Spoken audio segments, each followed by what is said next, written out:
Before I begin, you should know that the stories you are about to hear are all true accounts. Each one was submitted to me by someone who lived through these events, or knows someone who did. Some have chosen to share their names. Others have asked me to keep things confidential. The places are real too, though I have changed a few details for the sake of privacy and safety. If you think you know what really stalks the darkness in rural America and northern Mexico, listen carefully. These are stories that will stick with you long after the sun comes up. Story 1. Chupacabra encounters. Every animal on the farm was dead by morning. Name is Sarah. I grew up on a patch of land about 25 miles outside of Las Cruces, New Mexico, a place where the scent of dust and sagebrush hung in the air, and the only sounds at night were the wind and the distant howls of coyotes. No one who lives out here expects the world to be gentle. My family, my father, my little brother Jesse, and I worked hard for everything we had. We were not rich, but we had our animals, our land, and each other. I thought that was enough. I am telling this story because I want people to understand that sometimes the things we fear in stories are real. This is not a legend. This is not a tale I heard from someone else. This is what happened to us, and every word is true.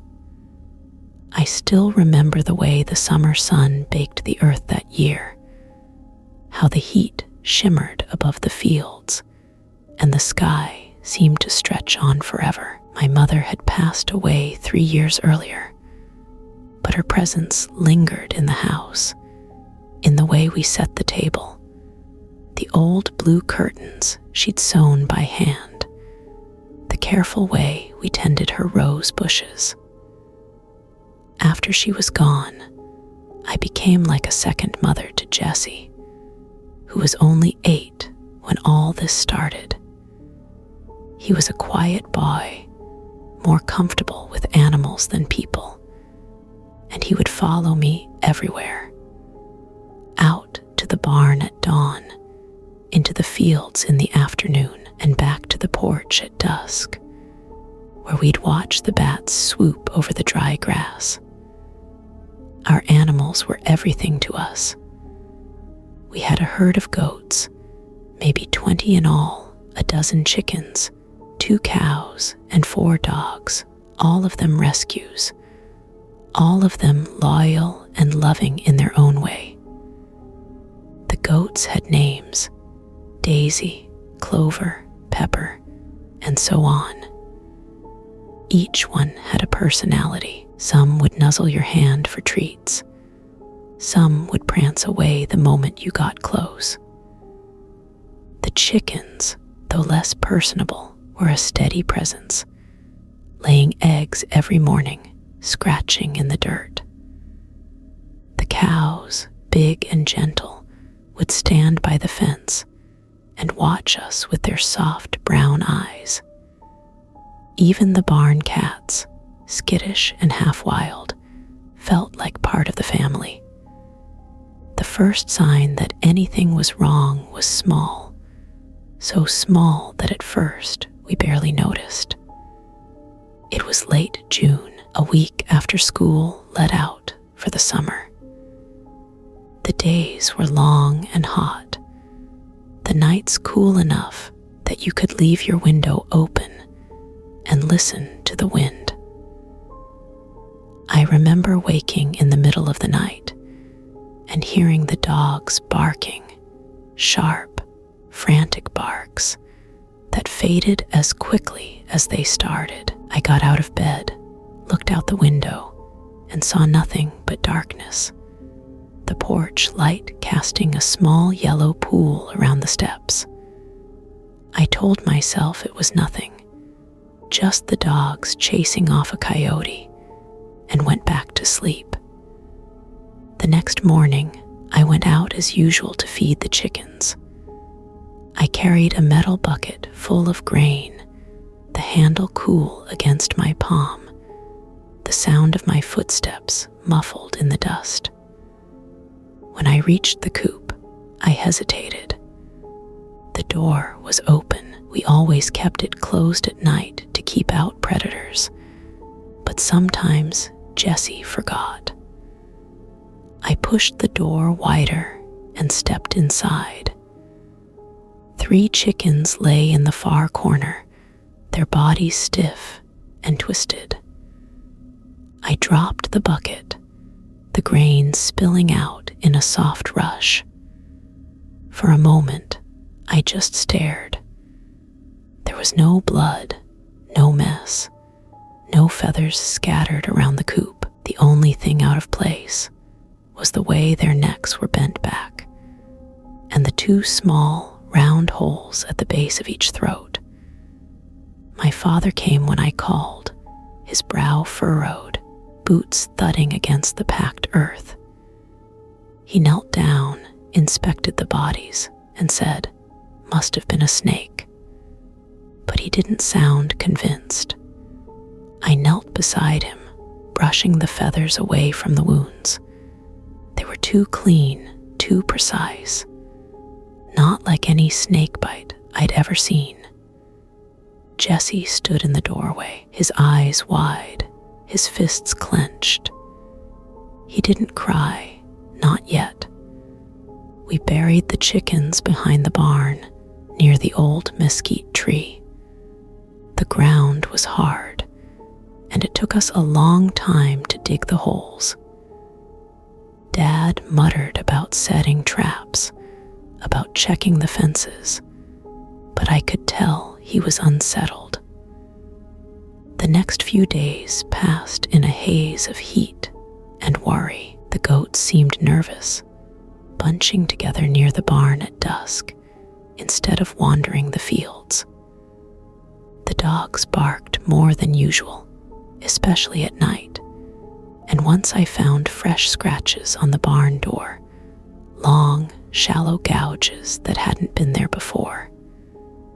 Then, a week later, we lost Daisy. I found her in the morning, lying on her side in the middle of the field. She looked as if she'd simply lain down to sleep, but her eyes were wide, and her mouth was open in a silent scream. The same 2 holes marked her neck, and there was no blood, not even a drop on the dry grass. Dad was angry this time. He walked the fence line, looking for holes, for tracks, for any sign of what had gotten in. He found nothing. That night, he double-locked the barn, brought the dogs inside, and sat up late on the porch with his old rifle across his knees. But it didn't help. Every few days, another animal would die. Sometimes a goat, sometimes a chicken, once even one of the barn cats. Always the same pattern, 2 puncture wounds, no blood, no sign of struggle. Jessie stopped sleeping in his own bed. He made a nest of blankets on the floor of my room, his flashlight clutched in one hand, a stuffed rabbit in the other. He didn't talk much, but sometimes I'd hear him whispering to himself, reciting the names of the animals we'd lost, as if saying them out loud would keep the others safe. I tried to be brave for his sake. I helped Dad set up traps, wire snares, old cages, even strips of meat left out as bait. We found nothing but empty traps, and once, a few tufts of grayish hair caught on the fence. I tried to show the hair to Dad, but he just shook his head, and threw it away. By the middle of July, we'd lost half our goats, most of our chickens, and one of our cows. The dogs grew restless, pacing the house at night, whining at the doors. I started sleeping with a flashlight under my pillow, just like Jessie. Then, one night, everything changed. I could not sleep. The house was too hot, the air heavy and still. I lay by my window, listening to the sounds of the night, the wind, the creak of the house settling, the distant chorus of crickets. Around midnight, the dogs started barking. Not the usual warning barks, but a wild, frantic sound that made my skin crawl. I sat up, heart pounding, and looked out the window. The yard was bathed in moonlight, every shadow sharp and deep. The dogs were at the edge of the porch, hackles raised, their bodies tense. And then, as suddenly as they'd started, they fell silent. A cold dread settled over me. I grabbed my flashlight and crept down the hallway to Jesse's room. He was already awake, eyes wide, clutching his rabbit to his chest. "Did you hear that?" he whispered. I nodded. "Stay here, I'll get Dad."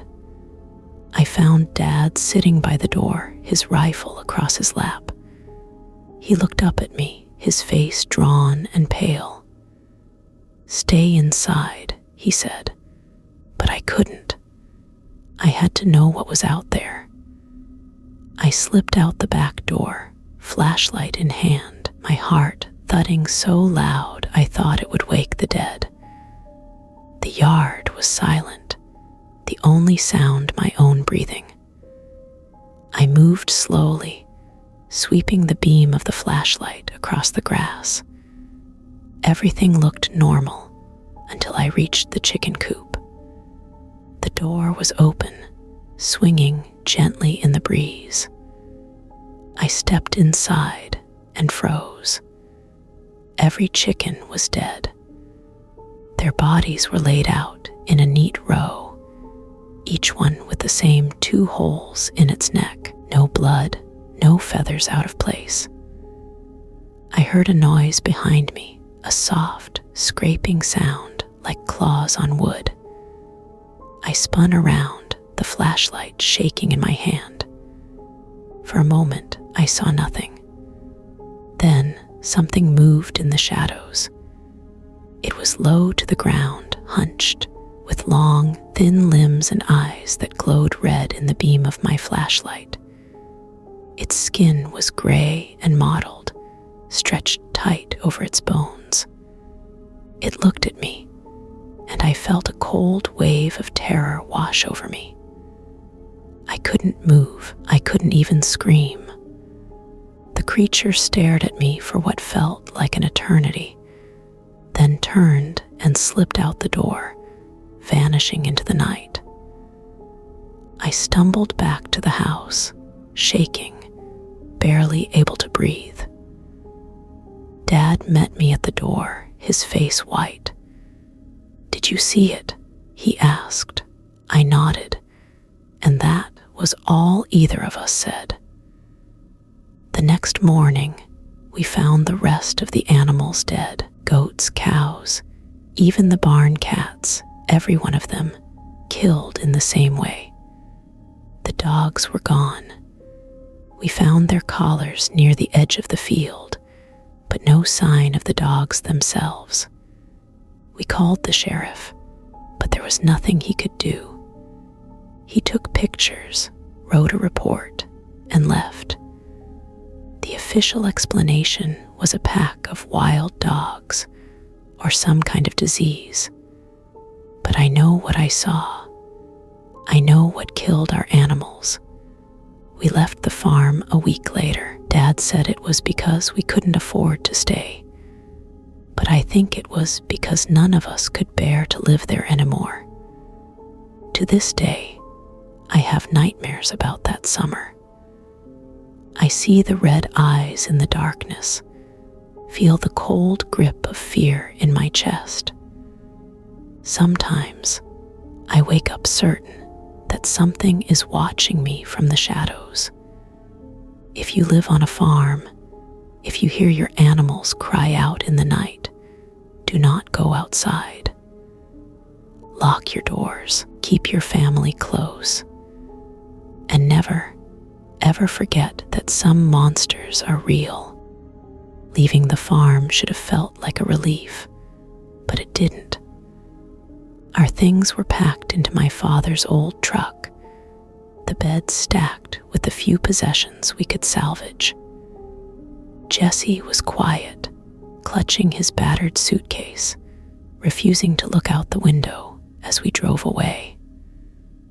I watched the house grow smaller in the rearview mirror, the barn slumping beside it, the field stretched out behind us, a graveyard now for every animal we'd loved. We moved to a town I won't name. My father's cousin had a place for us, a small rental with peeling paint and a sagging porch. It was close to the highway, and the sound of cars was a constant hum, so different from the hush of our old home. Jesse started school a month late. He barely spoke, flinching at sudden noises, clinging to me when the wind rattled the windows.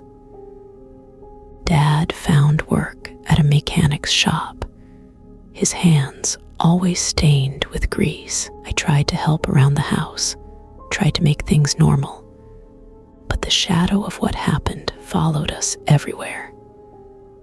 At night, I would wake up certain I'd heard barking or the scratch of claws on wood.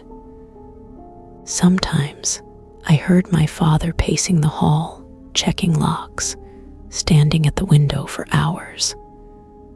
Jesse grew thinner, his eyes ringed with shadows. He refused to sleep unless I left the light on, and he began drawing strange pictures, animals with red eyes, barns with gaping doors, things lurking just out of sight. I tried to talk to him about what we'd seen, but he would only shake his head, lips pressed tight. People in town heard rumors, of course. News travels fast in these places, and soon everyone knew that something horrible had happened at our old farm. The stories grew with each telling.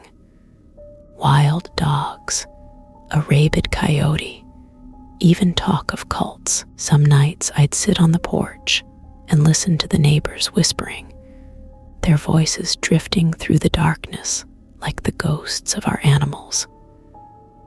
One afternoon, a man came to the door. He was tall, with a sunburned face and hands cracked from labor. He said his name was Tomas, and he'd heard about what happened.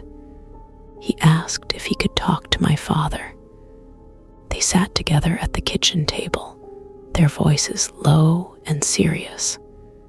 I listened from the hallway. "You're not the first," Tomas said. "Last year, 2 families lost their herds near Deeming. Same thing, no blood, just those marks on the neck. They moved away too." Dad was silent for a long time. "What do you think it is?" he finally asked. Tomas shook his head. "People call it the Chupacabra. I don't know if that's true. All I know is, once it comes, it doesn't stop until there's nothing left to kill." That night, my father sat at the kitchen table, staring at his hands. He didn't eat, didn't speak. I wanted to ask him what Tomas had said, but I was afraid of the answer. Weeks passed, and the nightmares didn't go away. Jesse grew more withdrawn, barely speaking at all. The The school counselor called me in one day, her voice gentle but firm. "He draws monsters," she said. "He talks about red eyes in the dark. Is there something you want to tell me?" But what could I say? That monsters are real. That sometimes they come for everything you love. I started writing at night, filling notebooks with memories of the farm, the animals, the night we lost everything. I wrote down every detail I could remember. The way the moonlight fell across the yard, the smell of fear in the barn, the eyes that seemed to burn through the darkness. Sometimes I thought I could make sense of it all if I just wrote enough, remembered enough, but the fear never left me. One night, months after we'd moved, I woke to the sound of scratching at the window. My heart stopped. I lay frozen, listening. The scratching came again, soft but insistent. I sat up, hands shaking, and stared at the window. For a moment, I saw nothing. Then, 2 red points of light appeared in the darkness beyond the glass. I screamed. Dad came running, his face twisted with fear, and threw open the window. There was nothing there, just the empty night, the wind rustling through the weeds in the yard. But I know what I saw, I know what I felt. The cold, unblinking gaze of something that should not exist. After that night, Jesse's nightmares got worse. He would wake up screaming, his sheets soaked with sweat, his drawings growing darker and more frantic. My father started keeping a baseball bat by his bed, checking the locks 3 times before he would sleep. We tried to rebuild our lives. Dad worked long hours at the shop. I got a job at the grocery store, stocking shelves late into the evening. Jesse went to therapy, but the counselor said he was processing trauma and that it would take time. No one could give us answers. No one could tell us how to make the fear go away. One evening, as the sun set behind the hills, I walked to the edge of town, following the old railroad tracks. The air was thick with the smell of rain, and the clouds hung low and heavy. I sat on a fallen log and stared out at the fields, remembering the way our land looked in the early morning light, the way the goats would run to me when I called their names. A woman approached, her hair streaked with gray, her eyes sharp and knowing. She sat beside me without a word. "You're the girl from the farm," she said. I nodded. "My husband's cousin lost his animals too," she said softly. "They say it was the Chupacabra, but who knows? All I know is it changes you, makes you see shadows where there shouldn't be any."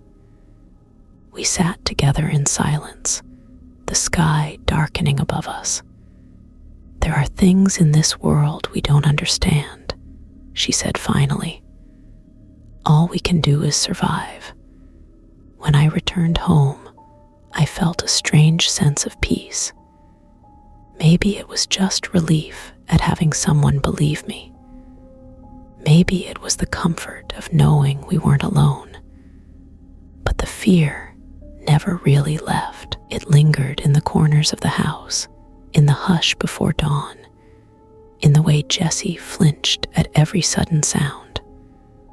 I learned to live with it, to carry it with me like a scar. Years have passed since we left the farm. Jesse is older now, taller than me, but he still wakes up trembling some nights.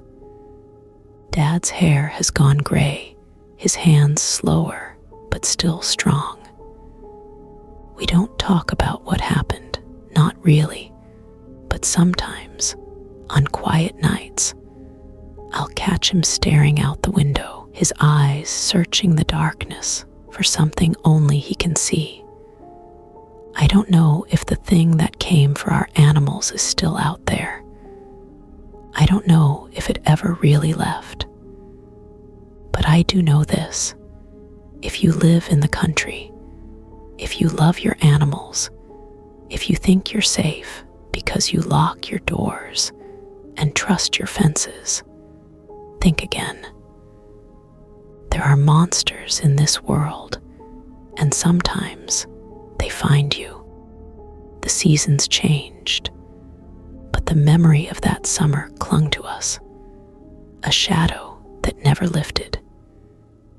Even as the dust storms of autumn swept through our new town, scouring the paint off houses and rattling the windows, I felt as if I carried a seed of that terror inside me, something that would never fully let go. Jesse grew quieter still. He started spending long hours in his room, building tiny fences and barns out of popsicle sticks, arranging plastic animals inside them, and then knocking them over when he thought no one was watching. Sometimes I would find his little models scattered across the floor, the animals all lying on their sides, just like the ones we'd buried back home. Dad tried to move on. He threw himself into work, leaving before dawn and coming home after dark. He never talked about the old farm, never mentioned the animals, never once said the word Chupacabra. But sometimes I would catch him standing in the hallway late at night, staring at the old photograph of Mom that hung by the door, his face drawn and haunted. I started having dreams, vivid, feverish dreams that left me gasping for air. In them, I would walk through our old barn, the air thick with the scent of hay and fear. I saw the goats pressed together in the corner, their eyes rolling, their bodies trembling. I heard the dogs barking, their voices rising in panic, and then silence. Always in the dreams, I would turn and see the thing in the shadows, hunched, gray, its eyes burning red. It would stare at me, and I would wake up with a scream caught in my throat. After one of these nights, I decided to do some research. I went to the local library and searched for anything I could find about livestock killings, strange creatures, unexplained deaths. Most of what I found was old folklore, stories about the Chupacabra, the goat sucker, tales passed down from one frightened farmer to another. Some said it was an escaped experiment, a creature born in a lab and set loose in the wild. Others claimed it was a demon, a punishment sent by angry spirits. The stories varied, but the details were always the same. Animals found dead, their blood drained, 2 puncture wounds on the neck, and a sense of evil that clung to the land long after the creature was gone. But there were also recent reports, news articles from towns like ours, eyewitness accounts from people who had no reason to lie. I read about a rancher in Texas who lost his entire herd in one night, about a boy in Arizona who saw something with red eyes outside his window, about a woman in Mexico who found her chickens dead every morning for a month. stories piled up, each one echoing my own. I brought the articles home and showed them to Dad, hoping he would see what I saw, that we were not alone, that what happened to us was happening to others. He skimmed them, his mouth set in a hard line. "It's just stories," he said. "People get scared. They see things that aren't there." But I could see the fear in his eyes, the way his hands trembled as he handed the papers back to me. He knew. He just didn't want to admit it. Jesse, for his part, refused to even look at the articles. He stuffed them under his bed, along with his drawings and models, as if hiding them could keep the monsters away. One afternoon, I was walking home from work when I ran into Tomas again. He was sitting outside the hardware store, a battered hat pulled low over his eyes. "You still thinking about what happened?" he asked. I nodded. "I can't stop." He sighed, his face lined with worry. "It never goes away. Not really. My brother lost his sheep last year. Same way. The land remembers, even if we try to forget." I sat beside him, the sun warm on my back. "Do you really think it was the Chupacabra?" He shrugged. "I know what I know. I saw the bodies.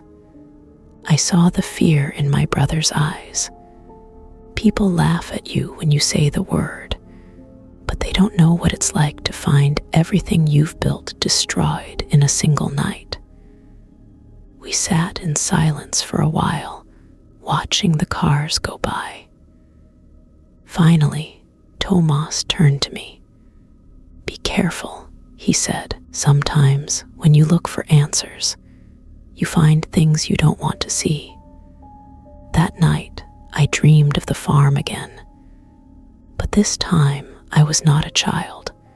I was older, stronger, and when the creature came for me, I stood my ground.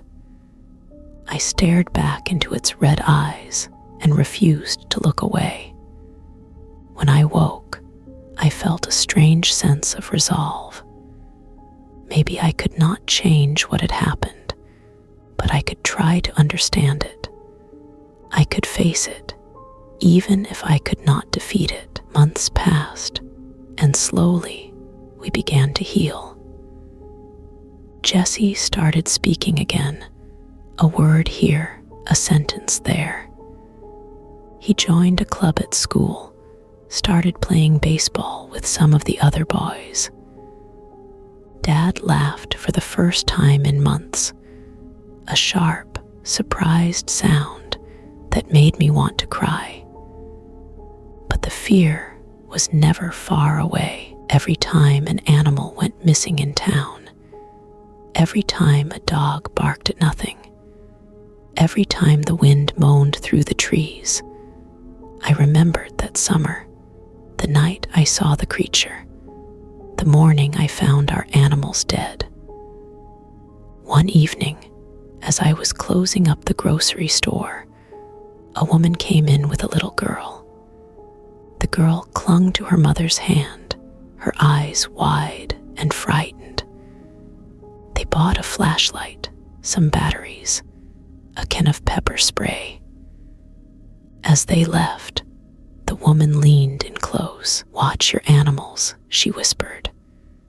"Something's killing the chickens out by the river. People say it's just coyotes, but I know better." I nodded, my heart pounding.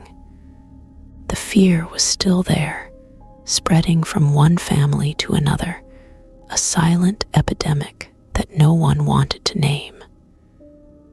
Later that night, I wrote in my notebook, "The things we fear are real. Maybe not the way we expect, but real all the same. We carry them with us, like scars, like secrets. We try to forget, but the land remembers." Spring arrived, and with it, a new sense of unease. In our new home, the world felt smaller, but the shadows seemed deeper. The air was heavy with rain some weeks and with dust on others, and it always smelled like things left unsaid.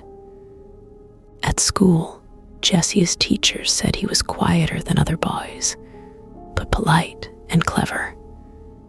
At home, he started to draw again, first animals, then barns, then swirling dark shapes that hovered at the corners of the page. One windy afternoon, I found Jesse sitting on the porch, knees drawn to his chest, staring at nothing. He didn't look up when I sat beside him, just kept tracing circles in the dirt with a stick. "Do you remember Daisy?" he asked, voice barely above a whisper. "I do," I said. "She was the bravest goat we had." He nodded, picking at a scab on his knee. "Do you think it hurts when it takes them?" The question twisted something inside me. I wanted to tell him no, that it was quick, that they didn't suffer. But I remembered the look in Daisy's eyes, the panic frozen on her face, the tension in her limbs. I reached out and squeezed his shoulder. "I don't know," I said truthfully, "but I hope not. I hope wherever they are, it's peaceful now." We sat together as the sun set, the sky streaked with orange and purple. In the growing darkness, I thought about how much I missed our old life, even with all the pain. The land, the animals, the simple routine of chores. But there was no going back.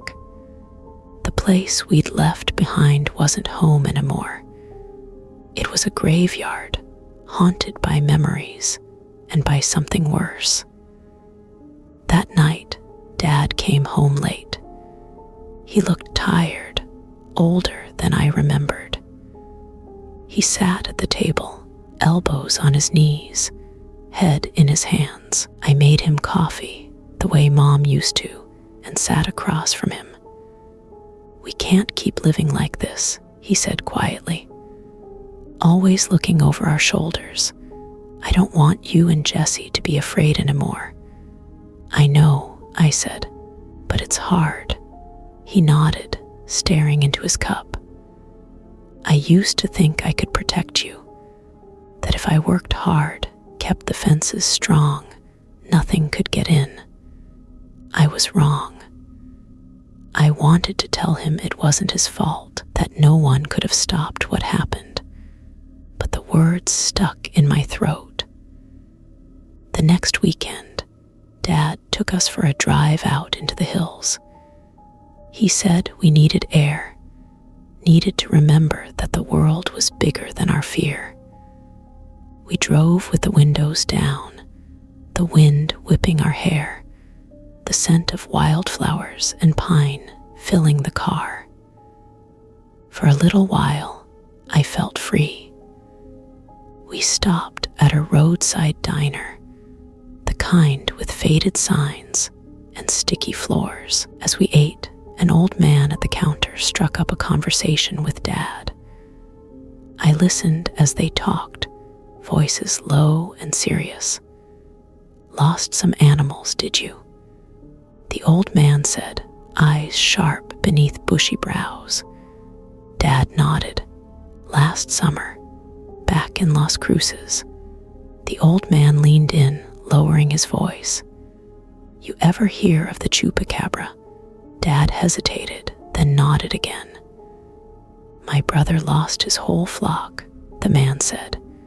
"Same thing. Blood drained, 2 holes in the neck. Sheriff said it was wild dogs. But I've seen wild dogs. They don't do that." Dad glanced at me, and for the first time, I saw something like relief in his eyes. Someone else knew. Someone else believed. When we got home, Dad was quiet for a long time. That night, he sat with Jesse and told him stories, not of monsters, but of the animals we'd loved, the good times we'd had before the fear took over. Jesse listened, eyes bright, hands twisting in his lap. Afterward, I found Dad standing at the window, staring out into the night. "Do you think it's gone for good?" I asked. He shook his head slowly. "I don't think things like that ever really go away, but maybe they move on. Maybe they're just passing through like storms." I thought about that for a long time, about storms and scars and the way fear can settle into your bones.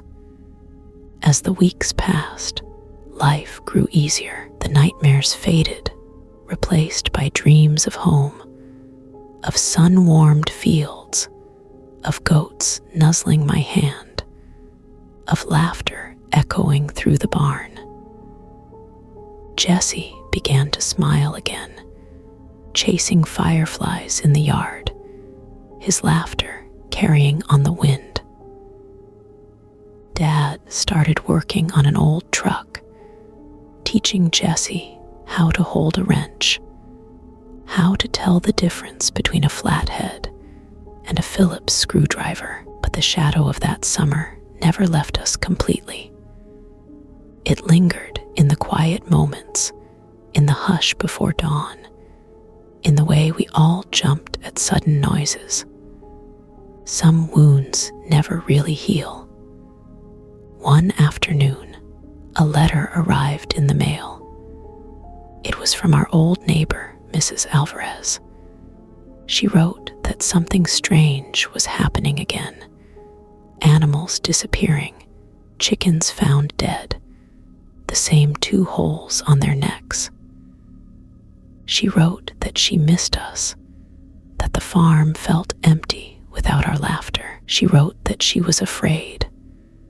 I read the letter aloud at dinner, my voice trembling. Dad was silent for a long time. "It's starting again," Jesse whispered, eyes wide. Dad reached across the table and took our hands in his. "We're safe here," he said, but even he didn't sound sure. That night, I lay awake, listening to the wind. I thought about Mrs. Alvarez, about the animals we'd lost, about the thing that haunted our dreams. I wondered if it was moving closer, if it would ever find us again. I got out of bed and went to Jesse's room. He was awake, staring at the ceiling. "Can't sleep?" I asked. He shook his head. "I keep thinking about Daisy, about the dogs, about the red eyes." I lay down beside him, pulling the covers over us both. "It's okay to be scared," I whispered. "But we're together. We'll always be together." He nodded, closing his eyes, his breathing slowing as he drifted into sleep. In the darkness, I listened to his heartbeat, steady and strong. I promised myself that I would always protect him, no matter what, that I would never let the monsters win. But deep down, I knew that some promises are easier made than kept. As summer crept in once more, the days grew longer, and the heat pressed against our small house like a living thing. Jesse's nightmares returned with the change in season. Some nights, I'd wake to his cries, racing to his room to find him tangled in sweat-soaked sheets, his hands clutching the air as if he was trying to push something away.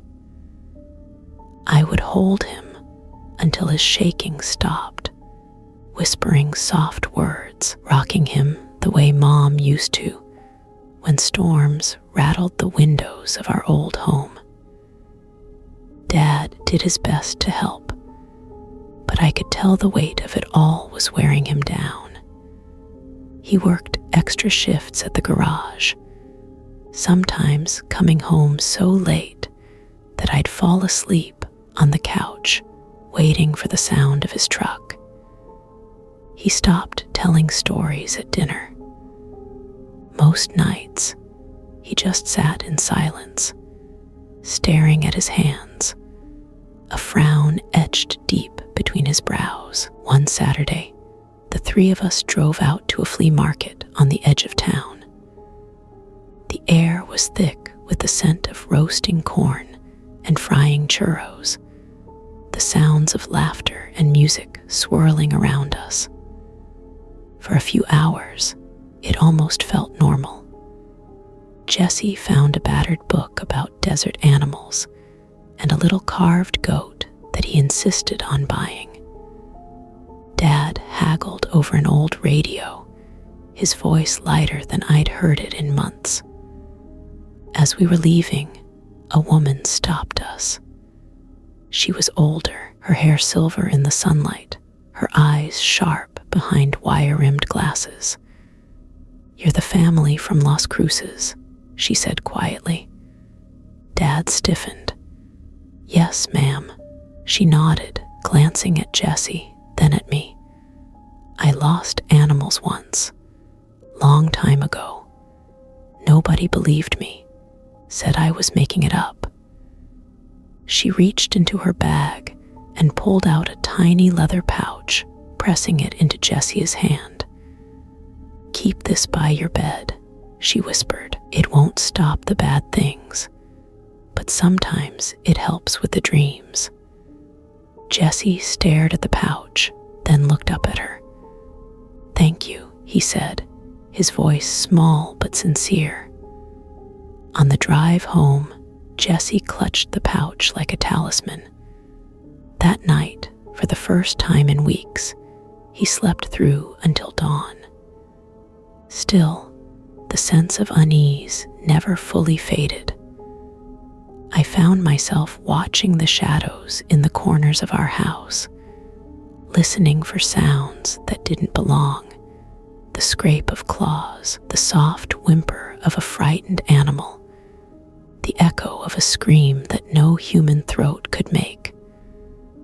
One evening, I sat on the porch, the air heavy with the promise of rain. The sun was sinking behind the hills, turning the sky gold and crimson. I felt a presence beside me and looked up to see Dad settling into the creaking chair. "Do you ever wonder if it'll come back?" I asked, my voice barely above a whisper. He didn't answer right away. He stared out at the empty road, his jaw set. "I think about it every day," he finally said. "But we can't let it rule our lives. If we do, it wins." We sat in silence for a while, the only sound the chirr of cicadas and the distant bark of a neighbor's dog. "Do you remember the night we saw it?" I asked. He nodded, his eyes shadowed. "I'll never forget." I wanted to ask him what he'd felt in that moment, if the fear I'd seen in his eyes was the same as mine, if he'd thought about running or fighting or just hiding until the sun rose. But I was afraid to hear the answer. Instead, I told him about the articles I'd found about the other families, the other farms. "It's not just us," I said, my voice trembling. "It's happening everywhere. People are scared, but no one wants to talk about it." He reached over and squeezed my hand. "You're brave for looking for answers, but sometimes the answers don't make things better." I looked at him, searching for some sign of hope. "What do? We live," he said simply. "We keep going. We remember the good things. We take care of each other." It wasn't the answer I wanted, but it was the only one he could give. Later that night, I sat at my desk, writing in my notebook. I wrote about the farm, about Daisy and the chickens, about the thing with red eyes that haunted my dreams. I wrote about Jesse's nightmares and Dad's silence, about the way fear can seep into every corner of your life and refuse to let go. I wrote about hope too, about the way the sun rose every morning, no matter how dark the night had been, about the way Jesse laughed when he chased fireflies, about the way Dad smiled when he thought no one was watching. Maybe, I thought, that was enough, but as I closed my notebook and turned off the light, I couldn't shake the feeling that our story wasn't over. That somewhere out there, in the darkness beyond the reach of streetlights and safety, the thing that had destroyed our old life was still waiting, still hungry. And I knew deep in my bones that if it ever found us again, we would have to be ready. Time does not heal everything. For us, time simply dulled the edges of the fear, sanding it down so we could carry it through our days without breaking. As the months slipped by, I could almost convince myself that the worst was over, that what happened in Las Cruces would never touch us here. But sometimes, in the blue hour before dawn, when the world was quiet and the wind pressed against the house in long, mournful sighs, I would remember everything: the bloodless bodies, the red eyes, the feeling of being watched by something that belonged in nightmares. Jesse started middle school that fall. He made a friend named Lewis, a boy who lived down the road and whose family kept chickens in their backyard. Lewis was loud and funny, and he seemed to chase away some of Jesse's shadows. I was grateful for him, even as I worried every time Jesse slept over at Lewis's house, every time he spent a night somewhere the locks and fences were not ours. One Friday evening, Lewis's mother invited us all for supper, a backyard barbecue, with music and laughter, and the spicy smell of carne asada rising into the dusk. I watched Jesse run and play, his face flushed with happiness, and for a moment, I felt almost normal, almost like a girl who had never seen the things I had seen. But as the sun dipped below the horizon and the adults gathered around the table, the conversation shifted. Lewis's father, a broad-shouldered man with deep lines around his eyes, leaned in close to my father. "You hear about the chickens down on 3rd Street, he said quietly. "All dead. Same night. No blood. Just gone." Dad's jaw tightened. He didn't say anything, but I saw the way his hand curled into a fist on the table. Lewis's father shook his head. "People say it's just dogs, but I've kept chickens my whole life. Dogs make a mess. This was clean, too clean." A hush settled over the table. For a moment, all the laughter and music faded, and I felt the old fear creep up my spine. After dinner, as Jesse and Lewis chased fireflies through the grass, I helped Lewis's mother clear the dishes. She glanced at me, her eyes wary. "Your family lost animals, didn't you?" she asked softly. I nodded, the words thick in my throat. She crossed herself. We put up crosses now above the coop doors, say prayers every night. I don't know if it helps, but I do it anyway. We stood together in the darkness, the sound of the boys' laughter drifting through the air. I wanted to ask her what she believed, if she thought the stories were true, but I was afraid of the answer. That night, as we walked home beneath a sky scattered with stars, Jesse was quiet. He held my hand, his fingers small and warm. "Do you think it'll come here?" he asked. I squeezed his hand. "I don't know," I said, because I could not lie to him. "But we're together. That's what matters." He nodded, but I could see the fear in his eyes. Over the next few weeks, rumors spread through town. More chickens lost. A family's dog found dead behind their shed. No blood, no wounds, but 2 perfect holes on its neck.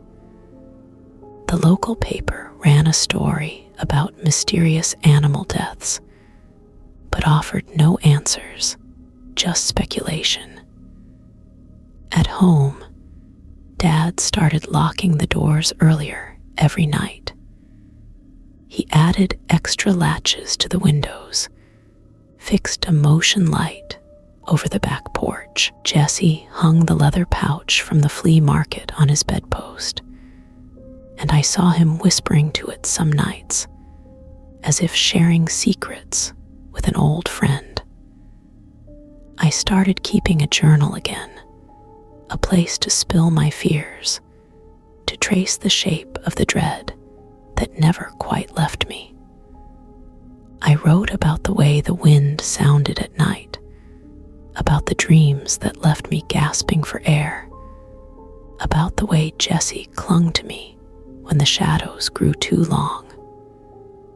One night, I woke to the sound of scratching at the window. My heart slammed against my ribs. I lay frozen, listening, the old terror flooding through me. The scratching came again, softer this time, almost tentative.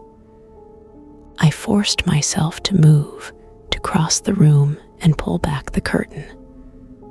Nothing. Just the empty yard, the pale glow of the street lamp, the faint outline of the neighbor's fence. But as I turned away, I caught a glimpse of movement, a shadow slipping along the edge of the light, gone before I could focus my eyes. I stood at the window for a long time, my breath fogging the glass. In the morning, I found 2 small indentations in the dirt beneath the window. They could have been anything, cat prints, maybe, or a dog. But I knew better. I didn't tell Dad or Jesse. I just swept the dirt away and tried to pretend it was nothing. But the fear was back, stronger than ever. Days passed. The town buzzed with rumors, strange lights seen out by the old mill, animals vanishing from locked barns, a woman swearing she'd seen red eyes watching her from the edge of the woods. At school, Jesse's drawings grew darker again, shapes with too many teeth, eyes that glowed in the margins, animals lying still and silent. One afternoon, his teacher called me in. "He's having trouble sleeping," she said gently. "He talks about something watching him at night." I nodded, my throat tight. "He's been through a lot," she sighed. "Maybe someone should talk to him, a counselor maybe." I promised I would, though I knew no amount of talking could erase the things we'd seen. That evening, as I tucked Jesse into bed, he grabbed my hand. "If it comes back," he whispered, "will you protect me?" I pulled him close, holding him tight. "Always," I promised. I'll never let anything happen to you. But as I lay awake that night, listening to the wind rattle the panes, I wondered if love alone was enough to keep the monsters away. 2 weeks later, the town held its annual summer fair. Ribbons were pinned to pies, children clutched sticky bags of candy, and the air was filled with the sound of laughter and the scent of grilled meat. For a day, everyone tried to forget about the strange things happening on the edge of town. The mayor gave a speech about community and resilience. The preacher blessed the livestock contest, and the music played late into the evening. Jesse insisted on entering the art contest. He painted a field of goats under a bright blue sky, their bodies round and content, with no trace of the darkness that haunted his dreams. I watched the judges study his painting, their faces kind, and felt a flicker of hope that maybe, just maybe, things were getting better. As the sun began to set and lanterns were strung along the fence posts, I wandered away from the crowd, finding a quiet spot behind the livestock pens. The animals were restless, shifting and stamping in their stalls. I leaned against the fence and closed my eyes, letting the sound of the fair wash over me. That was when I heard it, a thin, reedy whine, almost too faint to notice.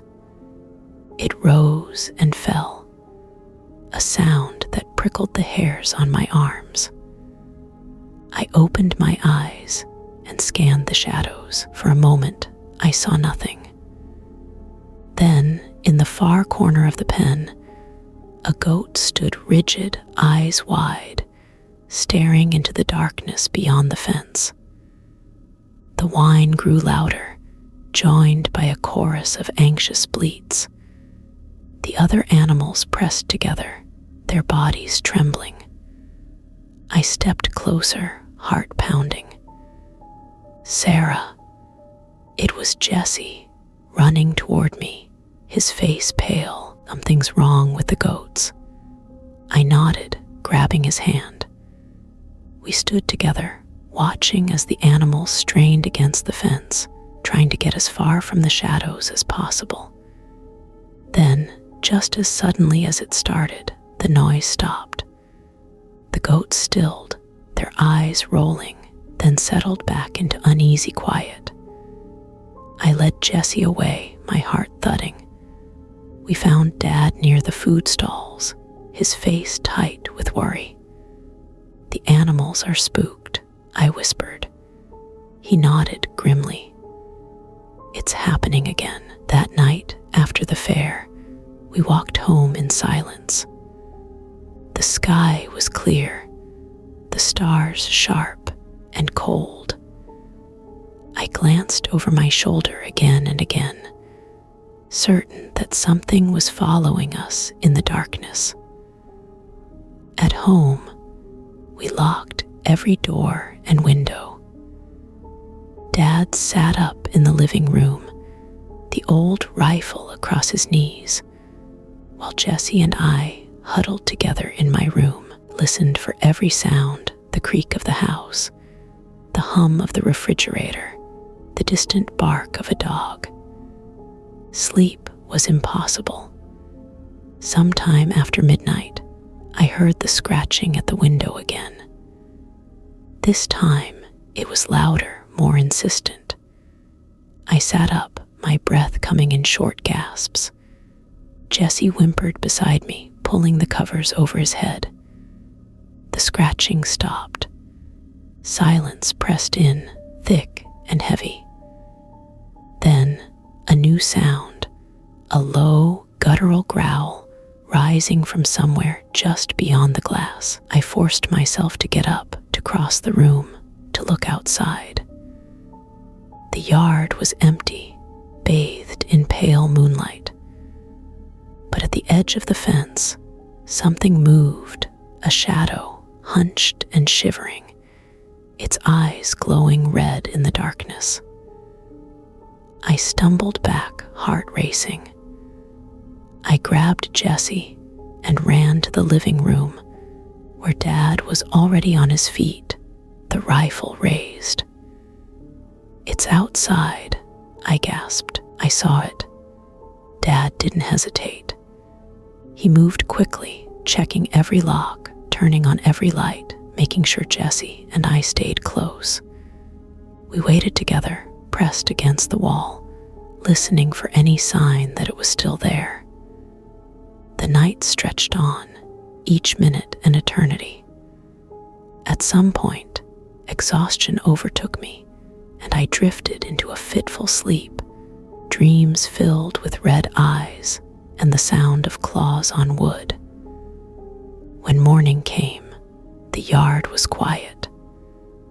Dad and I went outside, scanning the ground for any sign of what I'd seen. In the soft earth beneath the window, we found them, tracks, unlike any animal we'd seen before. 3 long, narrow toes, each tipped with a sharp claw. The prints circled the house, then vanished into the weeds beyond the fence. Dad crouched beside the tracks, his face grim. "It's real," he whispered. "It's here."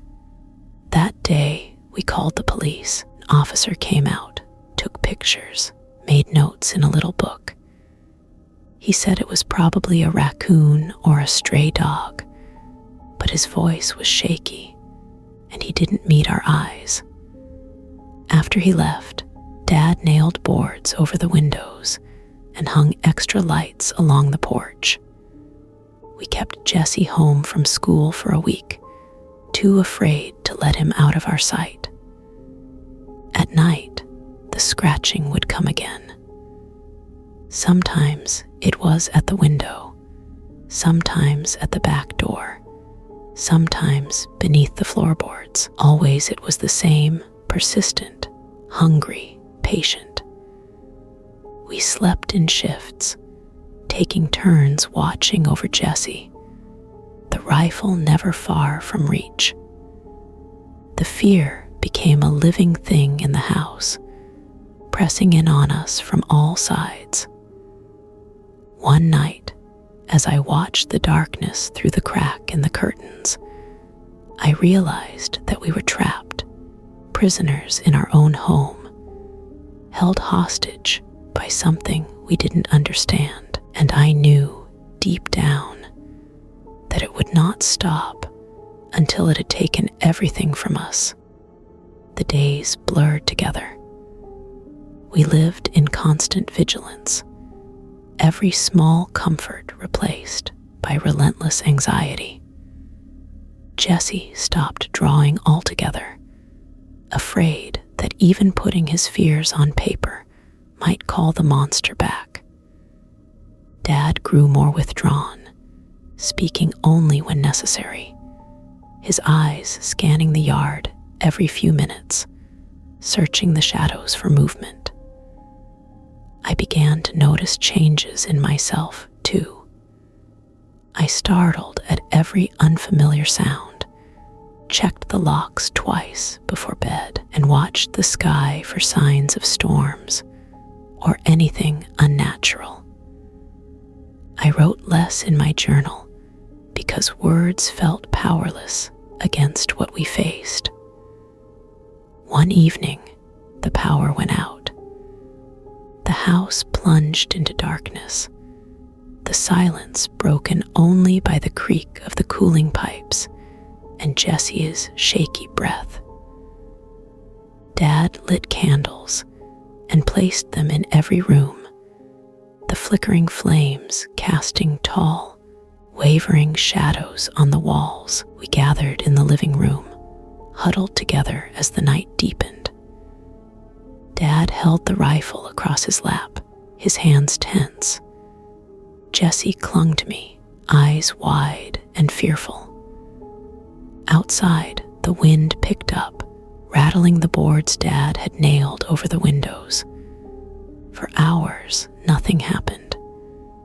Then, just as we began to relax, the scratching returned, slow, deliberate, as if whatever was outside knew exactly how to torment us. Dad stood, moving to the door. He pressed his ear to the wood, listening. The scratching grew louder. Jessie whimpered, burying his face in my shoulder. I tried to comfort him, but my own fear was overwhelming. I wanted to tell him that Dad would protect us, that nothing could get in, but I remembered the night on the farm, remembered how easily it had taken everything from us. Suddenly, Dad opened the door, thrusting the rifle out into the night. The wind whipped through the house, extinguishing the candles. For a moment, we were plunged into total darkness. "Stay back," Dad shouted into the void. "Leave us alone." The scratching stopped. Silence fell, so absolute it felt as though the world had ended. Dad closed the door, his breathing ragged. He relit the candles, one by one, his hands shaking. We waited like that until dawn, the three of us huddled together, afraid to sleep, afraid to move. When morning came, I stepped outside into the pale light. The yard was empty, but beneath the kitchen window, I found fresh tracks, three-toed prints, deep and sharp, circling the house.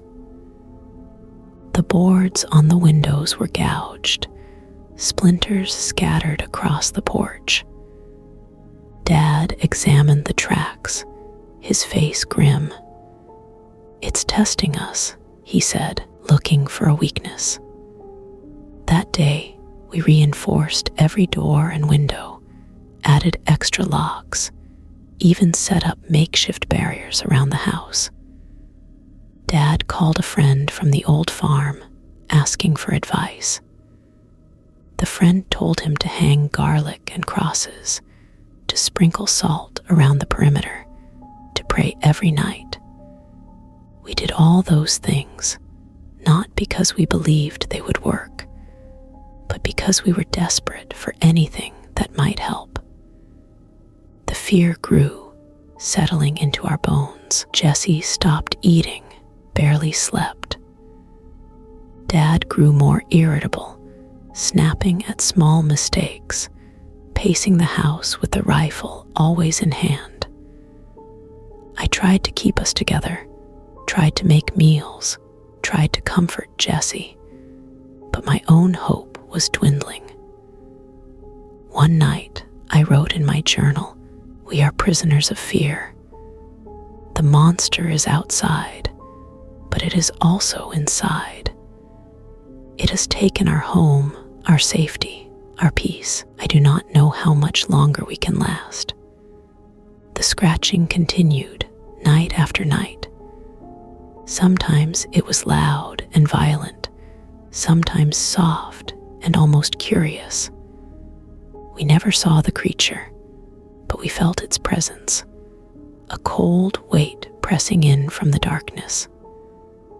Neighbors began to whisper about us, about the strange things happening at our house. Some offered help, but most kept their distance, afraid that whatever haunted us might spread. Dad stopped going to work, afraid to leave us alone. Jessie's teachers sent notes home, asking why he was absent, but we never answered. Our world shrank to the size of the house, the size of our fear. One morning, after another sleepless night, I found Jessie sitting by the window, staring out at the empty yard. "Do you think it will ever leave us alone?" he asked. I didn't know how to answer, but as I watched the sunrise, casting gold across the battered boards and the muddy tracks, I realized that even if the monster left, we would never be the same. We had survived, but survival had cost us everything. A week passed, each day blending into the next, each night a trial of endurance. We learned the rhythms of fear, the way dusk signaled the start of our vigil, the way the smallest sound after midnight could send all three of us into silent panic, hearts thudding, breath held tight. We barely spoke anymore, communicating with glances and gestures, conserving energy for the long, sleepless hours ahead. One evening, rain rolled in, heavy and sudden. The storm battered the roof and turned the yard to mud, lightning splitting the sky, thunder rattling the walls. For a moment, I hoped the storm would drive the creature away, would drown out the scratching and let us sleep. But as the rain eased, the old dread returned, crawling up my spine as the house settled into silence. That night, something changed. The scratching came later than usual, more tentative, as if the creature was uncertain. Dad stood guard at the front door. Jesse and I huddled together in the hall. Hours passed. Just before dawn, I heard a sound I dreaded and longed for all at once. A howl, high and keening, echoing through the wet air. It was a sound I remembered from the farm, a sound that had haunted my dreams. Not a dog, not a coyote, but something far older, far more terrible. The howl rose and fell, then faded into silence. I pressed my hands over my ears, squeezing my eyes shut. Jesse whimpered, clinging to me. Dad knelt beside us, his face pale. "It's claiming the territory," he whispered, telling us we don't belong.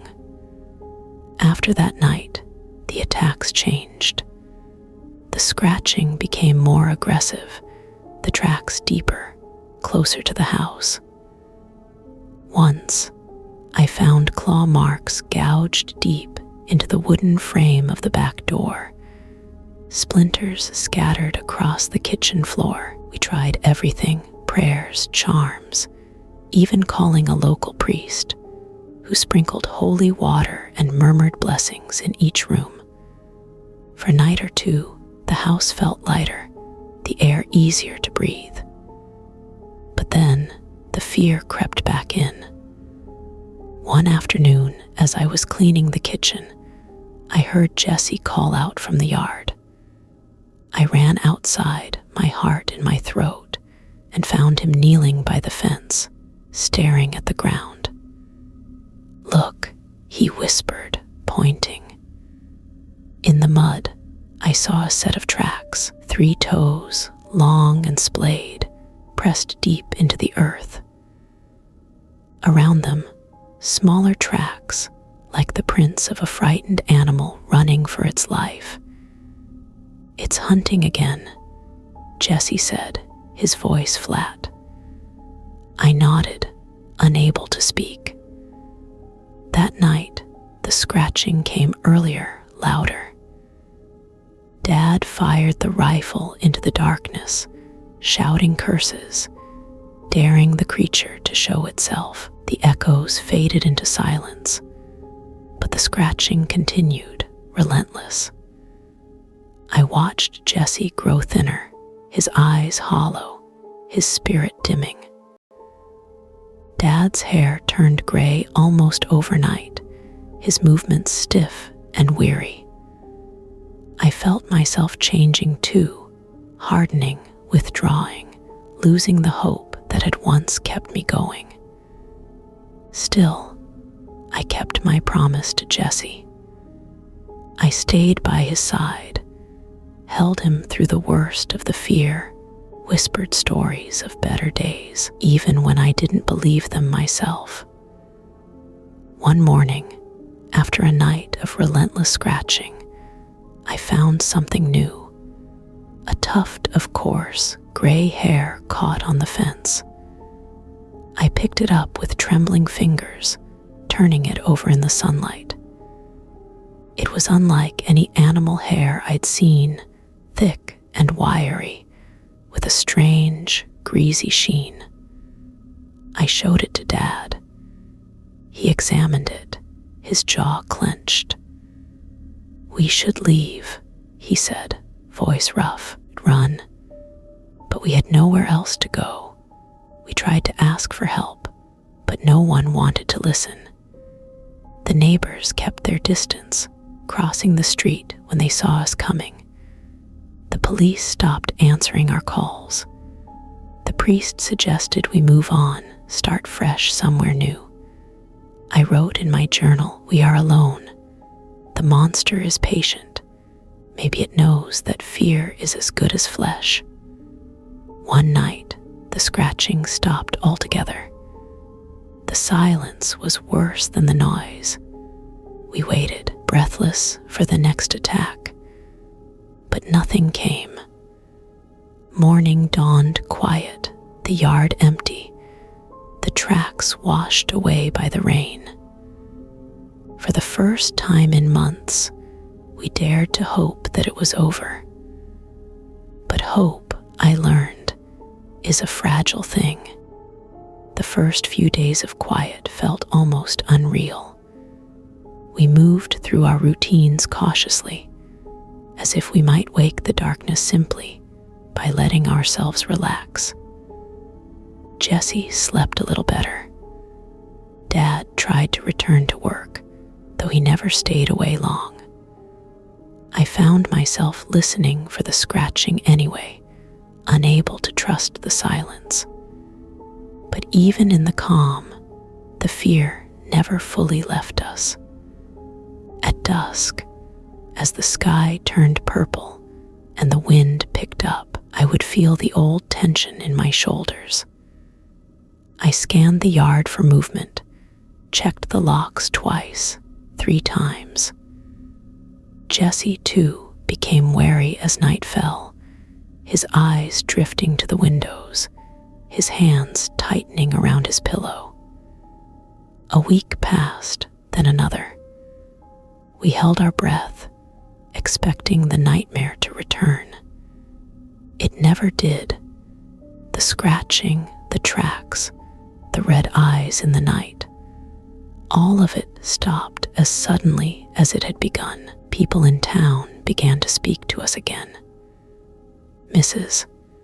Garcia from 2 houses down brought over a loaf of sweet bread, her voice gentle but still tinged with fear.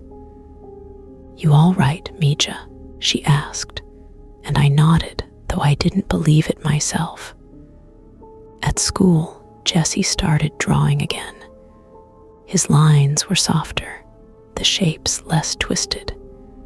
He drew fields and goats, a house with a bright window, a girl and her little brother holding hands. I saved every picture, taping them to the fridge as proof that some piece of him was healing. Dad took down the boards from the windows, patched the gouges in the doors. He planted flowers in the yard, coaxing color back into the dirt. Sometimes I saw him standing at the fence in the early morning, looking out across the empty lot, watching the mist rise from the grass. I wondered if he was searching for the monster, or for some sign that we were truly safe. Wrote in my journal, "We live. We carry scars, but we live." Months passed and the seasons changed again. Life returned to something like normal. We laughed more, slept better, started planning for the future, a vacation maybe, or a new puppy for Jessie. But we never forgot the fear that had lived with us, the thing that had stalked our nights and left us hollowed out. One evening, as the sun set and Jessie helped Dad water the flowers, I sat on the porch and watched them. The sky was streaked with gold, the air warm and sweet. I closed my eyes and listened to the sound of their laughter, the splash of water, the chirr of crickets in the grass. For a moment, I let myself believe that we were truly safe.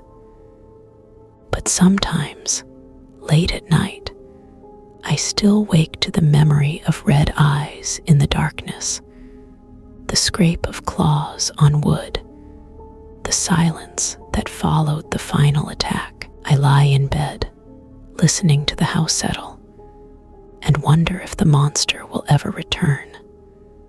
I know now that evil is not always loud. Sometimes it creeps in quietly, sits with you at the table, haunts the corners of your mind. Sometimes it leaves scars that no one else can see. If you hear something moving outside your window at night, if you find your animals acting strange, if you feel a chill run down your spine for no reason at all, listen to that fear. Trust it. Lock your doors. Keep your loved ones close. And remember our story. Every animal on the farm was dead by morning. We lost more than livestock that summer. We lost our innocence, our sense of safety, our belief that monsters are only found in stories. But we survived. We are survivors. And if you are listening to this, if you believe, even a little, then maybe you are too. Story 2. Chupacabra encounters. Something drained the blood from our livestock. My name is Miguel. For most of my life, I believed I understood the land and the creatures that lived on it. I come from a line of ranchers in Coahuila, northern Mexico, just south of Piedras Negras. My father taught me how to mend a fence, how to spot a sick animal at a glance, how to tell when a storm was coming just by the way the wind changed. Out here, you learn to respect the desert. You learn to respect its secrets too. It was spring 2016. The air was dry as old bones, and the wildflowers were just starting to push up through the dust. My wife, Alma, and I lived in a small house beside the pens, raising goats, a few cows, and chickens. Our children, Mateo and Luz, were still young. Mateo was 9, and Luz had just turned 6. Life was not easy, but it was honest, and I was proud of what we had built. The first sign that something was wrong came on a Tuesday morning. I remember because I had stayed up late fixing a broken gate, my hands aching from the work, my mind already on the chores waiting for me. I woke before dawn, the way I always do, and walked out with my mug of coffee, boots crunching in the gravel. The goats usually greeted me with a chorus of bleats, jostling for the first handful of feed. That morning, the pen was silent. The air felt colder than it should have, the hair on my arms standing up. I opened the gate and stepped inside, my heart already racing. She was lying by the far fence, Estrella, one of our best milkers. Her body looked almost peaceful at first, legs folded neatly under her, eyes half open. But as I knelt beside her, Dread flooded me. Her coat was cold, and when I pressed my hand to her side, there was no warmth, no heartbeat. There was no blood, no obvious wound, nothing to say what had killed her. Then I saw the 2 round holes at the base of her neck, so clean and precise, they looked almost surgical. I called for Alma, my voice cracking. She hurried out, wrapping her shawl tighter around her shoulders. She knelt beside me, crossing herself, her lips moving in a prayer. "What happened?" she whispered. I shook my head. "I don't know. We buried Estrella under the mesquite tree, the way we always did for animals we cared about." I said a prayer, though the words felt thin against the silence that pressed in around us. The next morning, it happened again.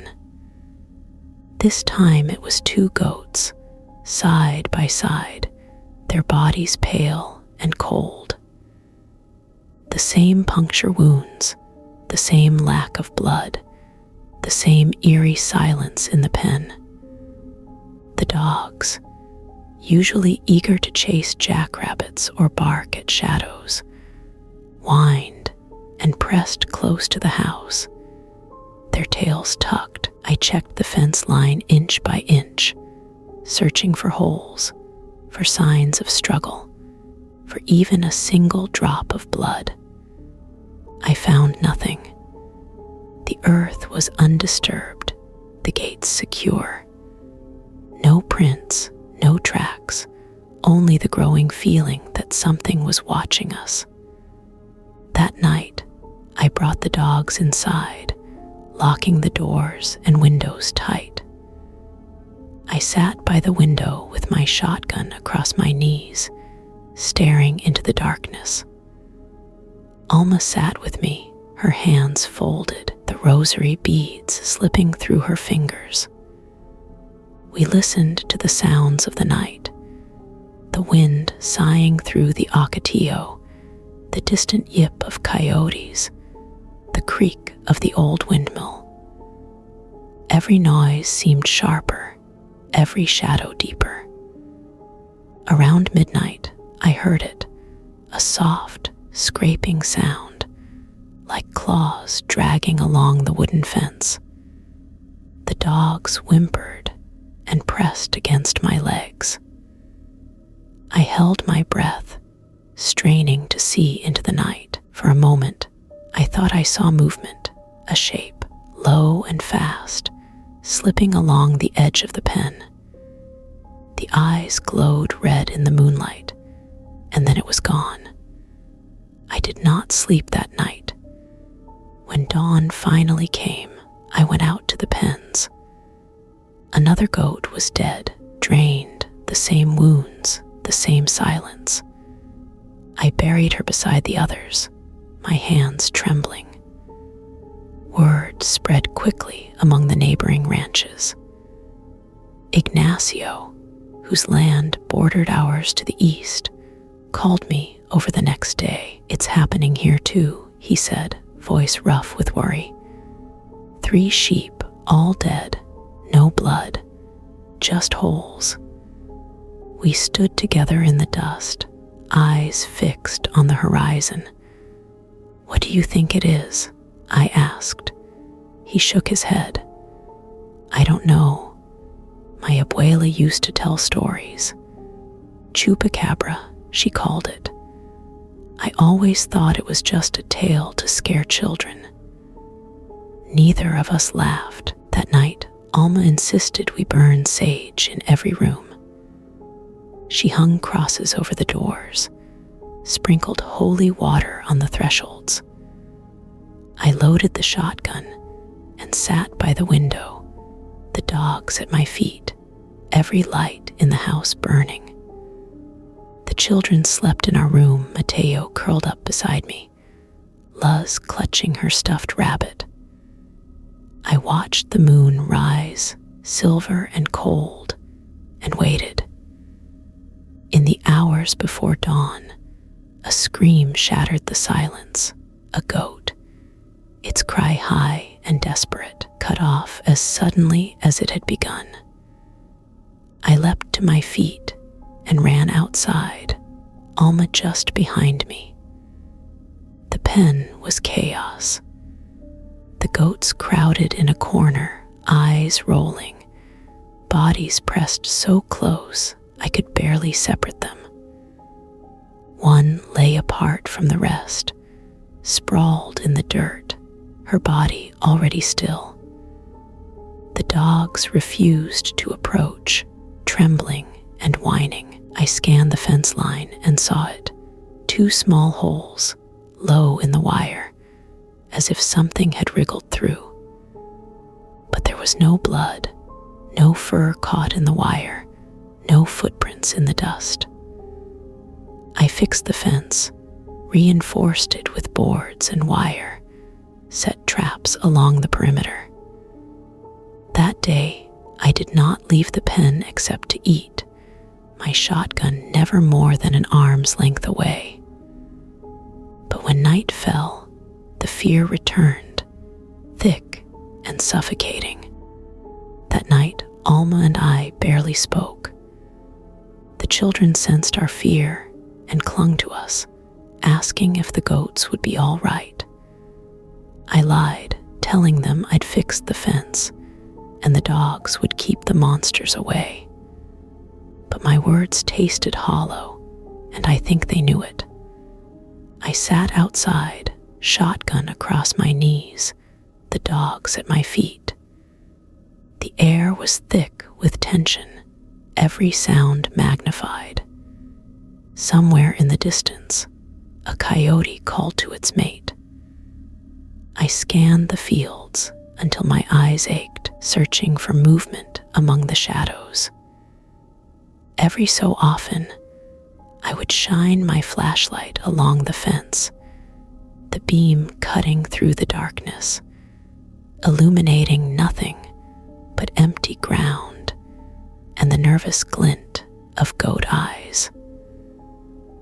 Alma stayed up as well, praying quietly, her rosary beads clicking.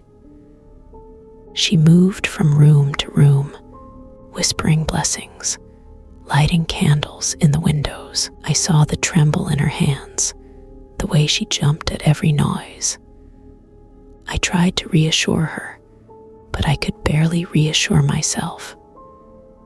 Around 3 a.m, the dogs started to whimper. Their hackles rose, and one crawled beneath my chair, tail tucked tight. I stood, heart pounding, and swept the flashlight along the fence line.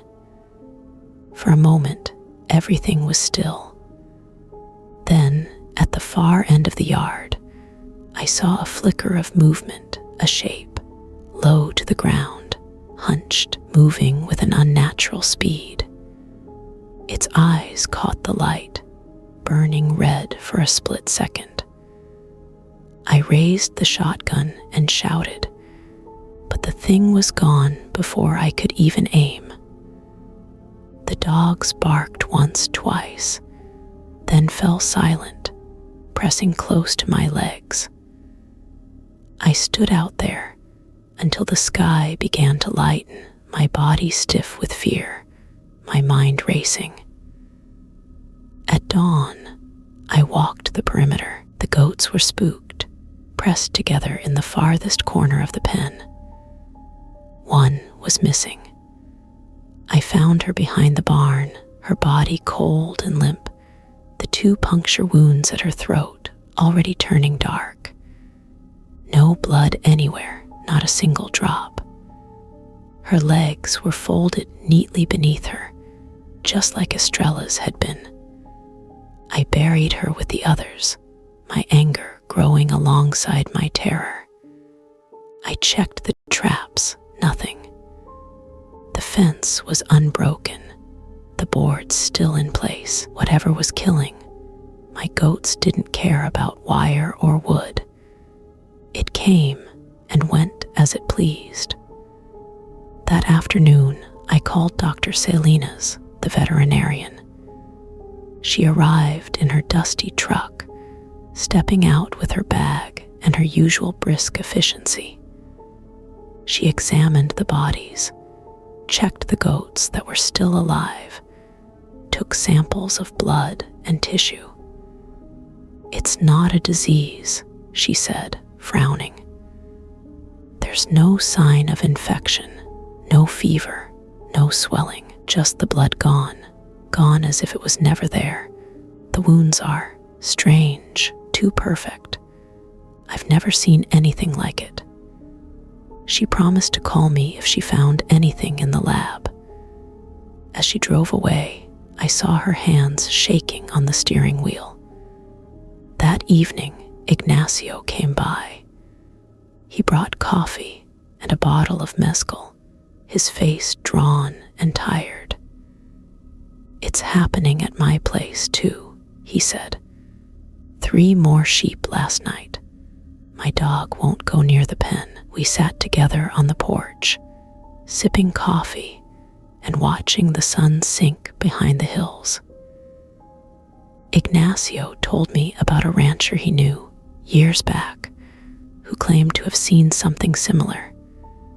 Animals drained of blood, 2 holes at the neck, no sign of struggle. He moved away after that, Ignacio said quietly. He said some things aren't meant to be understood. Alma joined us, her eyes red from crying. "I want to take the children to my sisters in Piedras Negras," she said. "Just for a few days." I nodded, knowing it was for the best.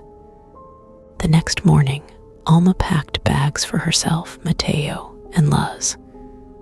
I watched them drive away, feeling both relieved and more alone than ever.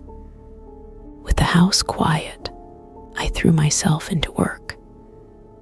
I reinforced the pens, set cameras along the fence, scattered mothballs and garlic, and even hung a few old charms from the trees, things my grandmother once swore would keep evil at bay. At night, I sat outside, shotgun in hand, fighting the urge to go inside and lock every door. The attacks continued. Some nights, nothing happened. Others, I would find another goat dead in the morning, bloodless, the wounds clean and precise. Once, I found a chicken, its feathers unruffled, its body light as a pillow. Another time, I found a barn cat, its eyes wide with terror, its fur standing on end. The fear settled into my bones. I slept in fits and starts, haunted by dreams of red eyes and the sound of claws on wood. Even the dogs seemed changed, nervous, skittish, unwilling to leave the porch after dark. One night, the camera by the back fence caught something. I watched the footage over and over, my hands shaking. It was a blur, low and fast, moving on 4 legs, or maybe 2. It paused at the fence, its eyes reflecting the infrared light, then vanished in an instant. I could not make out its shape, but the fear in my chest told me all I needed to know. I called Alma, my voice trembling, and told her to stay another week at her sister's. She did not argue. The vet called with her results. "It's not a poison, not a parasite. There is no explanation, Miguel. The blood is just gone." I thanked her and hung up, feeling more helpless than ever. With Alma and the children gone, the house felt emptier every night. I started talking to the dogs as if they understood my words. Sometimes I even talked to the goats, telling them to stay strong, promising I would protect them. though I barely believed it myself. The fear had settled into me, a constant tension, a quickening of my pulse at every snap of a twig or flutter of wings. I tried to distract myself with chores, but nothing erased the sense that something was watching from just beyond the light. I checked the cameras every morning, hoping for a clear image, some proof I could show to anyone. But the thing was too fast, too clever, appearing only as a blur, a streak of pale gray, two burning eyes in the night. One night, the camera caught a better glimpse. A long, thin snout, hairless skin, limbs that seemed to bend oddly as it slunk along the fence. I sent the image to Ignacio, who called me as soon as he saw it. "That's no coyote," he whispered. "That's no animal I know." I tried to show the image to the police when they came to take my report. The officer was polite, but I saw the skepticism in his eyes. He told me to set more traps, keep the animals inside if possible, and not to panic the neighbors. It was too late for that. Word had already spread. People in town began whispering about the attacks. Some said it was a wild dog. Some said it was a demon. Some said it was a government experiment escaped from a lab. A few, the oldest ones, just muttered Chupacabra and made the sign of the cross. I started getting calls from people I barely knew, neighbors, distant relatives, even strangers from towns farther north. They told me their stories. Goats drained of blood, chickens dead with no wounds but those same 2 holes, dogs found limp and cold on the steps. Always at night. Never a sound, never a drop of blood. I kept a journal, writing down every detail, the time of the attacks, the position of the bodies, the state of the fences, the weather, the dreams I had after each night passed. I wrote about the night I saw it up close when I stood by the window and watched it slip through the yard. It paused under the moonlight, lifting its head, eyes burning as if it knew I was watching. I remember how its breath fogged the air, how it moved with a strange, jerky grace, too fast and yet too deliberate for any normal animal. That same night, I heard a scream from the barn. I ran outside, shotgun raised, heart pounding so loud I thought it would burst. Goats were in a frenzy, slamming themselves against the walls, eyes rolling in terror. I fired 2 shots into the darkness, but the thing was gone before the echo faded. In the morning, I found another goat dead, its body even lighter than the others, as if whatever had taken its blood had stolen its weight too. I buried it with the rest, the graveyard beneath the mesquite tree growing longer each week. Alma called every day, her voice tight with worry. "Come to the city," she pleaded. "Leave the ranch. It's not safe." But I couldn't leave. The ranch was all we had, and some stubborn part of me refused to let the fear drive me away. One afternoon, Ignacio came by again. He looked worse than before, gray-faced, eyes sunken, his hands trembling as he clutched his hat. "It took my dog last night," he said. "Old Bito. He was a good dog, protected us for years. I put a hand on his shoulder, feeling the weight of his grief. We sat together in silence, the only sound the wind rattling the tin roof. "We have to do something," Ignacio said finally. "This thing, whatever it is, it won't stop." That night, we made a plan. Ignacio would stay at my place, his rifle loaded, his truck parked by the gate in case we needed to leave fast. We moved all the goats into the barn, locked the doors, set up every light and camera we owned. We waited as the sun fell and the desert cooled. The hours dragged. Midnight came and went. Around 2, the dogs started to growl, their bodies tense, ears pricked. Ignacio and I stood at the window, guns ready. Then we heard it, a low, throaty hiss, followed by the sound of claws on wood. The barn shuddered. The goats screamed, a terrible, desperate sound that cut through the night. We ran outside, spotlights sweeping the yard. For a split second, I saw it. The creature perched on the roof of the barn, its limbs splayed wide, its skin stretched tight over bones, eyes burning like coals. It stared at us, mouth opening to reveal rows of sharp, needle-like teeth. I fired. Ignacio fired. The thing leapt from the roof, vanishing into the brush.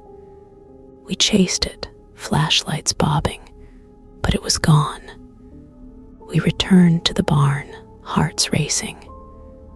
Inside, we found 2 goats dead, bloodless, the same wounds as always. Ignacio slumped against the wall, tears streaming down his face. "It's not an animal," he whispered. "It's a demon." We buried the goats at dawn, our hands shaking, our resolve crumbling. After Ignacio drove home, I sat alone on the steps in the pale morning light, staring at the sun rising behind the distant hills. I felt hollowed out. The graveyard under the mesquite had grown too large, the ground there still soft from fresh digging. I wondered how many more graves I would have to dig before this ended, or if it ever would. I dragged myself through the chores that day, the silence on the ranch growing heavier with every step. The goats moved nervously, sticking to the corners of their pen, watching the shadows. I tried to eat, but every mouthful turned to dust. The dogs followed me everywhere, never straying far from my boots, eyes darting to every movement in the brush. I called Alma again, my voice tired and cracked. "It's still here," I told her. "It's not stopping." She tried to convince me to come to her sisters in Piedras Negras, to leave everything behind, but I couldn't, not yet. I told her I'd try to find help, that maybe the priest in town could bless the ranch. She said she would pray for us, for the animals, for whatever soul I had left. That afternoon, I went into town. I stopped at the feed store, picking up more wire, more nails, more batteries for the cameras. The owner, Don Lewis, met me at the counter, his voice low. "You're not the only one, Miguel," he said. "I heard the Ortegas lost 2 calves last week. Same thing, drained dry. They're talking about bringing in hunters." I asked if anyone had seen the creature. Don Lewis just shook his head. "Nobody wants to. They hear it, they feel it, but it's too fast, too smart. It knows how to hide." On the way home, I stopped at the church. The priest listened quietly as I told him what was happening, his face unreadable. When I finished, he sighed and nodded. "I will come tonight," he said. "We will do what we can." True to his word, the priest arrived at sunset, his old car rattling down the drive. He walked the perimeter of the ranch with me, sprinkling holy water, reciting prayers in Spanish and Latin. He paused by the barn, his hand resting on the door. "Sometimes," he said softly, "evil takes a shape we do not understand. All we can do is protect our families and trust in God." He left after dark, promising to return if I needed him. I watched his taillights fade into the desert, feeling no safer than before. That night, I sat in the barn with the goats, shotgun beside me, the dogs curled at my feet. I left every light on, the cameras set to capture anything that moved. The hours crawled by, my eyelids heavy, my nerves frayed. Around 2 a.m., the goats grew restless, stamping and snorting. The dogs began to growl low in their throats. I gripped the shotgun, straining to hear past the pounding of my own heart. Then I heard it, a faint scrape, like claws on metal, coming from the roof. I shone my flashlight upward, the beam flickering over the rusted tin. For a moment, I saw nothing. Then 2 red eyes blinked back at me, reflecting the light. I raised the shotgun and fired. The blast echoed through the barn, the goats scattering in panic. Something thudded on the roof, then silence. I ran outside, searching the ground, the roof, the shadows. There was nothing. No body, no blood, no sign that I had hit anything at all.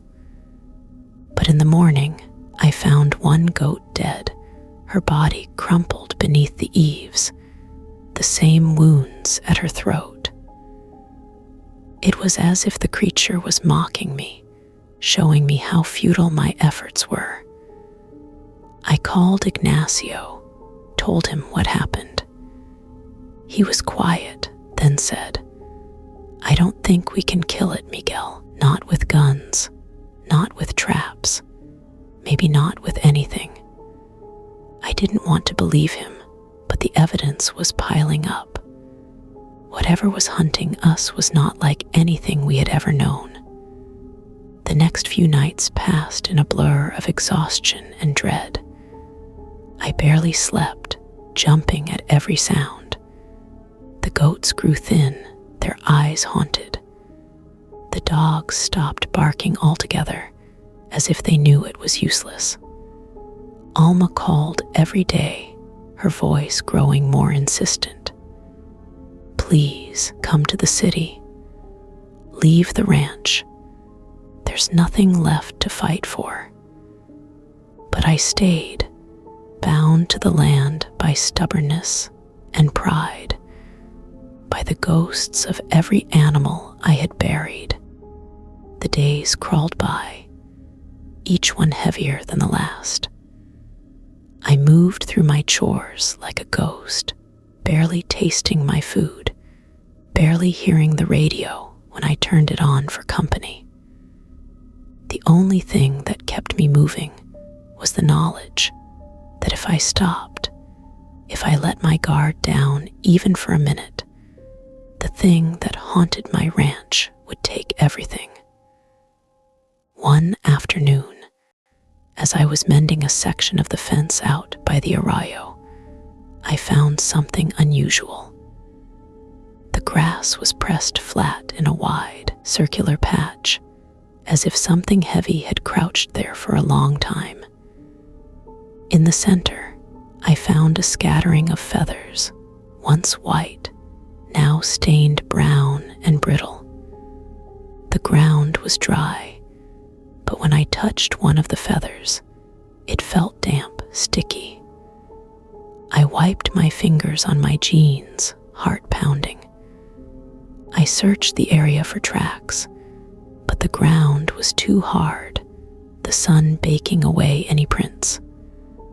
Still, I felt watched. The hair on my arms prickled as if a cold wind had blown through the arroyo, though the day was hot and still. The dogs refused to come near, tails tucked, eyes wide. That evening, I called Alma. I tried to be strong for her, to tell her I was all right, but she heard the fear in my voice. She told me she'd spoken to her uncle in the city, that there was room for us all, that the children missed me. I promised I'd think about it, but even as I said the words, I knew I wouldn't leave. Not yet. Back at the house, I checked the cameras again. This time, I caught a longer glimpse. The creature slithered along the edge of the fence, pausing to sniff the air.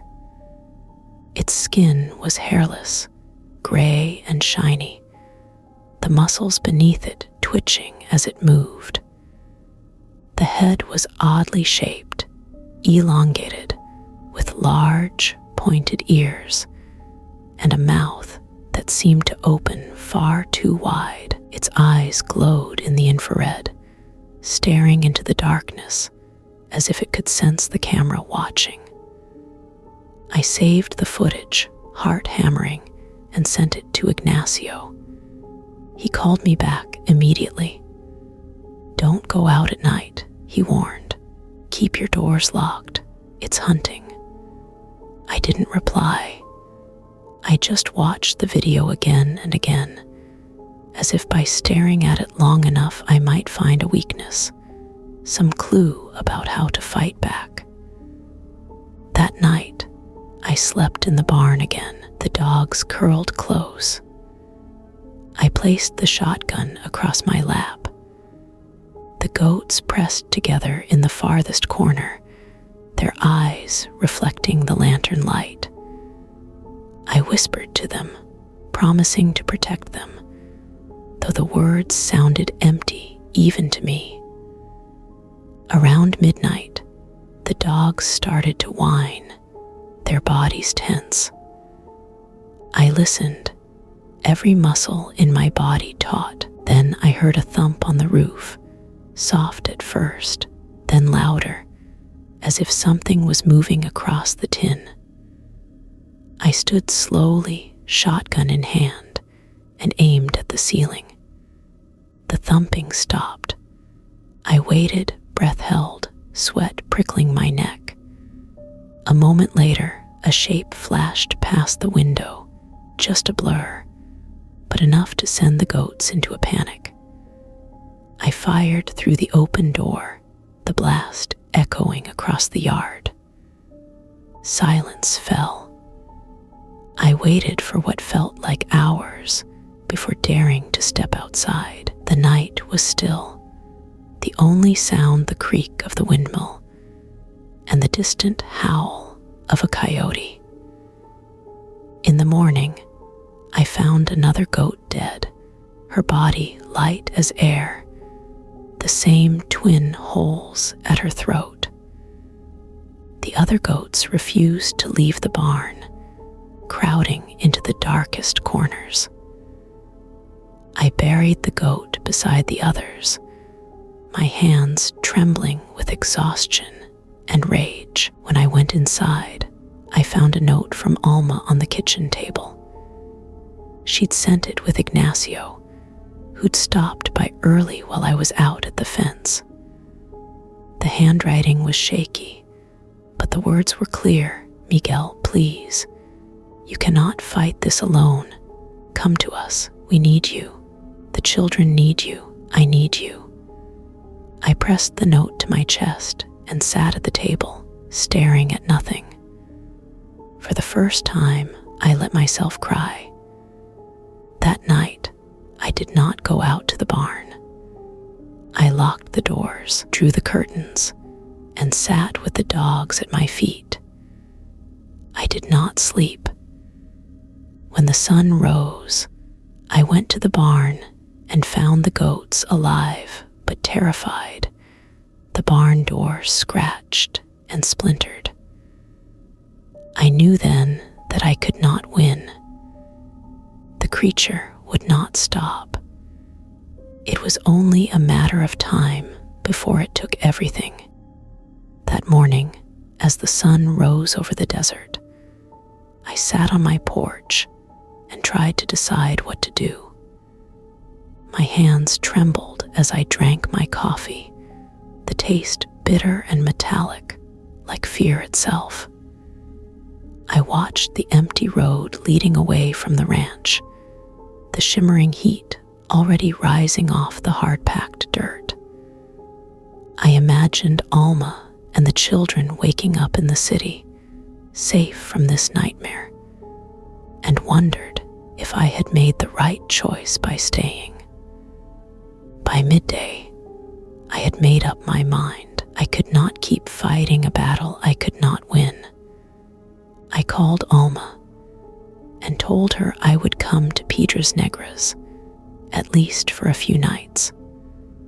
She cried with relief. I packed a small bag, just enough clothes for a week, and loaded the dogs into the truck. The goats I left in the reinforced barn with enough food and water to last a few days. I prayed they would still be alive when I returned, driving away from the ranch. I felt a weight lift from my chest, replaced by a different kind of fear. The fear that I was abandoning my responsibilities, my land, the animals that depended on me. But I could not ignore the exhaustion etched into my bones, the dread that poisoned every hour of darkness. In the city, Alma and the children greeted me with tears and laughter. For the first time in weeks, I slept through the night, the sounds of traffic and distant music drowning out the memories of claws on wood and low, guttural hissing. I tried to relax, tried to be present with my family, but the ranch haunted me. Each morning I called Ignacio to check on things. He reassured me that all was quiet, that the goats were alive, that he was keeping an eye on the place. But after 3 nights, Ignacio's voice changed. He sounded tired, his words clipped and wary. "There are tracks by the fence," he told me. "I saw it last night, just a glimpse. It was watching the house." My stomach twisted. "Did it get any animals?" He paused. "Not yet, but I think it's waiting. I don't like the way it looks at me, Miguel. It's not afraid anymore." I told Alma I needed to go back, just for a day or 2. She tried to argue, but she saw the set of my jaw and knew I would not be swayed. When I returned, the ranch felt different. The air was heavier, charged with something I could not name. The goats were alive, but skittish, pressing close to the barn walls. The dogs refused to leave the truck, whining and pacing, until I finally let them stay inside the house. That night, I set up new cameras, wiring them to motion sensors and pointing them at every door and window. I charged my phone, kept the shotgun close, and sat in the living room with all the lights burning. Every so often, the sensors would beep, and I'd scan the camera feeds for movement. Nothing, just the slow drift of dust across the yard, the occasional moth fluttering past the lens. Around 3 in the morning, I heard a thud on the roof, followed by a slow, deliberate scraping, like claws testing the metal. I froze, my finger on the shotgun's trigger. The dogs whimpered, but did not bark. The scraping moved from one end of the roof to the other, then stopped. I waited, muscles aching from tension, until the sky began to lighten and the birds started to sing. When I walked outside at dawn, I found fresh scratches gouged deep into the tin roof, the metal bent in places. In the dirt below, 3-toed prints circled the house, then led off toward the far field. I checked the barn. The goats were alive, but one was missing. A small brown doe, the youngest of the herd. I found her body at the edge of the field, bloodless and cold, the familiar wounds at her neck. I buried her with the others, my hands numb, my mind blank. By midday, Ignacio arrived, his face drawn and pale. "It's getting bolder," he said. "I think it knows we're scared." We sat on the porch, watching the heat shimmer over the land.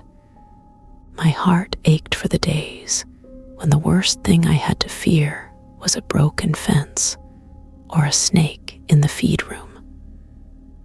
"I don't know what to do, Ignacio," I admitted. "I can't protect them. I can't protect my family. I can't even protect myself." He nodded, his eyes fixed on the horizon. "You're not alone, Hermano. We'll figure something out." But I knew deep down that we were running out of time. That evening, Ignacio and I sat together on the porch, sharing a bottle of mezcal as the sun bled out behind the hills. The desert wind carried a hint of coming rain, but the air still felt thick, charged, as if the land itself was bracing for something. We talked quietly, voices low. Ignacio told stories from his childhood, tales his grandmother used to whisper, about creatures that lived between the worlds, things with too many teeth, spirits that could slip through cracks in the night. I listened, remembering how my own abuela had warned us not to go outside after dark, how she would hang garlic and crosses over the doors when the dogs barked at nothing. Back then, I'd laughed at her superstitions. Now, I wondered if she'd known more than I ever would. As night fell, we made our preparations. We circled the house and barn with salt, hung more garlic at the doors, and set every motion light we had to its most sensitive setting. The dogs paced the living room, ears pricked for every sound. Ignacio sat by the back door with his rifle. I took the front. We kept the house dark, watching the camera feeds on my phone, the screens glowing in the shadows. For hours, nothing happened. My eyelids grew heavy, the mezcal warming my gut, the silence oppressive. Then, just after midnight, the dogs stiffened, hackles rising. One let out a low, rumbling growl. The motion light by the barn flickered on, then off. My phone chimed. A camera had detected movement. I tapped the feed, my heart thudding. There it was, a pale, hunched shape skulking along the fence. Its limbs moved wrong, too long and thin, the skin stretched tight over bone. The eyes flashed red as they caught the infrared light. It paused, head tilting, as if it could sense us watching. "It's here," I whispered. Ignacio rose, rifle at the ready. We crept onto the porch, the boards creaking under our feet. The creature lingered by the barn, sniffing the air, claws clicking on the hard-packed dirt. For a moment, it looked straight at us. I felt its gaze like ice water running down my spine. I raised the shotgun, finger trembling on the trigger. Ignacio did the same. "Now," he mouthed. Before I could answer, the creature leapt, an impossible, fluid motion, clearing the fence and landing silently on the other side. The goats inside the barn began to scream, a desperate, inhuman wail that echoed across the night. We ran, boots pounding the ground, flashlights searching the shadows. I fired into the darkness, the blast lighting up the yard. Ignacio did too. The shots echoed, then faded. The screaming stopped. We burst into the barn, guns drawn. The goats were huddled together, eyes wild, bodies trembling. One lay apart, still, silent, a fresh pair of wounds at her neck. I knelt beside her, rage and grief boiling in my gut. Ignacio placed a hand on my shoulder. "It's not afraid of us," he said quietly. "Not anymore." We stayed up until dawn, watching the cameras, circling the house, praying for the sun to rise. When it did, the creature was gone, leaving only the dead goat and fresh tracks in the dust. I called Alma, my voice rough with exhaustion. I told her what had happened, how close it had come, how we had failed again. She was silent for a long time. Then, softly, she said, "Miguel, you can't do this alone. Come home, please." I promised I would, but I knew I wouldn't, not yet. Something in me refused to let go, refused to let this thing win. I would stay, I would fight, even if it destroyed me. That day, Ignacio helped me move the remaining goats into the house. We cleared out the living room, spread straw on the floor, barricaded the doors and windows. The dogs circled the goats, whining and pacing, but they stayed close. We waited for nightfall, hearts pounding, guns ready. Night pressed in, thicker and heavier than before. The goats crowded together on the straw in the living room, their eyes flickering with every movement, every shifting shadow. The dogs alternated between pacing restlessly and curling at my feet, shivering despite the warmth of the house. Ignacio sat in the rocking chair by the window, rifle across his lap, watching the porch light swing in the wind. I tried to stay awake, but exhaustion pulled at my eyelids. Each time I nodded off, a jolt of terror snapped me back.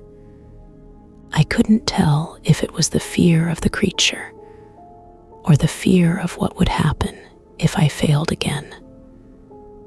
Hours passed. The house was silent except for the soft bleating of the goats and the wind rattling the windows. The camera feeds showed nothing, just empty yard, the barn, the fence. The moon was hidden behind thick clouds, and the darkness outside seemed to press against the glass. Around 2 a.m, everything changed. First, the goats began to shift, their bodies tensing, heads turning as one toward the front door. The dogs whined, hackles rising, pressing close to me and Ignacio. Then, the porch light flickered out. A second later, the motion camera by the front gate triggered.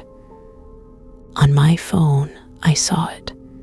The creature standing upright, framed by the weak glow of the remaining lights.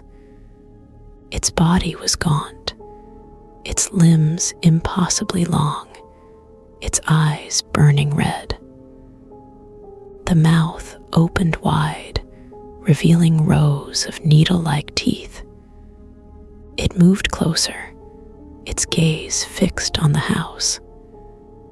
"It's here," I whispered, my voice trembling. Ignacio stood, cocking the rifle. The dogs barked, their voices shrill and desperate. There was a scraping at the door, slow and deliberate, as if the creature was testing the wood, searching for a weakness. The goats pressed tighter together, their bleats rising in panic. I aimed my shotgun at the door, finger tightening on the trigger. I heard the thing breathing, a wet, rattling sound that made my skin crawl. Then, with a sudden crash, something slammed against the boards we'd nailed across the window. The glass rattled, shards falling to the floor. Ignacio fired, the blast deafening in the small room. I fired too, and the dogs barked louder, snarling at the window. For a moment, there was silence. Then, the scraping started again, this time at the back door.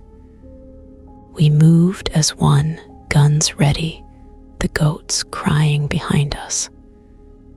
I saw movement on the camera feed, the creature circling the house, its claws leaving gouges in the wood. It moved with impossible speed, darting from door to window, testing every barricade. We fired again and again, but it never showed itself in the open. Instead, it taunted us, its breath fogging the glass, its eyes glowing just out of reach.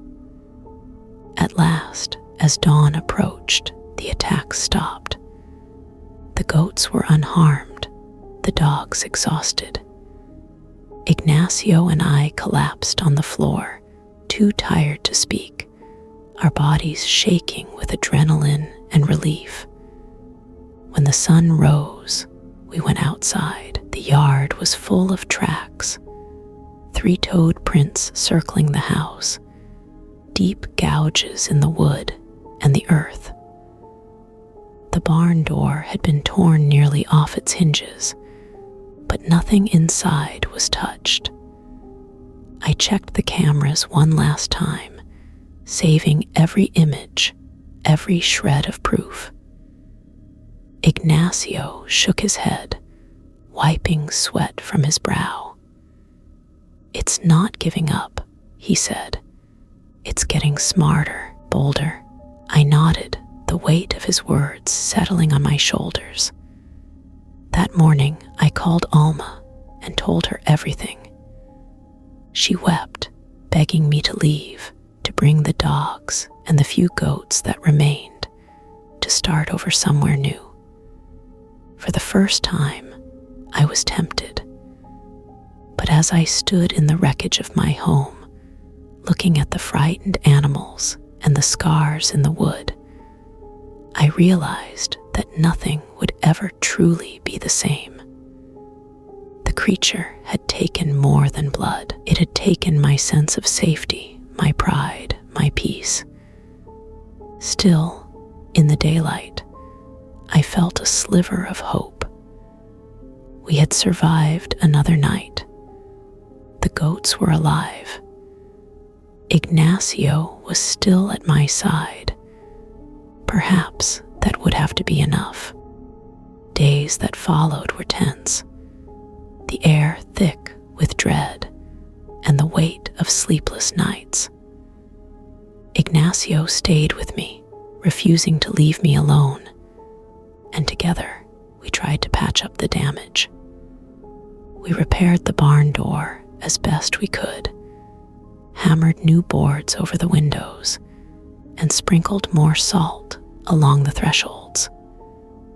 The goats rarely left the living room, and the dogs paced constantly, sniffing every corner as if they too expected the creature to burst through the walls at any moment. I called Alma every morning. Her voice was tired but full of love, and I could hear the children in the background asking when I'd come home. I told her soon, but even as I said it, my gaze drifted to the cameras, to the barricaded doors, to the graves by the mesquite tree. I knew I was lying to her, to myself. One afternoon, Ignacio and I drove into town for supplies. We needed more nails, more batteries, more food for the dogs. At the feed store, the air was thick with rumors. A rancher from the next valley over had lost a dozen chickens in one night. Someone else's horse had turned up dead. No blood, 2 small holes on its neck. People spoke in whispers, glancing over their shoulders, making the sign of the cross. Don Lewis, the store owner, pulled me aside. "Miguel," he said, his voice low, "it's not just you. There's something wrong in the land this year. I've seen tracks by my house, 3 toes, long as my hand. The dogs go crazy every night." I nodded, feeling less alone, but more afraid. If the creature was moving from place to place, it meant it could be anywhere. It meant no one was safe. That night, back at the ranch, we prepared for the worst.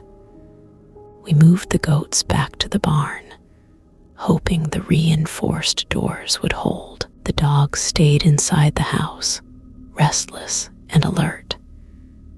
Ignacio sat by the back door, his rifle loaded. I took the front, checking the cameras every few minutes, my finger hovering over the trigger of the shotgun. Midnight came and went. The wind picked up, rattling the boards and sending dust swirling across the yard. I stared out into the darkness, searching for movement, for any sign that the creature was near. Then, just past 2, the motion sensor by the barn beeped. I glanced at the feed, my breath catching in my throat. The camera showed a dark blur circling the barn, its eyes catching the light. For a moment, it paused at the door, claws scraping the wood. I signaled to Ignacio, who joined me at the window. Together, we watched as the creature tested the boards, pressing its snout against the cracks, searching for a way in. Suddenly, the goats inside the barn began to wail, their cries high and panicked. The dogs barked madly, throwing themselves at the door. I fired a warning shot out the window. Ignacio did the same. The creature froze, turning to glare at us with those burning red eyes. Then, with a speed that defied belief, it darted away, vanishing into the night. The barn fell silent. The dogs whimpered, tails between their legs. We waited until dawn before venturing outside. The barn door was scarred, deep gouges running the length of the wood, but it had held. The goats were shaken but alive. In the light of morning, Ignacio and I walked the perimeter, searching for tracks. We found them, 3-toed prints, pressed deep into the soft earth, circling the barn again and again. Ignacio shook his head. "It's not finished with us," he said. "It's waiting for us to make a mistake." I nodded, exhaustion weighing heavy on my shoulders. I wondered how long we could keep this up, how long before fear or fatigue or a moment's carelessness cost us everything. That evening, I called Alma and told her the truth. "I don't know how much longer I can do this," I said. "I'm so tired, Alma. I don't know what it wants or why it chose our ranch, but I can't fight it alone anymore." She was silent for a long time. Then softly she said, "You don't have to. Come home, Miguel. Bring the dogs. We'll start over. Please." I promised her I would think about it. I knew deep down that she was right. But as the sun set and the shadows grew long across the fields, I found myself once again sitting by the window, shotgun in hand, waiting for the darkness to come alive. The final night I spent on the ranch is burned into my memory. Ignacio went home to check on his own animals, promising to return by midnight. I sat on the porch, shotgun across my knees, dogs pressed close to my boots, listening to the wind sigh through the grass. Above me, the sky was moonless, the stars hidden behind thick clouds. I watched the shadows shift in the yard, every muscle in my body tense. I checked the cameras, scanned the perimeter, whispered prayers I barely remembered from childhood. I thought about Alma and the children, about the life waiting for me in the city, about all the animals I had buried and the weight of each grave. Around 1 a.m, the dogs stiffened. Their ears pricked, their bodies went rigid. I stood, heart pounding, as the motion sensor by the barn beeped once, then twice. On the camera feed, I saw the creature, closer than ever, its gaunt form illuminated by the infrared, eyes glowing like coals in a dying fire. It crept toward the barn, claws scraping at the door. The goats inside began to cry, their panic rising in waves. I fired a warning shot, the sound splitting the night. The creature didn't flinch. It turned, staring straight at the house, straight at me. For a long moment, we locked eyes, me, Miguel, son of ranchers, and the thing that had haunted my nights. I felt its hunger, its hatred, its impossible patience. I raised the shotgun and fired again. This time, it leapt aside, vanishing into the shadows. I ran to the barn, heart hammering, dogs at my side. The goats were safe, but the door was torn, the wood splintered and raw in the beam of my flashlight. No blood, no sign of the creature, just the lingering stench of something unnatural. I stayed awake until dawn, watching the sky lighten, the fear in my chest slowly untangling into exhaustion. When Ignacio returned, he found me sitting on the porch, the dogs asleep at my feet, the shotgun across my knees. "It's not going to stop," I told him. "Not unless I leave." He nodded, sadness in his eyes. "Sometimes, Hermano, you have to let go. The land will heal. You need to heal too." That afternoon, I made my decision. I loaded the dogs and what was left of my belongings into the truck. I left feed and water for the goats, locked the barn as best I could, and drove away without looking back. As I left, I felt the gaze of the creature on me, watching from the brush, waiting for me to let down my guard. I drove to Piedras Negras, to Alma and the children, to the small apartment that would be our new home. In the city, surrounded by family, I began to sleep again. The nightmares came less often. The dogs grew calmer. The children laughed more, but I never forgot. I still called Ignacio every week, checking on the ranch, on the goats, on the land that would always be part of me. Sometimes he'd tell me about tracks in the mud, about animals found dead on neighboring properties, about neighbors whispering Chupacabra in the markets and at Mass.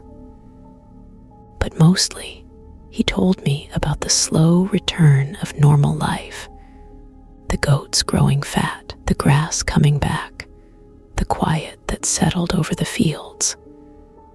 I never went back, not really. I drove by once, months later, just to see. The buildings were smaller than I remembered, the land less wild.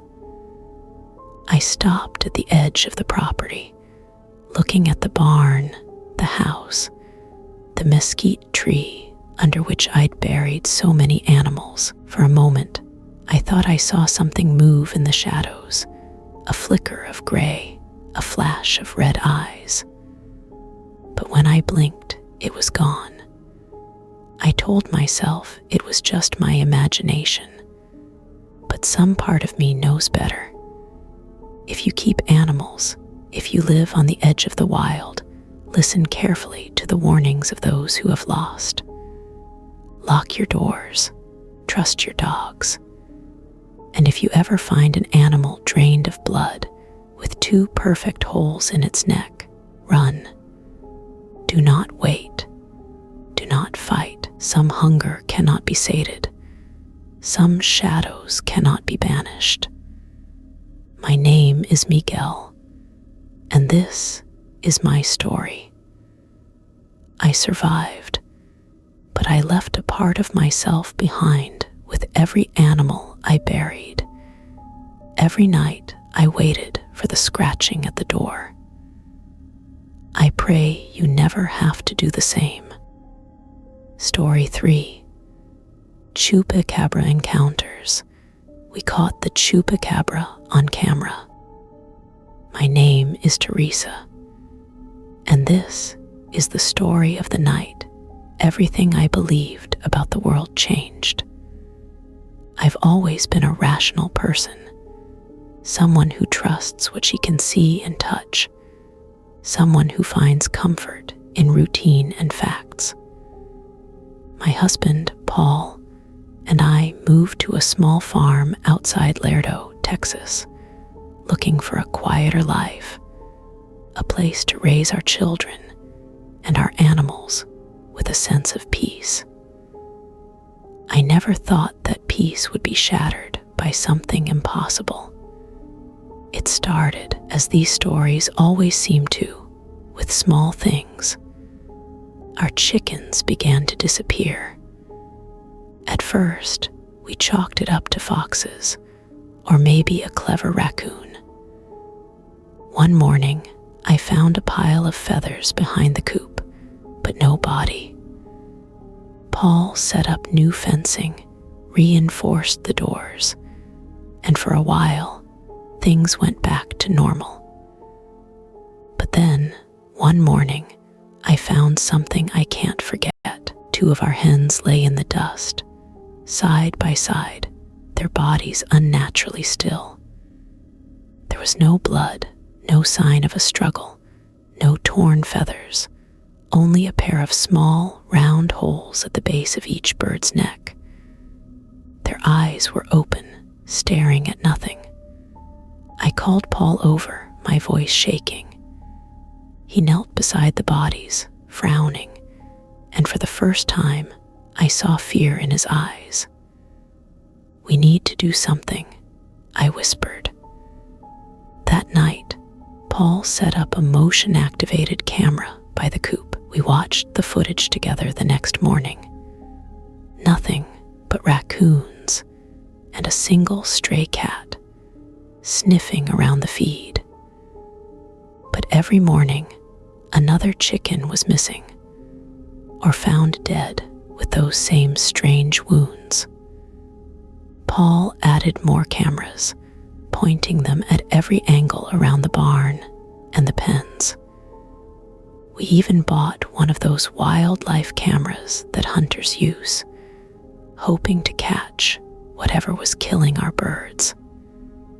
A week passed. The attacks continued. Every day, another animal lost. We started finding rabbits in the same state, dead in the garden, drained of blood, the same twin punctures at the neck. I began to dread mornings, the sick feeling of what I might find waiting for me in the yard. One night, unable to sleep, I sat by the back window, staring out at the moonlit fields. The dogs paced restlessly, whining at the door.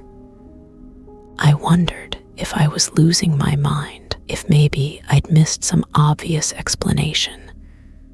But the fear in my chest told me otherwise. Paul joined me, rubbing his eyes. He poured himself a cup of coffee and sat beside me, both of us silent, listening to the night. Around 2 a.m, the motion alarm chimed on Paul's phone. He grabbed it, swiping through the camera feeds. For a moment, there was nothing, just the empty yard, the shadows shifting in the wind. Then one camera picked up movement by the chicken coop. A shape, low to the ground, moving fast. Paul froze, his hand tightening on the phone. "Teresa," he whispered. "Look at this." On the screen, the shape crept closer. It was thin, almost skeletal, with long, spindly limbs and a head that looked too large for its body. Its skin was pale, hairless, stretched tight over bones. Its eyes glowed, reflecting the infrared light from the camera. We watched in horror as it approached the coop, moving with an unnatural, jerky gait. It paused at the door, sniffed the wood, then turned its head toward the camera. For a split second, it looked straight into the lens. I felt a chill run down my spine, as if it could see us watching, even through the screen. Then, with a sudden burst of speed, it vanished from view. Paul and I stared at each other. The image burned into our minds. "Did you see that?" I breathed. He nodded, pale and shaken. "I don't know what that was, Teresa, but it's not a coyote. It's not any animal I've ever seen." We spent the rest of the night watching the footage over and over, searching for details, for anything that might make sense of what we'd seen. But the more we watched, the stranger it seemed. The next morning, we found another rabbit dead in the garden, drained of blood, the same wounds at the neck. Paul wanted to show the footage to the sheriff, but I was afraid. Who would believe us? Who would believe that something like that was real? That day, Paul set up even more cameras, every corner of the yard, every door and window, even inside the barn. He loaded his old hunting rifle and kept it by the bed. I tried to go about my chores as usual, feeding the animals, tending the garden, but my hands shook and I jumped at every noise. The dogs refused to go near the coop after dark. That night, I dreamed of red eyes watching me from the shadows, of something moving just beyond the reach of the porch light. I woke before dawn, heart pounding, certain that I'd heard scratching at the window. The days blurred together. Each night, the alarm would chime, and we'd watch, helpless, as the creature appeared and disappeared on the camera feeds. Sometimes it came close to the house, its eyes shining in the dark. Sometimes it would circle the barn, pausing to sniff the doors, testing the locks. Every time, it moved with that same unnatural speed, vanishing before we could do anything to stop it. The attacks grew bolder. We found one of the goats dead in the field, bloodless, the wounds the same as before. The other animals grew restless, refusing to leave the shelter of the barn. After sunset, Paul and I were exhausted, barely sleeping, barely speaking. We argued about what to do, whether to call the police, to warn the neighbors, to pack up and leave. But I couldn't leave. Not yet. I needed answers. I needed to know what was haunting us, what was killing our animals and shattering our peace. So I waited. I watched. I wrote down every detail, every sighting, every nightmare. I prayed for daylight, for the sound of birds and the warmth of the sun. But always, as night fell, the fear crept back in, and I knew the creature would return. The next afternoon, I sat at the kitchen table, staring at the laptop where we'd queued up all the camera footage. Paul was outside, checking the locks on the barn again, his movements tense and mechanical. I tried to eat, but every bite stuck in my throat. When I looked out the window, the chickens were huddled under the coop, the goats pressed to the far fence, all of them jumpy and silent. I scrolled frame by frame through the videos. Some showed nothing, but the wind rustling the grass, moths flitting past the lens, the slow parade of clouds across the moon. But every so often, I'd catch a glimpse, a flicker of movement at the edge of the frame, a blur darting past the infrared glow, a flash of those bright, unnatural eyes. I paused the video at one point, my breath catching. The creature was caught mid-stride, its limbs splayed wide, its back arched, its head turned straight toward the camera. Its face was wrong, too flat, too wide, the mouth stretched in a grimace that showed rows of tiny, needle-like teeth. The eyes glowed, not just with reflected light, but with something deeper, something that felt alive and intelligent, as if it knew exactly what it was doing. I copied the frame, printed it out, and pinned it above the kitchen sink. I wanted to remind myself that this was real, that I wasn't imagining it. Paul came in, dust in his hair, sweat staining his shirt. He looked at the picture, and I saw the fear in his eyes. "Do you think it's the same thing every night?" he asked. I nodded. "It moves the same way. It knows where the cameras are. Sometimes it even looks right at them."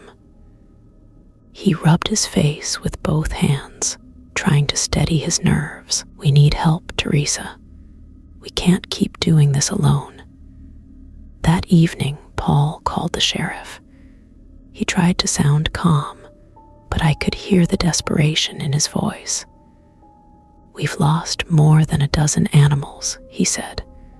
"We have something on camera. It's not a coyote. It's not a person.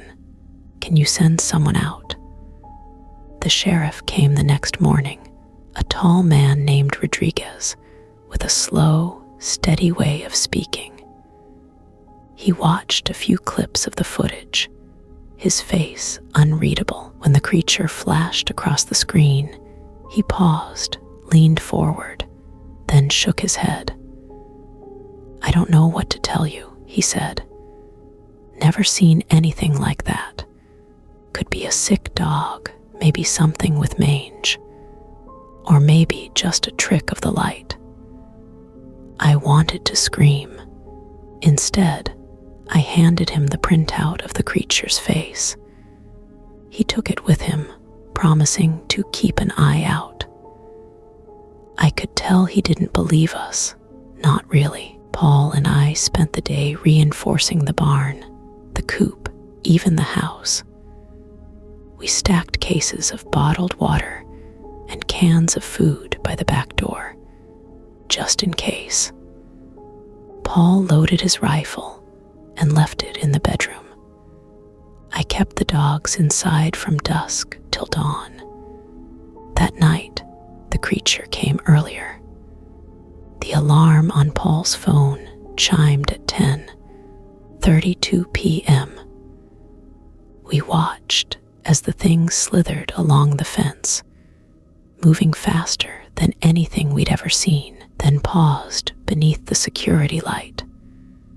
The light flickered, then went out, plunging the yard into darkness.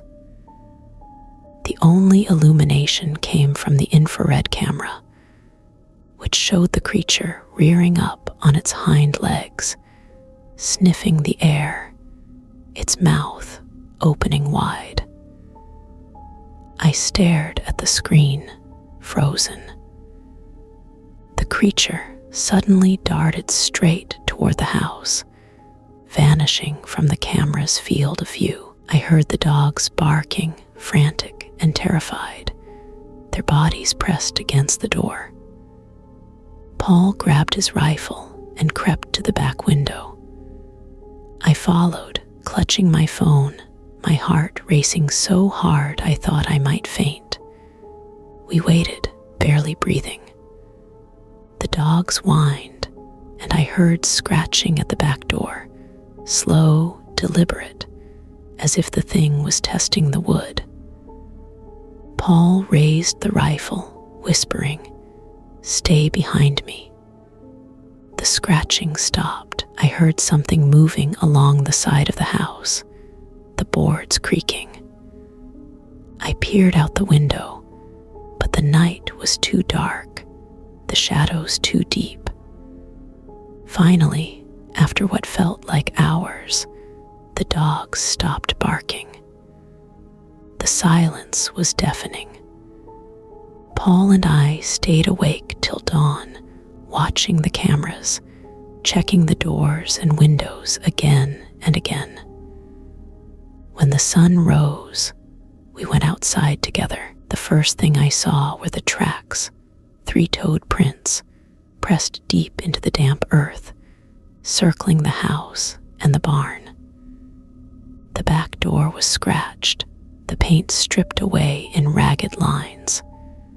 The chickens were alive, but huddled and silent. We didn't lose any animals that night, but the message was clear. The creature knew where we lived. It was not afraid of us. It was only getting bolder. That afternoon, Paul called every neighbor in a 2-mile radius. Some answered, some didn't. The ones who did listened quietly, then told their own stories.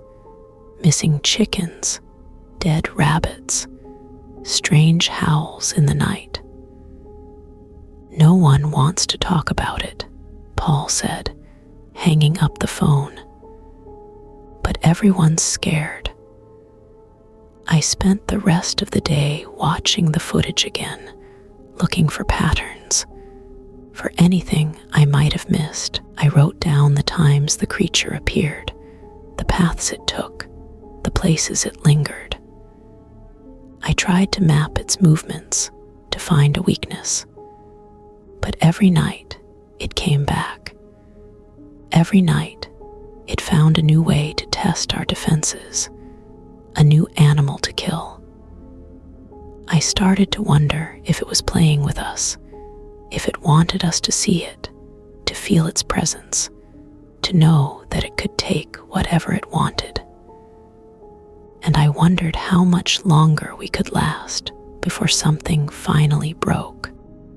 The next morning, Paul and I sat in the living room, the camera feeds looping on the television. Sunlight streamed through the windows, but it did nothing to chase away the chill that had settled over our house. The dogs lay at our feet, twitching in restless sleep, their bodies tense even in daylight. Paul scrolled through the footage from every angle, pausing whenever he caught a flash of movement. "Look," he said, rewinding to a moment just before midnight. On the barn camera, the creature crept along the far fence, moving in and out of the shadows. It paused, sniffed the ground, then rose on its hind legs and pressed its face to the mesh. For a second, the camera caught it in full profile. The long, narrow snout, the sharp, jutting jaw, the ears pinned flat to its skull. I shivered, hugging myself. "We have to warn people, show them this." Paul nodded, but I could see the doubt in his eyes. "Most won't believe us. They'll say it's a sick coyote or a trick of the light. But maybe if enough of us see it," he didn't finish. The phone rang, startling us both. It was our neighbor, Gloria, who lived half a mile down the road. "Teresa, have you lost any animals lately?" she asked, her voice trembling. I hesitated. "Yes. Chickens, rabbits, one of our goats." "Have you?"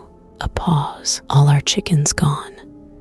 Last night, dogs wouldn't stop barking. Something was out there. I didn't see it, but I heard it like a scream, but not human, like something in pain." I felt a cold wave of recognition. "We've got it on camera. I'll send you the footage." After I hung up, I emailed the clearest clips to Gloria. Within an hour, she called back. "I showed it to Ernesto," she whispered, "and he won't go outside after dark now. He says it's El Chupacabra. I always thought that was just a story." Paul called the rest of our neighbors, offering to share the footage.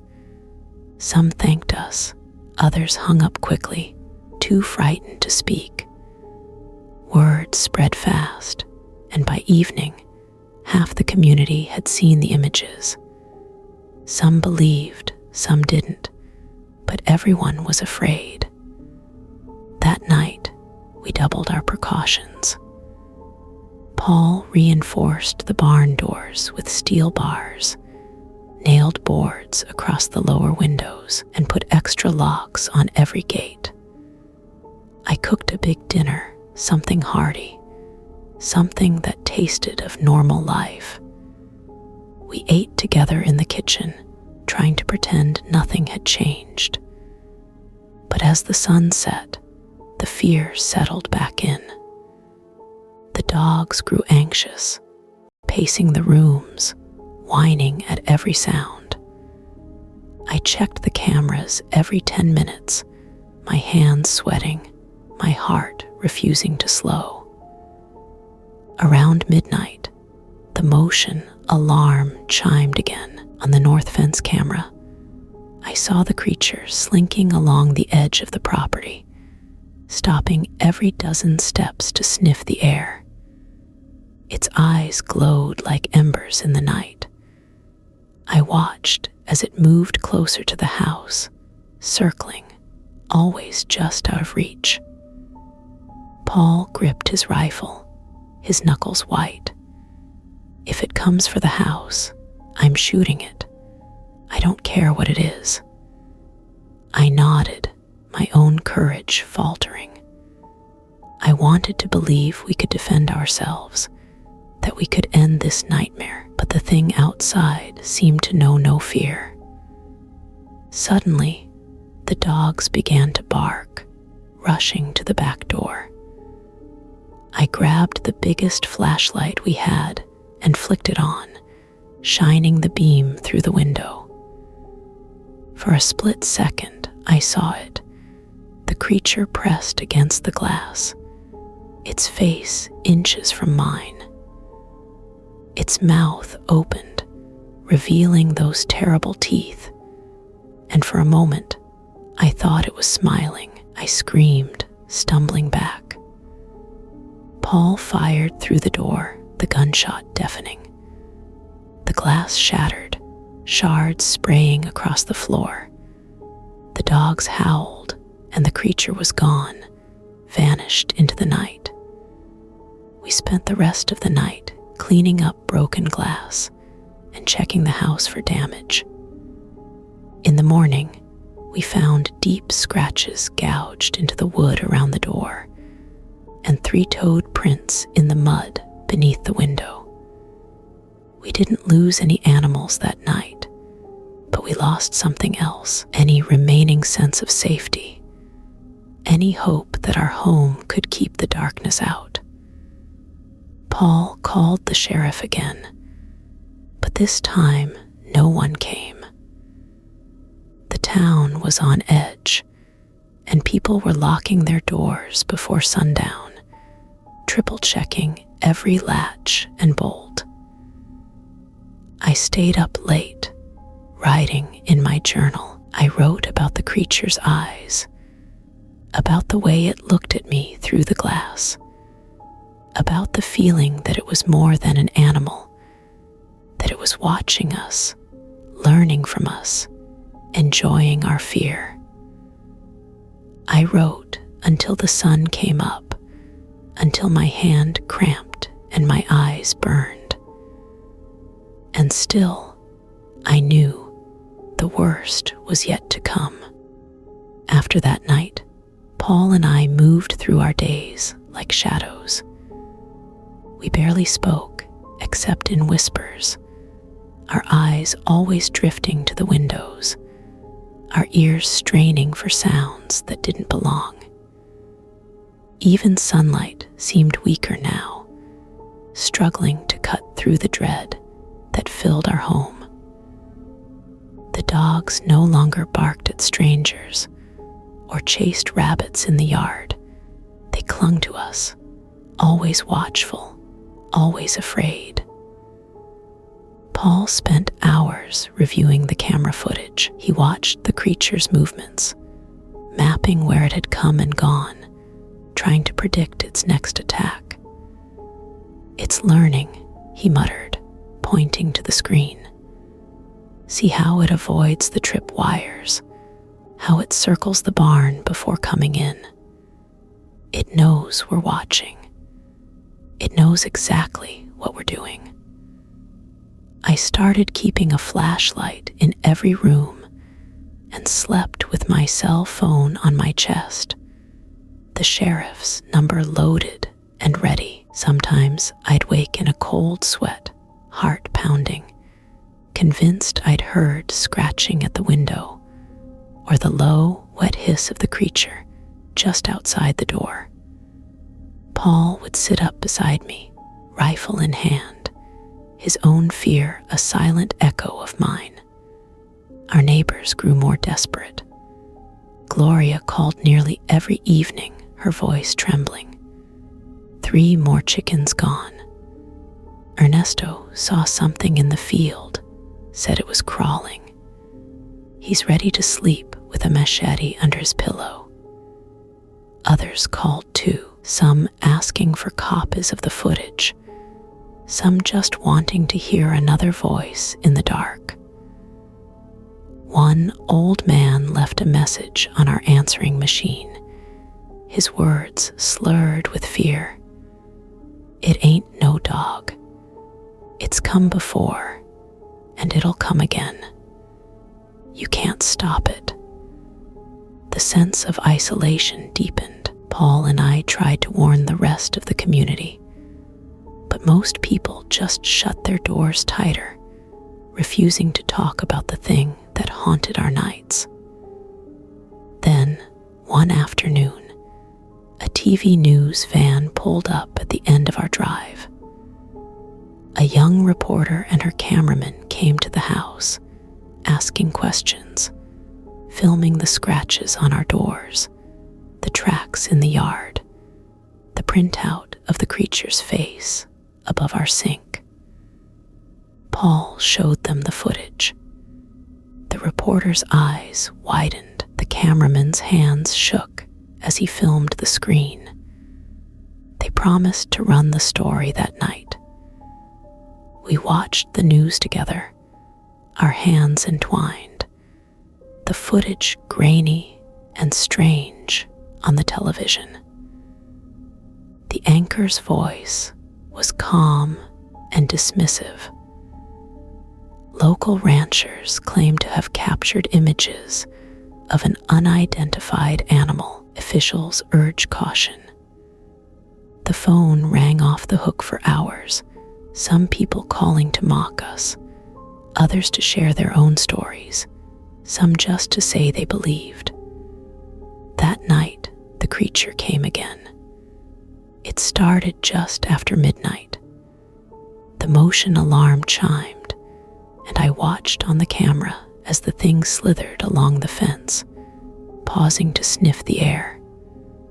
It circled the barn, then the house, its eyes catching the light in a way that made my skin crawl. The dogs whined and pressed close to my legs. Paul took his rifle and stood at the window, watching the creature's every move. Suddenly, the power went out. The cameras went dark. The house plunged into silence. Only the moon lit the yard, casting everything in silver and shadow.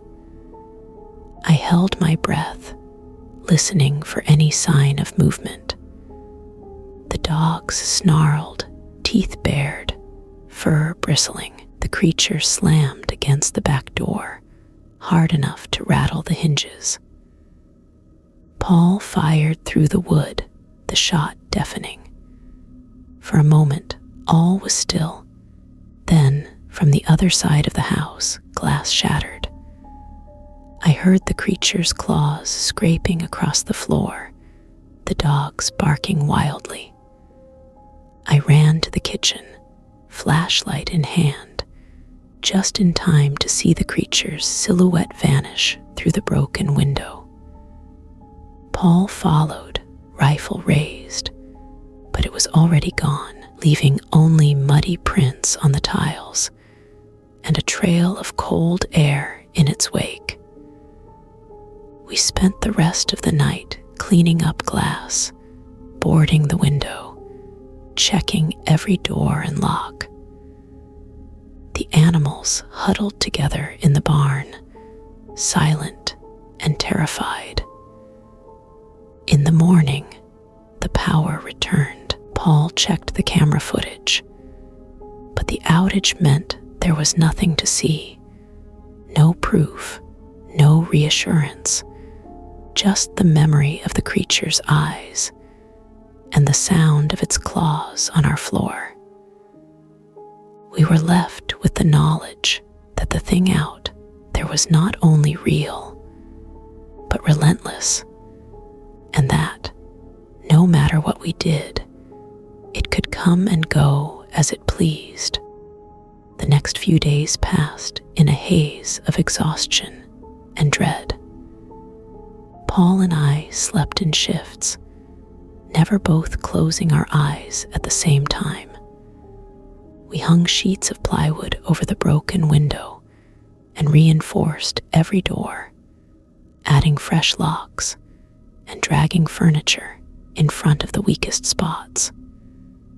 The dogs grew more anxious, their nerves fraying just like ours, barking at nothing and refusing to go outside after dark.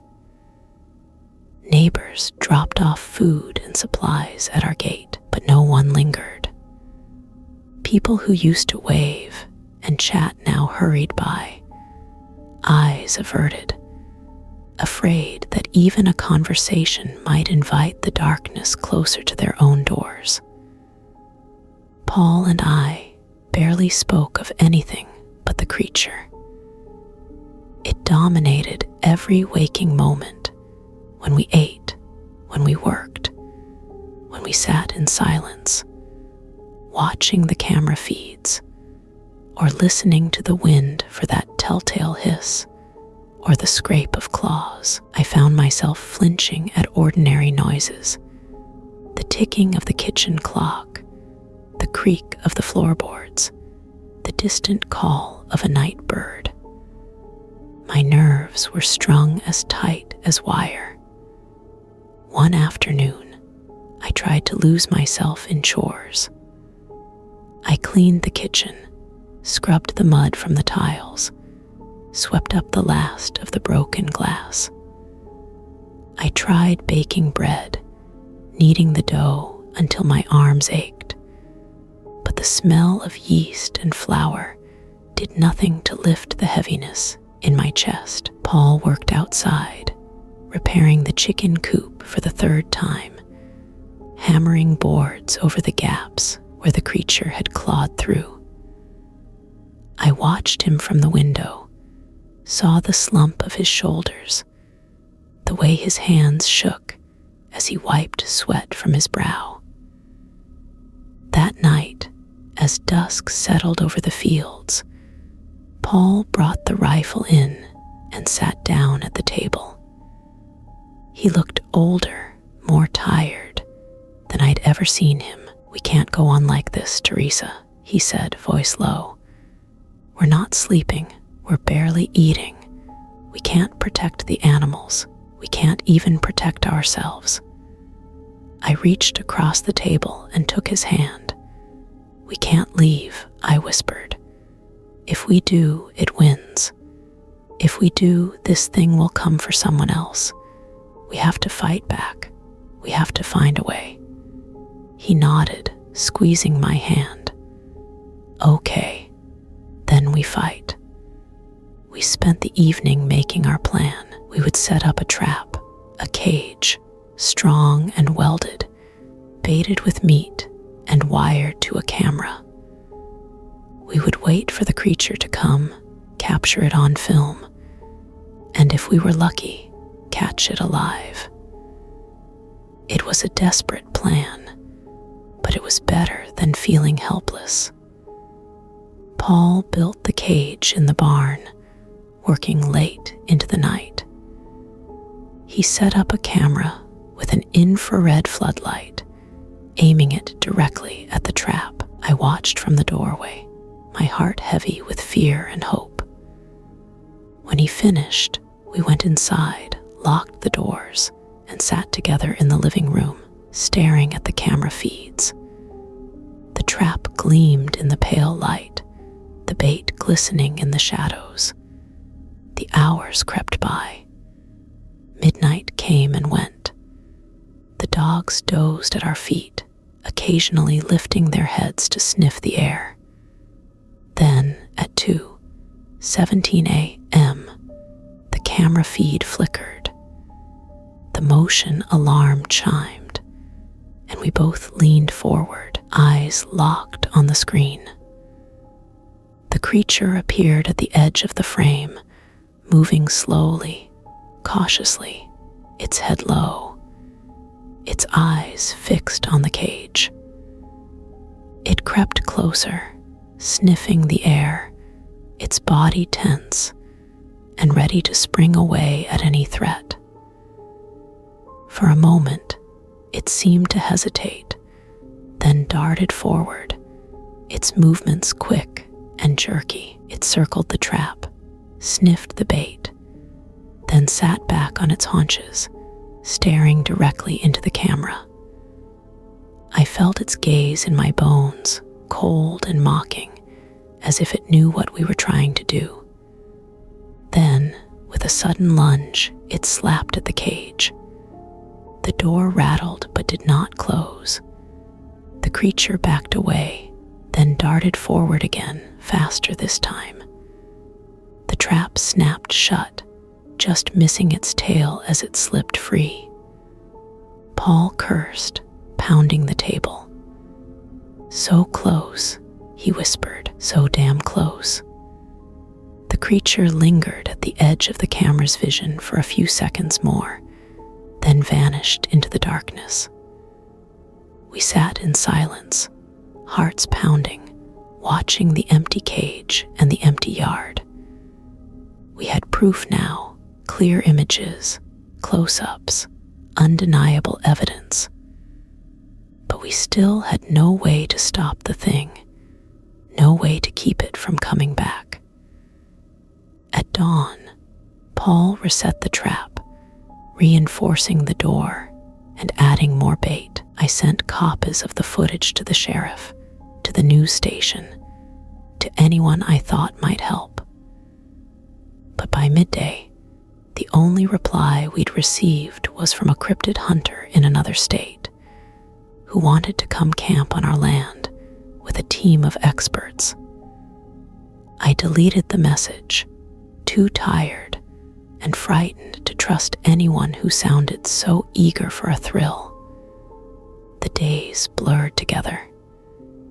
Each night the creature returned, testing the trap, learning its limits. Sometimes it ignored the bait, sometimes it set off the mechanism without getting caught. Each morning, Paul and I watched the footage, our hope shrinking a little more each time. We knew then that catching the creature would not be simple.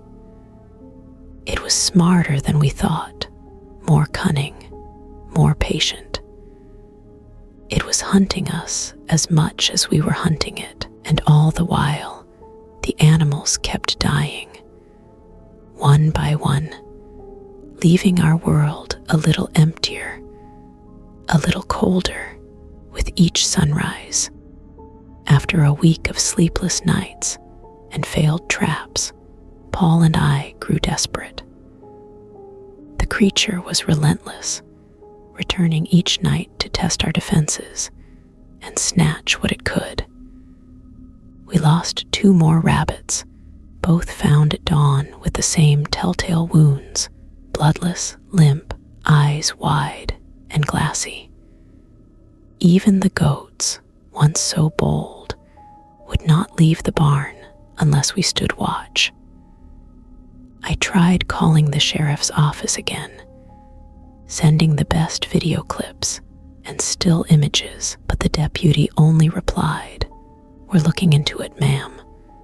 Probably a wild dog or some kind of sick coyote." I could tell he was just humoring me, his voice tired and dismissive. The sense of isolation deepened. Gloria brought over some eggs as a peace offering, her hands trembling as she passed them through the gap in our gate. "I saw it, Teresa," she whispered, her voice raw with fear. "It was in my yard last night. My dog wouldn't even look at it. It moved like smoke, like it was gliding over the ground." I thanked her, but we both knew there was little comfort to be found. The news story had faded, replaced by talk of drought and local politics. Most people in town just wanted to forget, to pretend nothing was wrong. Paul and I decided on one last attempt. We would lure the creature to a place where we could see it in person, not just on the cameras, but with our own eyes, face to face. If we could see it, maybe we could find a way to fight it. maybe we could end this one way or another. We spent the afternoon preparing. Paul set up a circle of cameras around the old shed at the back of the property, the one with the strongest walls and a single heavy door. We placed raw meat inside, arranged lanterns and spotlights so that every inch would be visible. I made sure my phone was charged, the flashlight app open and ready. Paul double-checked the rifle, loaded with fresh shells. When dusk fell, the air grew still, heavy with the promise of a storm. We sat in the shed, the door cracked open just enough to see the yard, the cameras recording every angle. The dogs whimpered at our feet, pressed close together, their bodies trembling with fear. We waited. The first hours passed in silence, broken only by the distant rumble of thunder. I felt my eyelids drooping, exhaustion dragging me down. But each time I started to drift, a jolt of terror brought me back. Then, around 3 a.m., the motion sensors triggered, a soft chime on Paul's phone, followed by the flicker of movement on the monitors. The creature approached from the far side of the field, its shape illuminated by the lanterns. It moved slowly, cautiously, its head low, its eyes glowing with reflected light. It circled the shed once, twice, then paused at the door, sniffing the air. I held my breath, gripping Paul's hand so tightly my knuckles ached. The creature pressed its face to the crack in the door. I saw its nostrils flare, its lips peel back from those impossibly sharp teeth. Its eyes met mine, and I felt a cold, crawling sensation down my spine, a sense that it knew me, that it understood everything I was feeling. Paul raised the rifle, but the creature darted away, moving faster than seemed possible. It circled the shed again, then leapt onto the roof in a single, fluid motion. We heard its claws scraping the metal, the dogs whining in terror. Paul fired through the roof, the blast ringing in my ears. The creature shrieked, a horrible, inhuman sound that echoed through the night. Then, silence. We waited, hearts pounding, but the creature did not return. When dawn came, we found deep gouges in the tin, tufts of grayish hair stuck to the edges. There was blood, too, a thin, dark smear, quickly drying in the sun.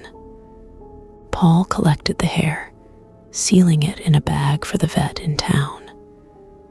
I took pictures of the tracks, the blood, the damage. For the first time in weeks, I felt a flicker of hope. We had heard it.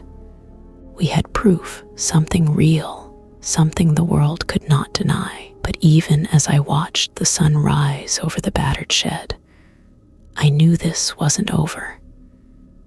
The creature was still out there, wounded, angry, more dangerous than ever. That night, I dreamed of red eyes watching me, of claws scraping at the door, of a hunger that would never be satisfied. And I knew, deep in my bones, that the fight had just begun. The days following our standoff in the shed blurred together in a haze of exhaustion and restless anticipation. Paul sent the tuft of gray hair and the blood sample to Dr. Mendoza, the only vet in town who still took us seriously. He promised to run whatever tests he could, though he warned us not to expect miracles.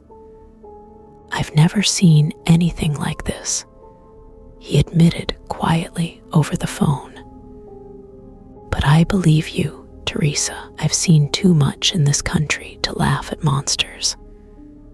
We tried to take comfort in that small bit of validation, but fear clung to us, a second skin. The dogs still refused to leave our sides. The goats and chickens rarely ventured out of their shelters, even in full daylight.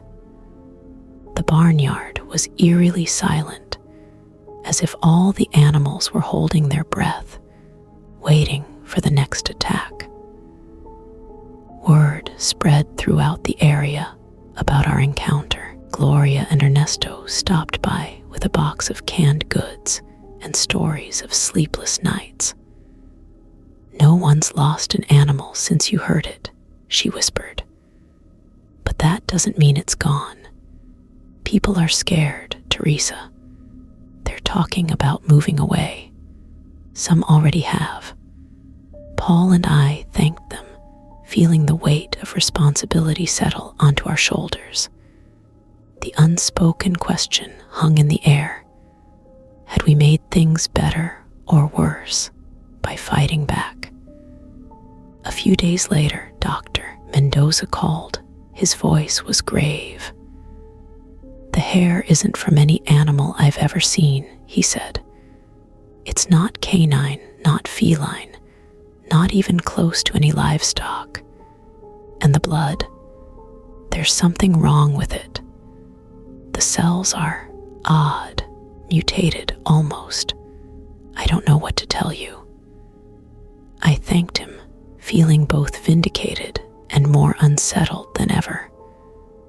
Proof, but no answers. That evening, Paul and I sat on the porch, watching a storm roll in. The sky was bruised purple, heavy with thunder. Rain spattered the dust, and lightning forked across the horizon. "Do you think it'll come back?" I asked, voice barely above a whisper. Paul stared into the distance. "If it does, we'll be ready. We have to be." The storm raged all night, battering the house and barn. The power flickered, but held. The animals huddled together, silent. For once, the darkness felt almost comforting. No motion alarms, no shrieks, just the familiar sounds of wind and rain. But when morning came, the sense of safety vanished. The dogs whined at the back door, refusing to go outside. The goats refused to leave the barn. Paul found fresh tracks in the mud by the fence, three-toed, deep and sharp, circling the property. It had returned. Paul and I spent the day fortifying the house even further. We replaced window glass with thick plywood, moved every animal we could into the barn, and set up a second layer of cameras inside and out. I called Gloria, warning her to keep her animals inside and her family close. She thanked me, voice tight with fear. That night, the air was thick and hot, the storm's humidity lingering. I sat by the window, flashlight in hand, eyes fixed on the yard. It started with the motion alarm, a soft chime that sent my heart racing. On the camera, I watched the creature slink along the fence, slower now, as if it was wounded. It paused at the barn, sniffed the air, then crept toward the house. Paul joined me, rifle ready, his jaw set. The dogs began to bark, low and steady. The goats in the barn started to bleat, their panic rising. Suddenly, the creature lunged at the back door, slamming into the wood hard enough to rattle the hinges. Paul fired through the door, the blast echoing. The creature shrieked, a sound that made my teeth ache, made the hair on my arms stand straight up. We waited, breathless, but it didn't attack again. When dawn came, we found the door splintered, deep claw marks scoring the wood. Blood, dark and almost black, streaked the porch, trailing off into the weeds. Paul and I followed the trail as far as we dared, stopping at the edge of the woods. There, the blood abruptly disappeared, as if the earth had swallowed it up. We returned to the house, shaken but alive. The fight was not over, but for the first time, I felt like we were not powerless. We had stood our ground. We had made it bleed. Still, as I watched the sunrise cast long shadows across the battered yard, I knew the creature would never truly leave us. Not until it was finished, one way or another. The days that followed felt like the eye of a storm, unnaturally calm, but filled with a tension that left me jumpy and sick to my stomach. Each night, Paul and I waited for the alarms, but the creature didn't return. The goats and chickens slowly began to venture outside, testing the boundaries of their pens with tentative steps. The dogs, however, remained uneasy, refusing to leave our sides, their eyes always drifting toward the tree line at dusk. Paul kept himself busy with repairs. He replaced the back door, sanded the claw marks from the porch, and patched the holes the creature had left in the barn. I tried to lose myself in chores, but fear was always lurking just at the edge of my thoughts. Sometimes I would catch myself watching the shadows in the yard, heart pounding, certain I'd see those red eyes staring back at me. A week passed. No new attacks. No fresh tracks. The neighbors began to relax, venturing out in the evenings again, talking in low voices about that strange animal problem, as if it were already a legend. Gloria came by one afternoon with a basket of tomatoes from her garden. She looked tired, but some of the tension had left her face. "Maybe it's gone," she whispered as we stood together on the porch, looking out over the fields. "Maybe you really did chase it off." I wanted to believe her. I wanted to believe that we had won, that the worst was over. But a part of me knew better. I could still feel the thing's presence, like a pressure in the air, a chill in the bones that wouldn't quite fade. That night, the air turned strangely cold. The dogs began to whine hours before sunset, pacing the house with their tails tucked low. Paul checked the cameras and reset the motion sensors twice, muttering to himself, his shoulders tense. After dinner, we sat together in the living room, the television droning quietly in the background. I tried to read, but my eyes kept drifting to the windows, watching the darkness gather outside. Just after midnight, the alarm chimed. Paul and I froze, eyes meeting across the room. I grabbed the flashlight and checked my phone. The camera by the barn had picked up movement, a blur at the edge of the frame, barely distinguishable from the shadows. We watched, breath held, as the creature crept into view. was slower now, limping, one hind leg dragging slightly. Its eyes burned with a feverish intensity, and its mouth hung open, lips curled back to show rows of sharp teeth. The goats panicked, crowding into the far corner of the barn. The chickens fluttered and squawked, feathers flying in the dim light. Paul loaded the rifle, eyes never leaving the screen. If it gets inside, we fight. The creature circled the barn, sniffing the doors, testing the latches.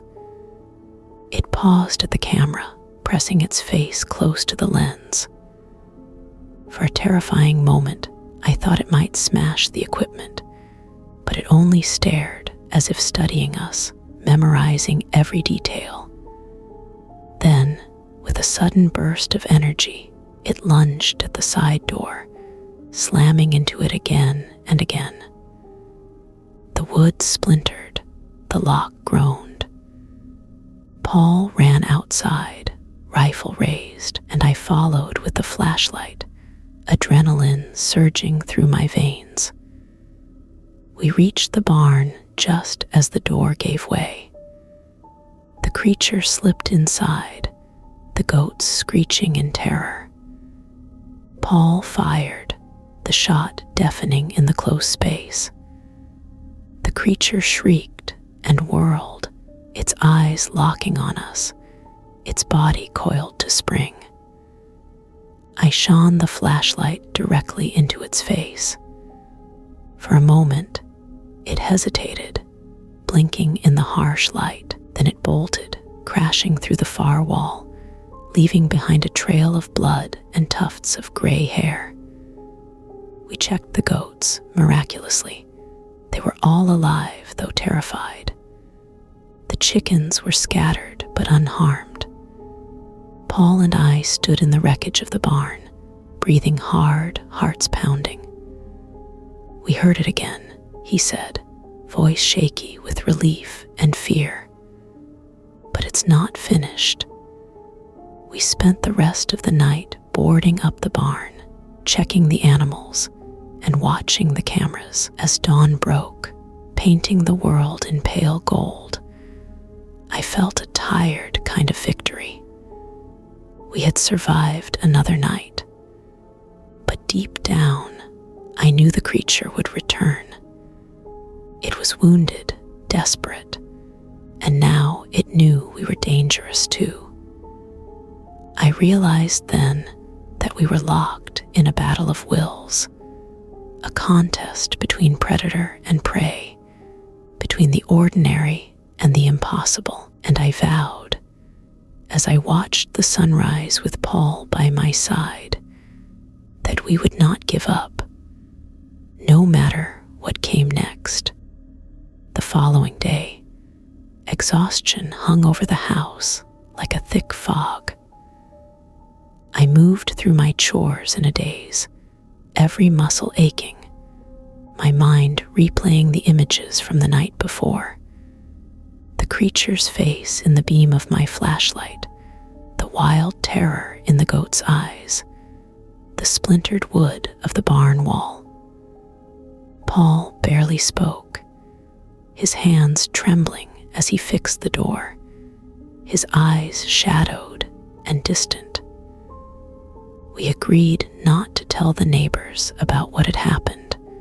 Not yet. Most of them had started to believe the nightmare was over, and we didn't want to snatch away that fragile sense of safety.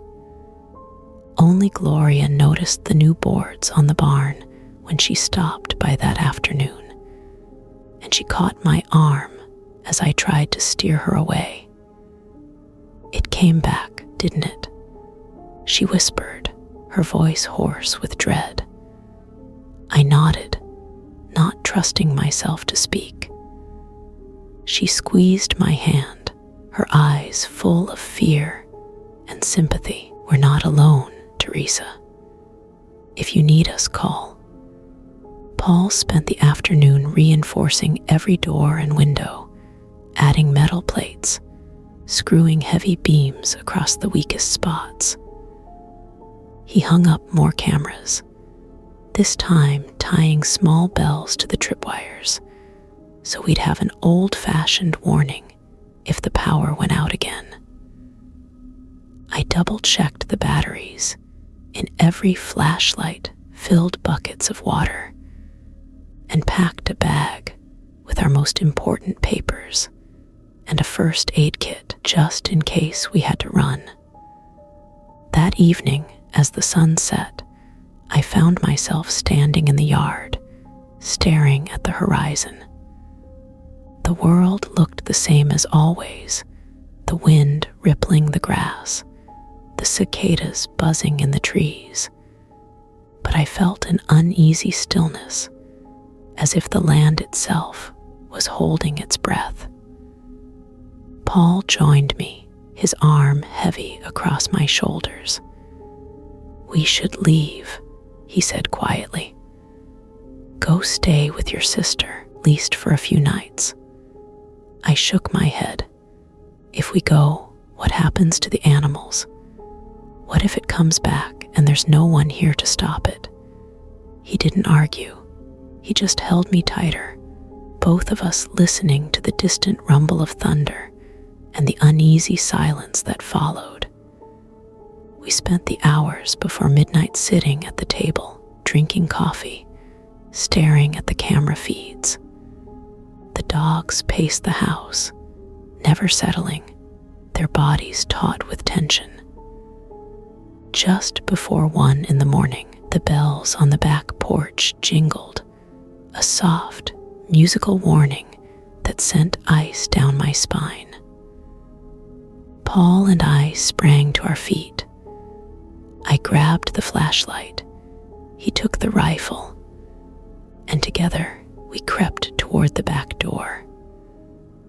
On the camera, we saw the creature slinking along the porch, one leg dragging, its movements slower than before, but no less menacing. It paused at the door, sniffed the air, and then pressed its face to the glass, its breath fogging the window. Paul fired a warning shot, the sound shattering the night. The creature flinched, then hissed, a long, rattling sound that made my skin crawl. It backed away, eyes never leaving ours, and disappeared into the shadows. We waited, hearts pounding, but the creature didn't return. At dawn, we found more tracks in the mud, deeper and more erratic than before. Blood streaked the boards of the porch, and tufts of gray hair caught on the doorframe. The goats and chickens were unharmed, but skittish and wild-eyed. Paul and I sat on the steps, staring at the rising sun. "It's hurt," he said. "Maybe it's dying." I wanted to believe him, but I saw the doubt in his eyes. I knew deep down that this wasn't over. All day I watched the sky, waiting for the sun to set, knowing that the darkness would bring another attack. That night, we sat in silence, the camera feeds glowing in the dim light. The dogs lay at our feet, their bodies tense. The bells hung silent on the doors and windows, waiting. We had survived another night, but I knew, as sure as I knew my own name, that the creature would not stop, would not give up until one of us was dead. And I was determined that it would not be me. The final night came with a heaviness I felt in my bones. Paul and I barely spoke as darkness fell, moving through our routines with the grim determination of soldiers on the eve of battle. The animals sensed it too, goats crowding the barn stalls, chickens refusing to roost, dogs refusing to eat, their eyes glued to the doors, as if they could sense the evil gathering at the edge of the world. We triple-checked the locks and barricades. Paul loaded every weapon we owned. I charged every phone and flashlight, set the cameras to record continuously, and filled the kitchen sink with water in case we lost power again. The air was thick, electric, the scent of rain and fear woven together. We did not have to wait long.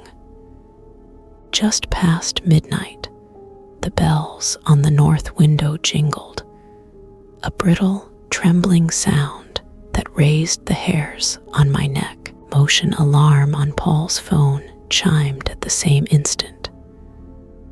On the screen, we watched the creature limp into view, slower than before, but no less terrifying, its eyes burning with a feverish light. It circled the house twice, pausing at each door, testing the handles with those clawed hands. It pressed its face to the glass, breath fogging the pain, its teeth bared in a snarl. The dogs pressed against my legs, whining low in their throats. Paul stood at the front window, rifle raised, his eyes locked on the creature's every move. "If it breaks through, we shoot until it stops moving," he said, voice flat. I nodded, heart pounding, my hands shaking so badly I nearly dropped my phone. The creature moved to the barn, slinking through the tall grass. The goats screamed, their fear rising in a frantic, desperate chorus. Paul fired a warning shot through the barn door. Creature shrieked, an inhuman, guttural sound that echoed across the fields. It darted around the side of the barn, disappearing into the shadows. For a long, breathless stretch, all was quiet. Then, with a crash, the back porch window exploded inward. The creature hurled itself through the opening, glass spraying across the kitchen. The dogs lunged, barking furiously. Paul fired, the rifle's report deafening in the close quarters. I grabbed a flashlight and swung it at the creature's face, the beam catching it full in the eyes. The thing shrieked, recoiling, blood spraying from a wound in its side. For a terrifying moment, it locked eyes with me, eyes that burned with a hatred and hunger beyond anything human. Then it bolted, smashing through the kitchen door and fleeing into the night. We rushed outside, the dogs at our heels. Blood trailed across the porch, down the steps, and into the tall grass. We followed as far as we dared, stopping at the edge of the woods where the trail faded. Paul and I stood in the darkness, shaking, gasping for breath. The dogs whined, pressing close to our legs. The rest of the night passed in a blur. We tended to the cuts on the dogs' muzzles, swept up broken glass, and checked on the animals in the barn again and again. The goats and chickens were unharmed, but would not calm down until long after dawn. When the sun finally rose, painting the battered house in gold and rose, I felt a strange, hollow relief. We had survived. The creature was gone. We never saw it again after that night.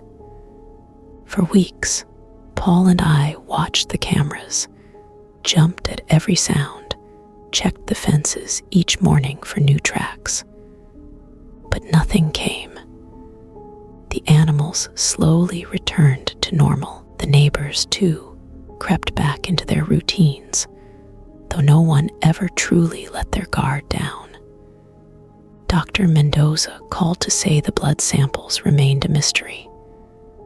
"You weren't imagining it," he said, "but I don't think science is ready to explain what you found." Months passed. The scars on the barn and doors faded. The grass grew back where blood had soaked the earth.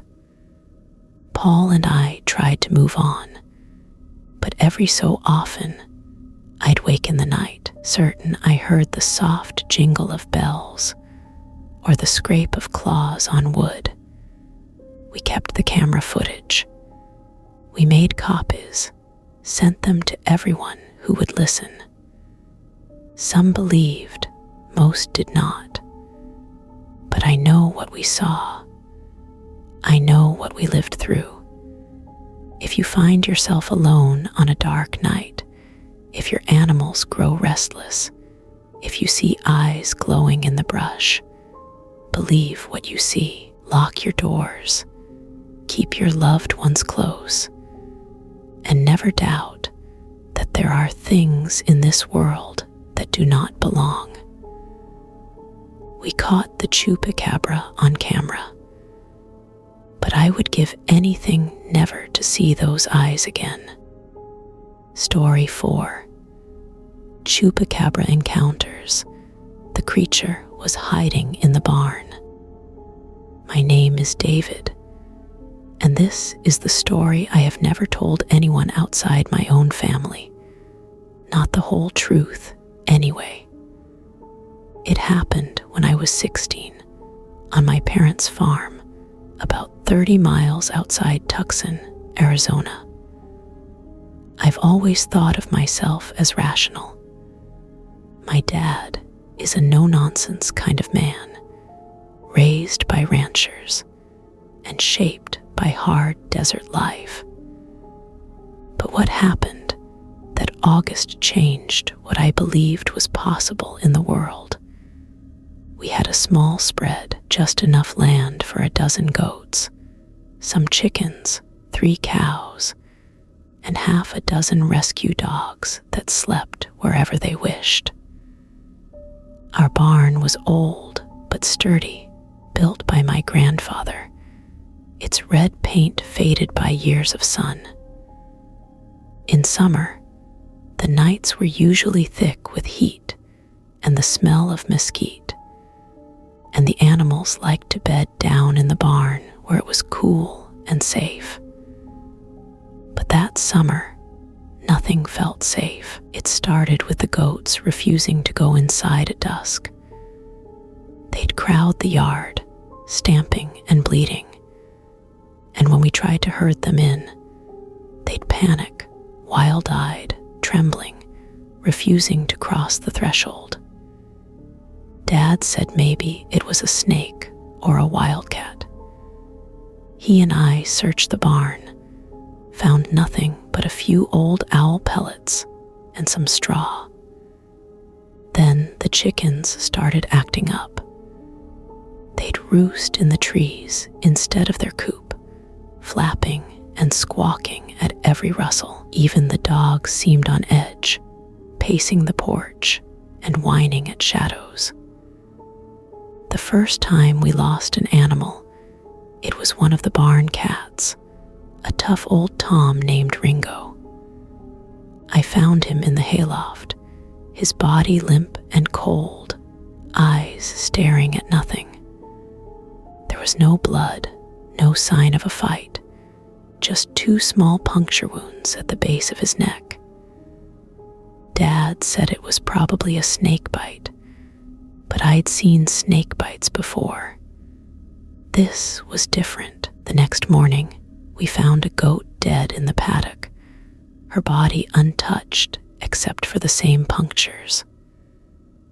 No blood, no struggle, just that eerie stillness. Dad doubled down on security.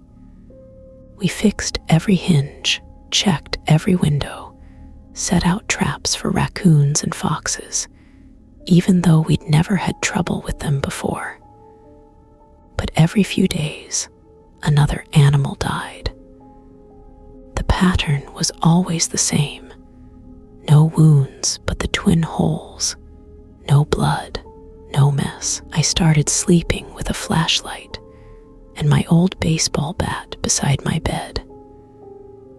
At night, I'd stare at the barn from my window, watching for movement, trying to convince myself that this was just a run of bad luck. One night, I woke to the sound of the goats screaming. It was a desperate, panicked sound, not like anything I'd heard from them before. I grabbed my flashlight and the bat and ran out, barefoot on the cool dirt. Dad met me in the yard, his face pale. "Something's in the barn," he said. He had his old shotgun, but I could see his hands shaking. We crept to the door, the goats' cries echoing through the night. I threw the door open and shone my light inside. For a moment, everything was chaos. Goats pressed against the far wall, eyes rolling, dogs barking and snapping at the shadows. Then I saw it, crouched behind the feed barrels. It was wrong in every way I can describe. Hairless, gray, its skin stretched thin over bones that looked too long, too sharp.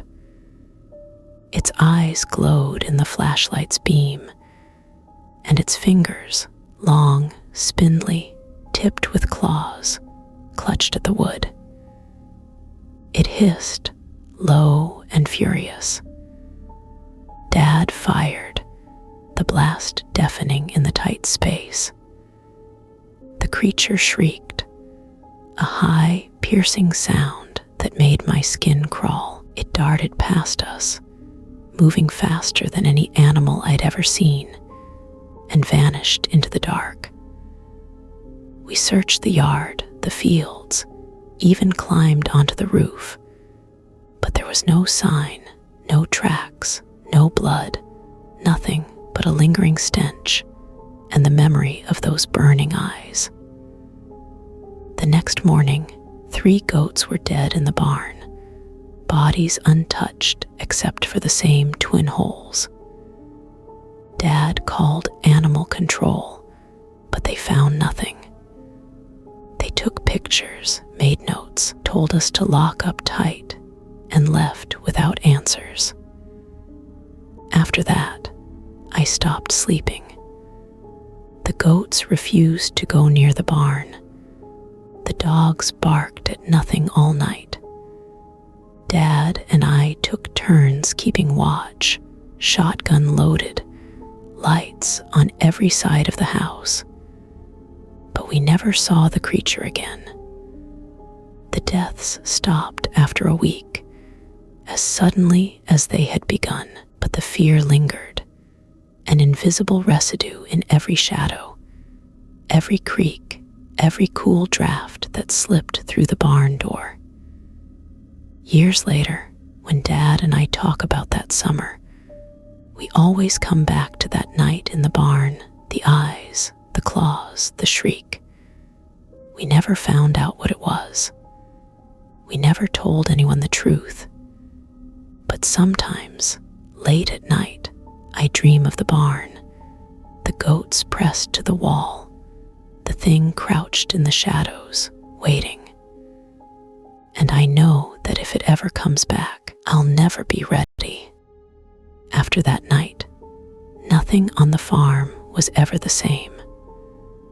I used to love the quiet of early mornings, the gold-pink light spilling over the fields, the sound of the goats calling for their feed.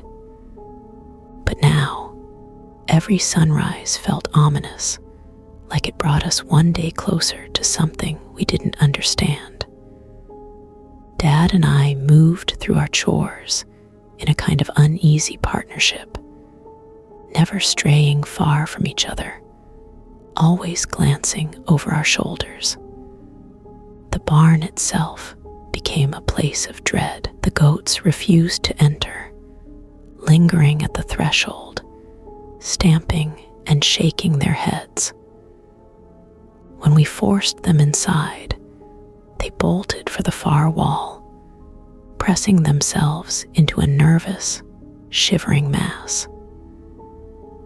The chickens, too, began to roost under the eaves outside, risking owls and coyotes rather than step beneath the old rafters. Dad tried to act like it was business as usual, mending fences, patching holes, fixing the barn's old windows. But I could see the way he looked at the shadows, the way he moved a little faster when dusk approached. He started sleeping with the shotgun propped against the wall, and every night before bed, he'd check every lock and bolt on the doors and windows. I found myself haunted by the memory of the creature. I couldn't shake the image of its gray, hairless skin, the way its eyes caught my flashlight, the impossible shape of its hands. At night, I heard it in my dreams, scraping its claws against the wood, whispering in a voice that wasn't really a voice at all. I woke most mornings with my heart pounding, sweat soaking my shirt, convinced I'd heard the goats scream again. About a week after the attack, Dad got a call from the county extension agent. They'd heard about our losses and wanted to come take a look. 2 men arrived in a white truck, clipboards in hand, boots spotless. They walked the barn, took notes, asked questions in low, skeptical voices. "Could be a big feral dog," one of them said. "Maybe a mountain lion getting creative." Dad just grunted. I could see the frustration building in his jaw. "And these marks?" I asked, showing them the twin punctures on the last goat we'd lost. The agents exchanged a look. "Could be canine," one said. "Could be a snake if you had big enough snakes out here." He tried to smile, but it faltered when he saw my face. They left us pamphlets on predator control and told us to keep our lights on at night. That evening, Dad sat on the porch, staring out at the barn as the sun went down. I joined him, listening to the cicadas buzz in the warm air. "You believe them?" I asked. He shook his head. "I've seen wild dogs take down a goat. It's a mess. Blood everywhere, fur flying. This is something else." We fell into a silence that lasted until the first stars appeared. That night, I couldn't sleep. I lay in bed, flashlight clutched in my hand, listening to the house creak and settle. Every sound made me jump: a thump on the roof, the distant bark of a dog, the wind rattling the windows. I knew I wouldn't rest until I did something, so I got up, pulled on my boots, and went outside. The night air was cool, the sky awash with stars. I crept across the yard, heart hammering, and slipped into the barn. It was thick with the smell of hay and fear. I shone my light into every corner, searching for any sign of the creature: claw marks, tracks, scraps of fur. I found nothing but dust and silence.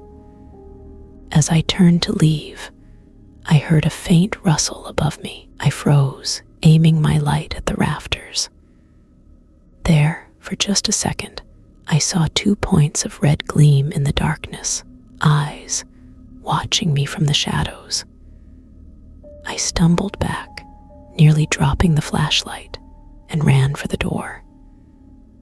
I didn't stop until I was safely inside the house, lungs burning, hands shaking so hard I couldn't turn the lock at first. Dad found me in the kitchen, pale and sweating. I told him what I'd seen, and for the first time, I saw real fear in his eyes. "We'll keep watch tonight," he said. "If it's still out there, we'll see it before it sees us." We sat up together, drifting in and out of uneasy sleep, the shotgun between us. But the creature didn't return. When dawn came, the barn was empty, the animals still alive. But I knew deep down that it was only a matter of time. The days crawled by, each one tighter with tension. Dad and I did our best to keep the routine, feeding, watering, cleaning, trying to keep the animals calm. But the feeling around the farm had changed. Even the air seemed heavier, the sky a little duller, as if the desert itself was waiting for something to break. Neighbors started to call, some of them asking if we'd heard about livestock dying on their land too. Old Mr. Martinez down the road lost 3 sheep in one night, found with the same bizarre wounds and no blood. The Vasquez family had their chicken flock decimated, the bodies left in neat rows, untouched except for those twin holes. No one wanted to say it out loud, but I could hear the fear in every voice. One afternoon, Dad and I drove into town for supplies. At the feed store, the talk was all about predators and bad luck. But when the owner handed Dad a bag of grain, he leaned in close and whispered, "You keep your doors locked at night, you hear? There's something out there that ain't right." We bought extra locks, more nails, and a second set of motion-activated floodlights. That evening, we strung new wire around the barn and set the lights to cover every angle. The goats still refused to go inside, preferring the risk of open ground to the shadows beneath the roof. That night, the air was hot and still, the only breeze coming in through my open window. I lay in bed, staring at the ceiling, listening for any sign. Around midnight, I heard the dogs start to growl, not barking, just a low, warning rumble. I sat up, adrenaline surging. Dad's footsteps echoed down the hall. He'd heard it too. We crept outside together, flashlights in hand, the shotgun slung over Dad's shoulder. The floodlights flickered on, casting harsh shadows across the yard. For a minute, nothing moved. Then, from the far side of the barn, came the sound of wood splintering. We rushed over, boots thudding on hard-packed earth, and found the side door hanging open, hinges torn clean off. Inside, the goats huddled in the farthest corner, eyes wide and rolling. Dad swept the beam of his flashlight across the stalls. That's when we saw it again, crouched on the barn floor, half hidden behind a stack of old hay bales. Its gray skin stretched tight across its frame, bones jutting at impossible angles. It hissed, baring needle-like teeth, eyes reflecting red in our light. Dad raised the shotgun and fired. The blast was deafening, echoing off the walls. The creature darted away, impossibly fast, and vanished into the dark. All that was left was the acrid smell of gunpowder and a long, greasy smear along the boards where it had passed. The goats didn't calm for hours. The dogs whimpered, tails tucked, and wouldn't come inside even when we called. Dad and I sat in the living room until dawn, talking in low voices, trying to make sense of what we'd seen. "It's not a coyote," I said, voice shaking. "It's not a wildcat. It's not anything that belongs here." Dad just nodded, staring at the floor. "I know, son, I know." The next day, we found tracks in the dust, three-toed prints, deep and sharp, leading from the barn to the edge of the property before disappearing into the brush. We took pictures, but neither of us knew who to show them to. When the sun set, we locked ourselves in again, all the lights blazing, every window nailed shut. I didn't sleep at all that night. I sat by my window, watching the barn, waiting for those red eyes to appear. They didn't, but the fear was growing. A presence in every shadow, every corner of my mind. Sleep became a memory. My nerves were so raw that even the normal sounds of the farm, the creak of the windmill, the rustle of mesquite, set me on edge. Dad and I started keeping a log of every noise, every flicker of the security lights, every time the dogs whined or the goats panicked for no reason. The pattern was always the same. Just past midnight, the animals would grow restless, the dogs would growl, and somewhere in the darkness, something would move. Dad took to pacing the porch at night, his shotgun in hand, eyes scanning the yard. I watched the barn from my bedroom window, flashlight ready, heart pounding in my chest. Some nights, the floodlights would click on with no visible cause. Other times, we'd find fresh scratches on the barn doors in the morning or muddy three-toed prints on the concrete. We tried everything to keep the creature out. We hung garlic from the rafters, scattered salt at every threshold, put up crosses and old family talismans. Dad even called a local preacher to bless the barn, his voice shaky as he explained what was happening. The preacher listened, said a prayer, and told us to keep faith. But I could see in his eyes that he was scared too. One night, I heard something new, a high, keening whine, almost like a child crying. It drifted across the yard, raising the hairs on my arms. I crept to the window and opened it a crack, holding my breath.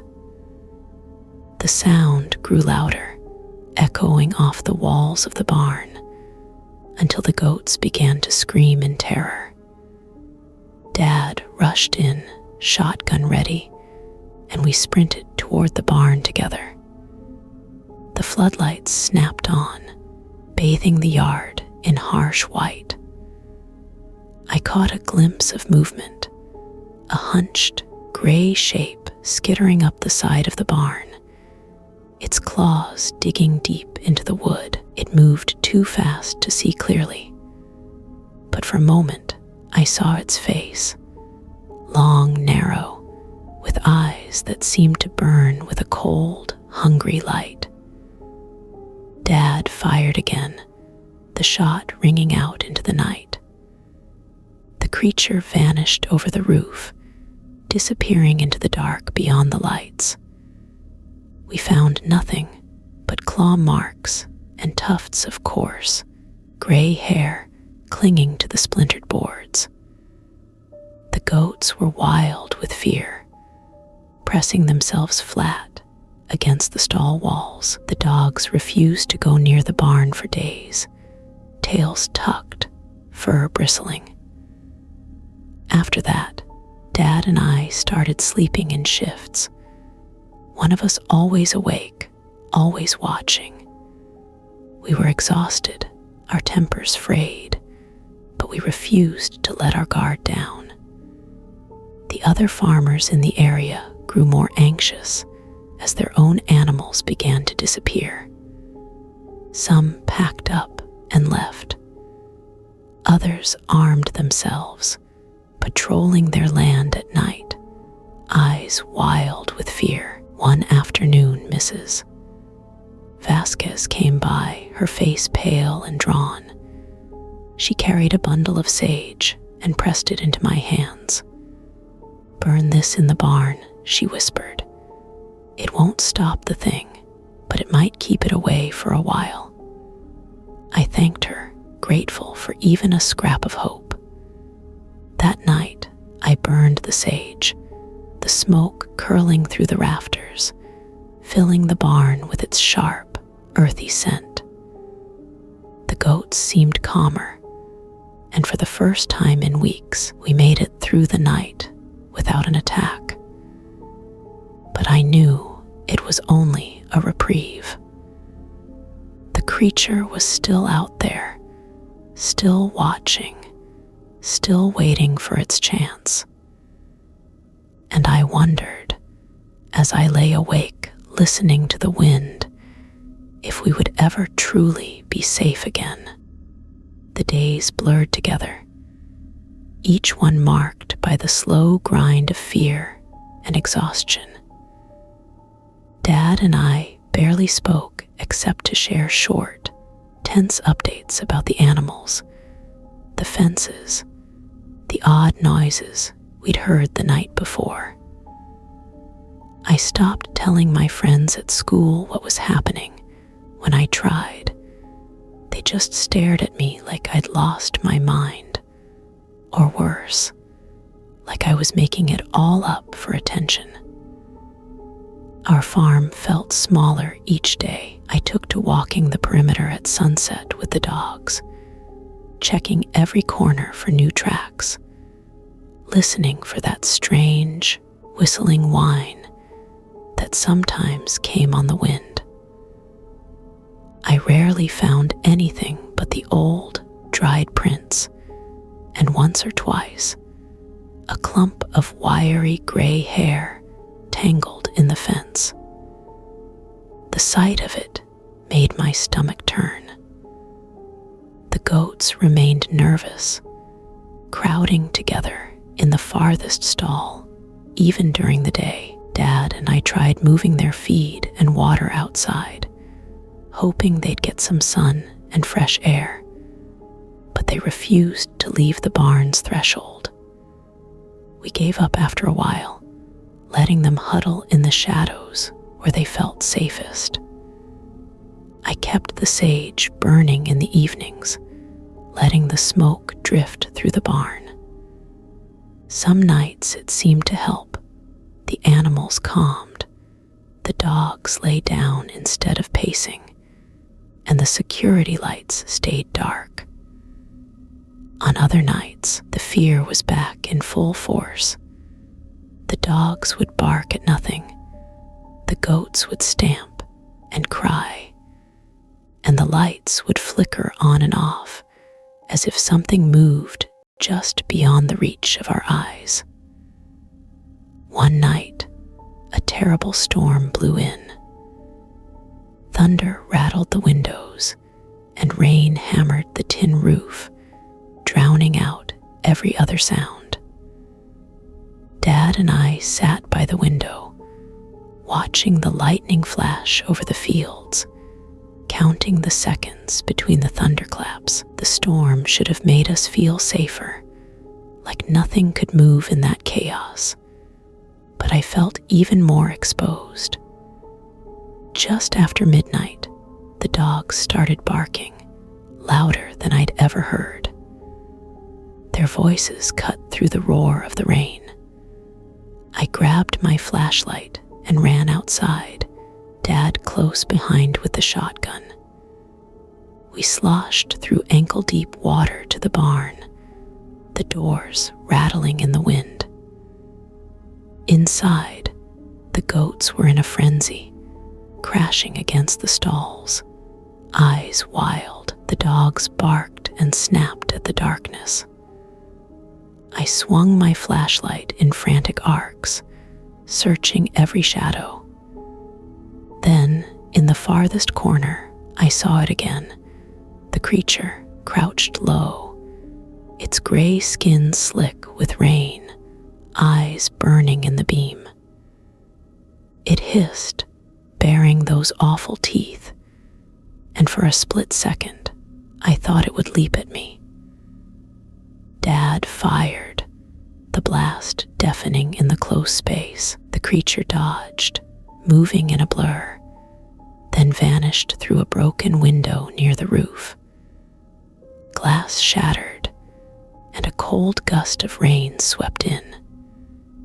We stood there, breathless, watching the rain pour through the broken glass, the goats' cries echoing in the rafters.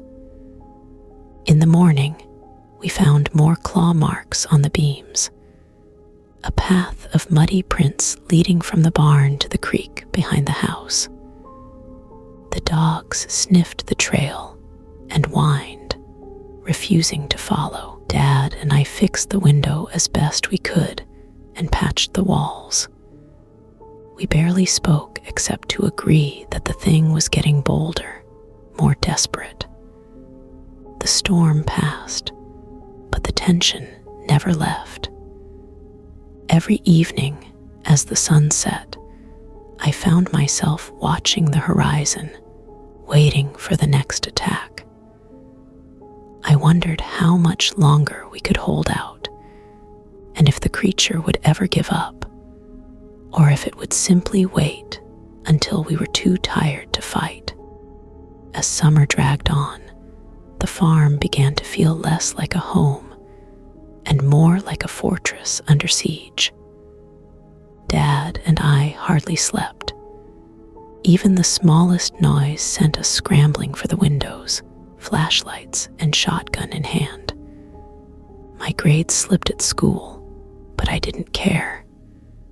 The only thing that mattered was keeping the animals and ourselves alive. One Saturday morning, Dad found a set of fresh tracks circling the chicken coop. 3-toed, deep, and longer than any coyotes. He called me over, his face pale, jaw clenched tight. We followed the prints to the barn, where they vanished into the mud by the creek. The dogs sniffed and whined, tail stiff. We set up new traps and more cameras, but each morning the traps were empty and the cameras showed nothing but flickers of movement too quick to follow. The attacks became more unpredictable. Some nights, nothing happened. Other nights, the goats would panic and the barn would echo with their terrified bleats.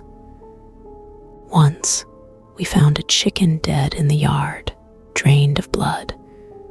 The twin puncture marks on its neck, almost surgical in their neatness. I buried it behind the barn, adding another grave to the row that seemed to grow longer each week. Dad started calling neighboring ranchers, desperate for advice, or even just someone to talk to who might understand. Most offered sympathy, but little else. A few confessed they'd lost animals too, and that their own children were starting to have nightmares. The sense of isolation was crushing. I missed the days when our world was simply chores and homework, the laughter of my friends, the easy comfort of falling asleep with the window open. Now, even the breeze felt suspicious. The darkness, a living thing pressing up against the walls. One evening, Dad and I sat on the porch, watching the sun sink behind the mountains. He passed me a mug of coffee, his hands shaking. "Son," he said, voice rough, "I don't know how much longer we can take this." I didn't know what to say. I'd always thought of Dad as unbreakable, but now he just looked tired, older than I'd ever seen him. "We'll keep watch," I said. "We'll stick together." He nodded, eyes distant. "We have to." That night, the creature came again. It started with the goats' panicked cries, then the dogs barking, then the unmistakable sound of claws on wood. I grabbed the flashlight and met Dad at the barn door. We burst inside, the beam of my light swinging wildly.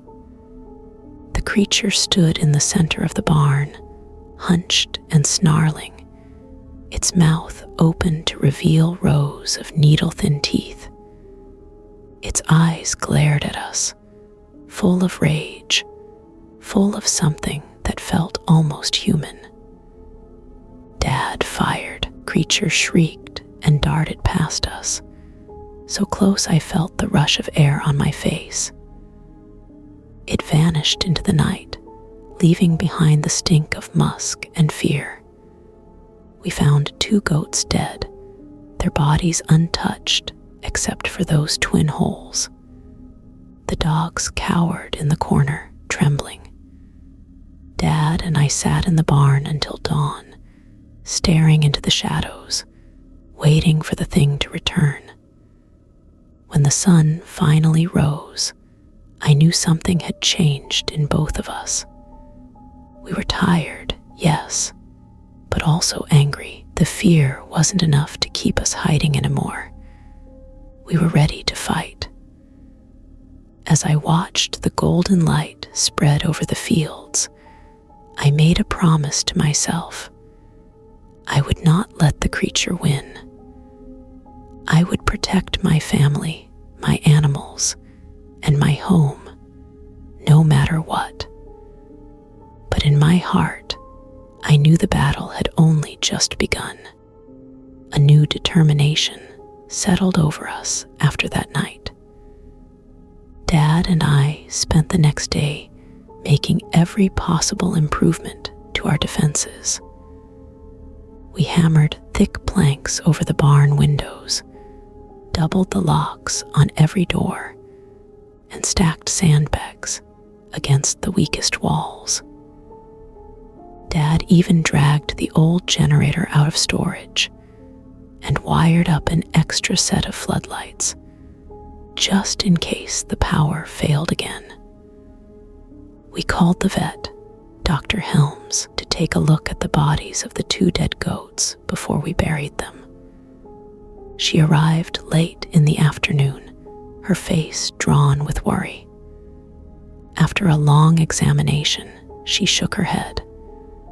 "I've never seen wounds like these," she said quietly.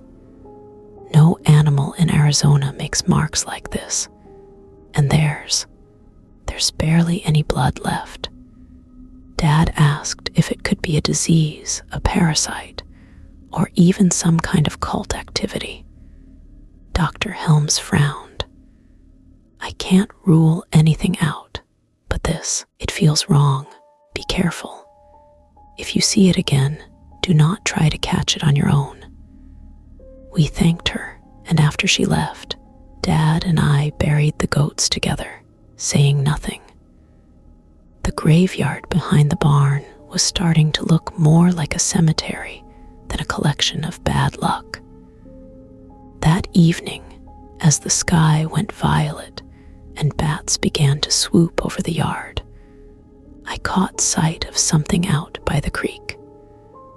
For a second, I thought it was the creature, but it was only a coyote, thin and nervous, slinking away from the barn as if it wanted nothing to do with our land. Dad watched the horizon, his face set. Even the wild things know to stay away now. We ate dinner in silence, listening to the wind whistle around the eaves. Every few minutes, one of us would go check the cameras or shine a light out at the barn, just to be sure. That night, we took our positions, Dad on the porch with the shotgun, me at my bedroom window with the baseball bat and flashlight. The dogs lay at my feet, whimpering, ears pricked for any sign of trouble. Midnight came and went. The air grew colder.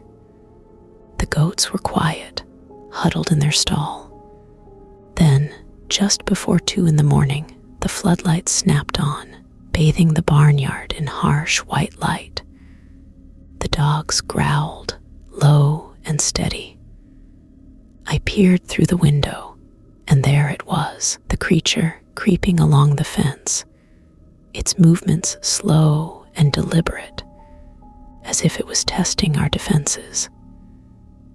Dad fired a warning shot. The creature froze, head snapping up. For a long, terrible moment, it stared at the house, its eyes reflecting red, its mouth open in a silent snarl. Then it turned and slunk into the shadows, vanishing into the brush.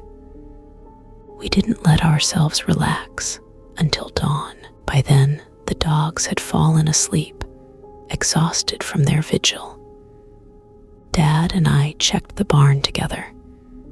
The doors and windows had held, though there were new scratches on the boards and another tuft of gray hair caught on a nail. "We're not rid of it," Dad said, "but maybe we've made it think twice." I wanted to believe him, but deep down, I knew the creature was only getting smarter, only growing more determined.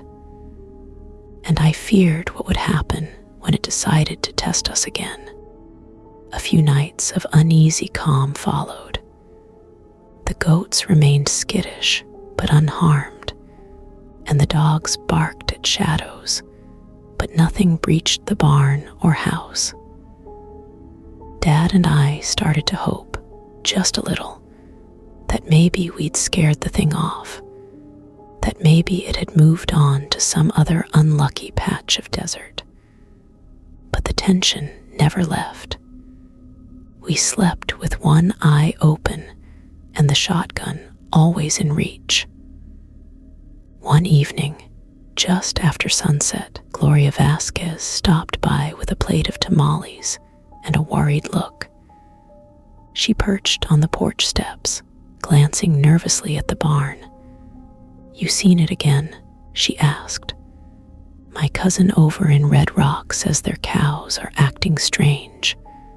Folks are talking." Dad shook his head. "It's been quiet, but we're not letting our guard down." Gloria nodded. "Some say it's a curse. Some say it's just bad luck, but..." She hesitated, lowering her voice. "My abuela used to say there are things in the desert that ain't meant to be seen. You look 'em in the eye, they remember you." I shivered, thinking of those burning red eyes, the way they seemed to see right through me. After Gloria left, Dad and I ate on the porch, watching the light fade from the sky. The desert was beautiful at dusk, the distant mountains painted purple, the air cool and clean. But underneath, I could feel the anxiety humming like a wire, waiting to snap. That night, the dogs started growling around midnight, pacing between the front and back doors. The goats grew restless, stamping their hooves, crowding tighter together. Dad and I moved through the house in silence, checking locks, shining flashlights out into the dark. Just as I started to think it might be another false alarm, a crash echoed from the far side of the barn. I ran outside, Dad close behind, the floodlights flickering on as we crossed the yard. The barn door was swinging open. The lock snapped clean in two. Inside, chaos reigned. Goats bleating in terror, dogs barking, the smell of panic thick in the air. I spotted movement in the shadows by the feed bins, a flash of gray, a glint of red eyes. The creature was back. Dad raised the shotgun, but the thing moved with impossible speed, darting past us and out through a broken window. I caught a glimpse of its twisted form, long limbs, hunched back, claws that seemed to scrape the air itself. We searched the yard, but it was gone. The only evidence was a trail of muddy prints and a smear of blood on the barn wall. We calmed the goats as best we could, patched up the door, and sat up the rest of the night, nerves frayed to the breaking point. Dad didn't speak, just stared into the darkness, jaw set. At dawn, I walked the perimeter, searching for tracks. I found them leading to the creek, then vanishing into the tall grass. I stood there a long time, listening to the water and the wind, wondering if we'd ever be rid of the thing that haunted our nights. That day, Dad called his brother in Phoenix and asked if he could take the animals for a while. "Just until this blows over," he said, though we both knew it wasn't likely to blow over anytime soon. We made plans to load the goats and chickens into the trailer to send them away to safety. The thought of an empty barn made my heart hurt, but I knew it was the right thing. That evening, as the sun set behind the mountains, I stood in the doorway of the barn, watching the goats eat.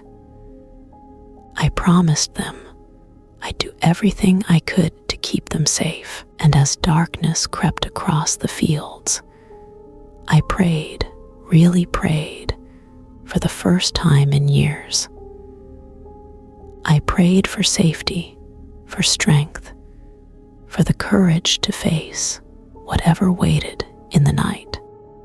The day we sent the animals away was the first time in months I felt a little hope. Dad and I loaded the goats and chickens into the battered old trailer, their anxious bleats and clucks echoing across the yard. The dogs whined as we shut the doors, and I stroked each muzzle, promising them that their friends would be safe. Dad's brother arrived just after sunrise, his pickup rumbling down the drive. He said little, just gave Dad a long, silent hug, and helped us secure the trailer. We watched the dust trail fade as the truck bounced away toward Phoenix. The barn felt empty, almost hollow, without the animals inside. The silence was thick, a heavy presence pressing in on every corner of the house. That afternoon, Dad and I cleaned the barn from top to bottom, scrubbing the stalls, sweeping out old straw, washing away the last traces of blood and fear. I found another tuft of gray hair wedged beneath a feed trough, and the sight of it sent a chill down my spine. I tossed it into the trash, hands shaking. With the animals gone, the house felt exposed. There was nothing left to attract the creature, no easy prey, no warm, living bodies in the darkness. But neither Dad nor I let down our guard. We kept the floodlights on, the doors locked, the shotgun loaded. That night was the quietest we'd had in weeks. The dogs slept through the night for the first time in memory, and I lay awake in bed, staring at the ceiling, wondering if it was really over. But as dawn painted the sky pink, I woke to the sound of something scraping at the barn door. I bolted upright, heart racing, and ran outside. Dad was already there, shotgun in hand, eyes wild. We approached the barn together, moving slowly, barely breathing. The door hung crooked on its hinges, deep gouges scoring the wood. I pushed it open with the toe of my boot, flashlight sweeping the dark interior. Nothing. No eyes gleaming in the shadows, no hunched gray form crouched in the corner. Just the smell of hay and old fear, the silence ringing in my ears. We checked every inch of the barn, every stall, every loft. The creature was gone, but the tracks it left behind were unmistakable, three-toed prints, pressed deep in the dirt, circling the empty stalls, pausing where the goats used to sleep. Dad and I stood together in the doorway, watching the sun rise over the empty fields. "It came back," I said softly. Dad nodded, his face hard. "It came looking for them. Maybe now it'll move on." We spent the day patching the barn door and resetting the cameras, just in case. I felt lighter, knowing the animals were safe. But a new worry gnawed at me. What if the creature found another farm, another family, another place where the lights weren't always on and the doors weren't always locked? That night, Dad and I sat on the porch, the dogs curled at our feet. The desert was quiet, the sky ablaze with stars. For the first time in months, there were no screams, no crashes, no panic in the night. But I knew deep down that we had not defeated the creature, we had only survived it. As I drifted off to sleep, I promised myself that I would never forget what we'd seen, what we'd fought, what we'd lost. And I prayed that wherever it went next, someone would be ready. The next week passed in a strange, uneasy quiet. With the goats and chickens gone, our routines changed. Mornings were strangely empty, no animal sounds, no chores, but feeding the dogs and tending the garden. Dad spent hours sitting in the barn, staring at the empty stalls, lost in thought. I cleaned out the feed bins, swept the loft, trying to erase the last evidence of panic and blood. At night, the house remained tense. We kept the floodlights burning, checked the locks twice before bed, and left the shotgun leaning in the corner by the door. The dogs seemed calmer now, but still watched the windows with wary eyes, as if remembering what had come before. One evening, as dusk colored the sky, Dad and I sat on the porch, listening to the wind. He broke the silence first. "Do you think it's really gone?" he asked. I shook my head. "No, I think it just lost interest, or maybe it's hunting somewhere else." Dad nodded, his jaw tight. "If it ever comes back, I want us to be ready." The days grew hotter. The barn, once filled with life, grew dusty and quiet. Sometimes I would catch myself glancing over my shoulder, expecting to see those burning red eyes in the shadows. I dreamed of the creature often, of its gray skin, its twisted limbs, its hiss echoing in the rafters. One night, I woke to the sound of dogs barking. My heart leapt into my throat. I slipped out of bed, grabbed my flashlight, and crept to the window. The yard was empty, bathed in moonlight. The barn stood silent, shadowed and still. I waited, breath held, but nothing moved. For the first time, I felt almost disappointed. The fear was still there, but now it was a dull ache, not a sharp blade. A few days later, Dad's brother called to say the animals were safe and healthy. The goats had started venturing outside again, the chickens laying plenty of eggs. I felt a surge of relief, knowing that at least they had survived. Dad and I talked about rebuilding, bringing the animals home, making the barn even stronger. But we both knew deep down it would never be the same. The shadows in the rafters would always whisper, the memory of the creature always lurking at the edge of our minds. When school started again, I tried to move on. I stopped checking the cameras every morning and let myself walk the fields without fear. But sometimes, at dusk, when the sky turned purple and the wind rattled the barn doors, I would remember that summer, the terror, the sleepless nights, the creature hiding in the darkness.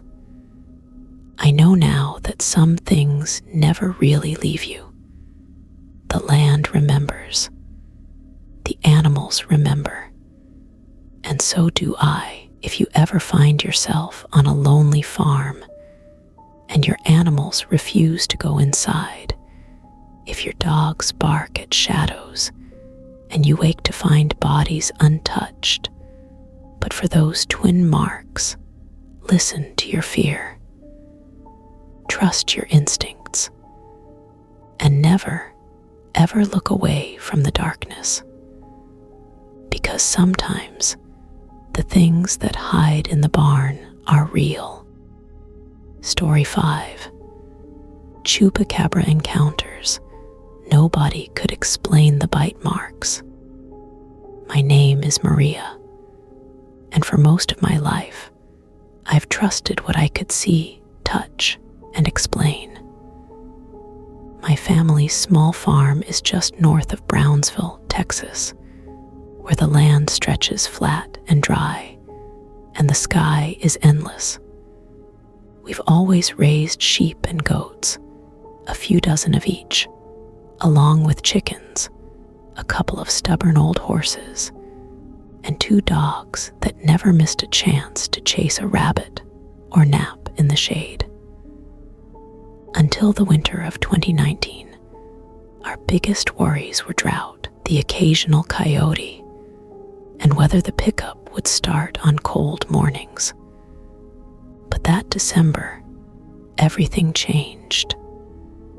Something began killing our animals, leaving behind a mystery that no vet, no sheriff, and no neighbor could solve.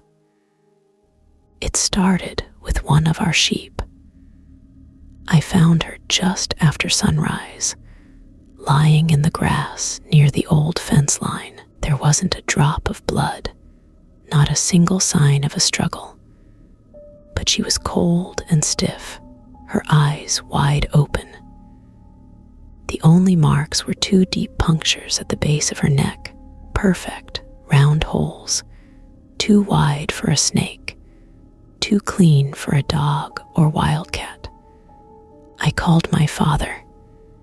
He examined the wounds with a frown, then called the vet in town. Dr. Alvarez arrived that afternoon, her breath smoky in the winter air. She checked the sheep over, took photos, and shook her head. "I don't know what did this," she said, No predator I've seen kills like this.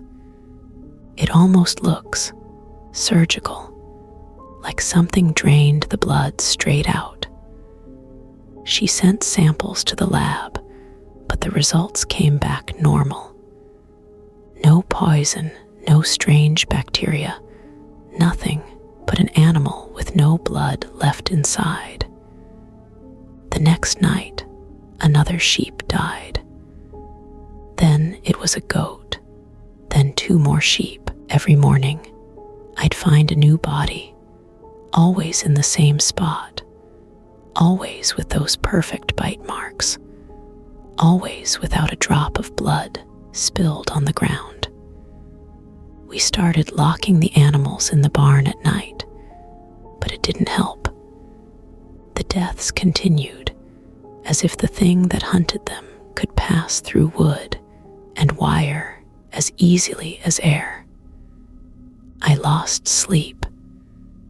I'd lie awake, listening to the wind rattle the tin roof, the distant bark of dogs somewhere down the road. Sometimes I'd hear the sheep bleating in terror, but by the time I reached the barn, the noise would stop, and the only thing left would be silence. Dad tried to comfort me, but I saw the fear in his eyes. He started sleeping with his old rifle beside the bed. The dogs curled at his feet, their ears pricked for any sound. We called the sheriff, who came out and took a look at the bodies. He said it was probably a cougar, but I could tell he didn't believe his own words. Keep your animals locked up was all he offered before leaving. I tried talking to neighbors. Some had heard screams at night, others had lost chickens or rabbits. A few whispered about old stories, creatures that stalked the night, that left bodies cold and dry, that nobody dared name. Most just shrugged and said it was bad luck. I started keeping a journal, writing down every detail, the time I found each animal, what the weather was like, anything I heard or saw. The pattern was always the same.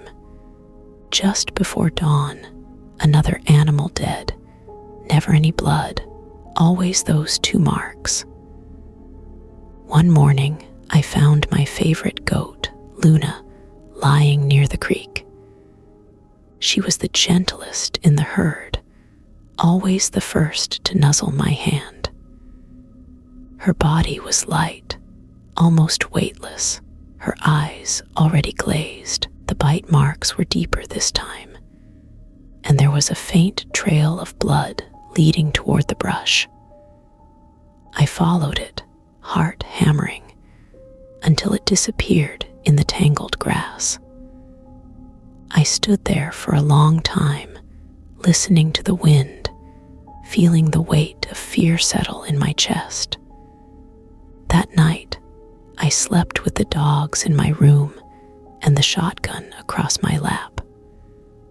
I kept the lights on, checking the windows every hour, but nothing moved outside except the shadows.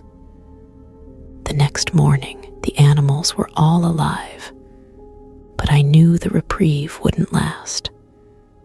The deaths resumed 2 days later, another goat, then a sheep, then 2 chickens. I started to see things at night, shapes moving in the fields, eyes glinting in the dark, shadows that darted away when I shined my flashlight. The dogs barked at nothing, their hackles raised, their bodies trembling with a fear I'd never seen before. I called Dr. Alvarez again. She brought another vet with her, and together they examined the latest body.